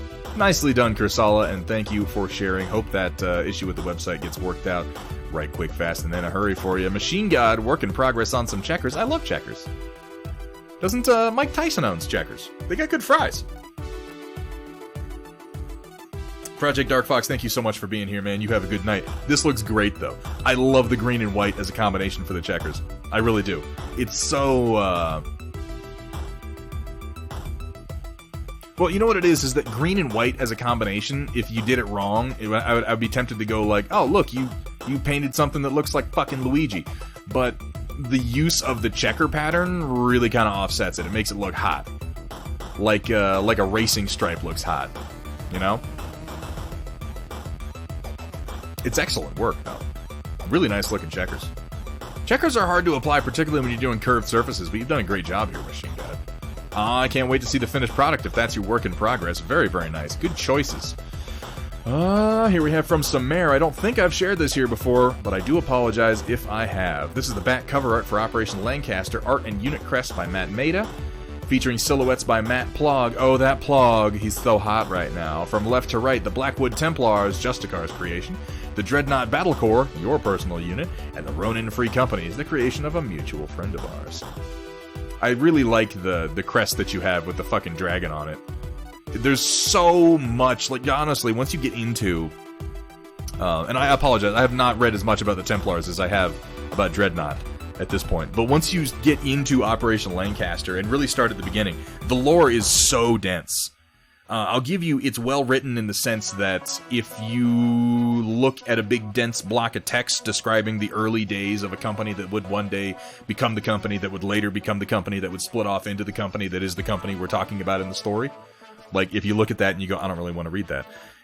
It's not like you worked in details to that so integral that you can't sort of pick it up by skipping ahead. And that sounds like I'm saying, just skip that part. That's not what I'm saying. Good writing, in the sense of technical writing, particularly for something like a TRO, doesn't demand that you know every detail to get the gist. It relies on... I don't want to say archetypes, I don't want to say tropes. Archetypes maybe, not tropes, but it relies on, you know, archetypical concepts that any reader can pick up on. And then if you want more fluff, you can dig down deeper into it. And I have to say that what I've read of Operation Lancaster so far shows that you have a grasp of that. Because I've been able to skip ahead a number of times, and then when I get to like one little part where I'm like, I'd like to know more about that, you can go back and dig into the history and enrich your understanding of it.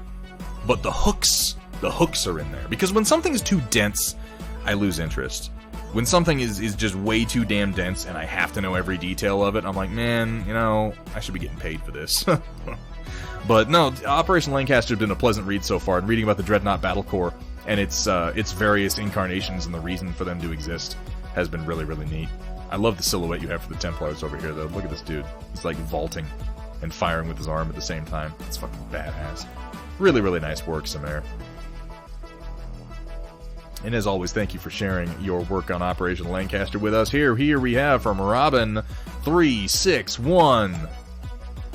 You, sir, are just a colorful fucking madman, and I'm glad that you're continuing to post this crazy bullshit. I say that in the most loving possible way. This is a man who is...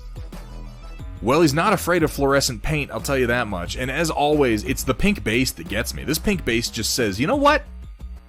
Fuck you. You think I need to fucking do a black rim around my base? What's wrong with you? Ooh, those greens. The green, the neon, the fluorescent green against the black works so damn well. And I like how you've picked up the warmer colors, the oranges, or rather the yellows, for the two axes. It kind of helps them stand out. Yeah, the tufts really also help to make it. Really, really nice work. Thank you for sharing. Oh my god. You finished this up during the stream, did you? Holy shit, it hurts to look at. It's like... I'll tell you, you'll never forget where your unit is on the table with a paint scheme like this. Holy shit, and I like how you've gone ahead and repeated the yellows, and like this guy's got claws. We got more axes back here. But you just repeated it across all the weapons. And then it looks like you've got a touch of it on their helmets, which in my mind is just good color composition, giving yourself a little triad of yellow on each one of them. I'll give you, it's a little hard to see the yellow past the way the green is digging into my brain and scratching out my corneas. But leaders in the camouflages for sissies crowd. I may be wrong, but I'm pretty sure they use some pink on those models. Really, really cool work. Really cool work. Jesus Christ, so bright. Yeah, I mean, I'm bleeding a little bit from one of my eyes, I think. But, you know, it's the good kind of pain, man. That's, ladies and gents, is going to bring us to the end of the Storm Report, and ultimately, the end of the stream. Well, the end of this stream, not the end of the stream. You know what I mean. You know what I mean. Let's see who's doing what, shall we?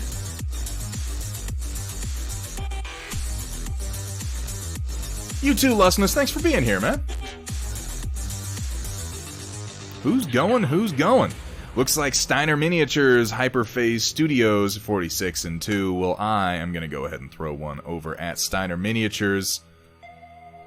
Raid people over there. If you want to keep watching some mini painting, there are few better places to be, and he's just getting started. He will be going for some time. Great background if you want to keep working on some of your own stuff. Guys, holy fucking shit. Can I just for a second address the insane, never-ending torrent of fucking donations that happened today? I don't even know what to do with that. We'll be back next Tuesday? Awesome, Justicar. I look forward to seeing you. I will note that we will be back. Our next stream is going to be this Thursday, October the 1st. We're going to be playing some Dead Space, relaxing, having a little fun, doing another Storm Report.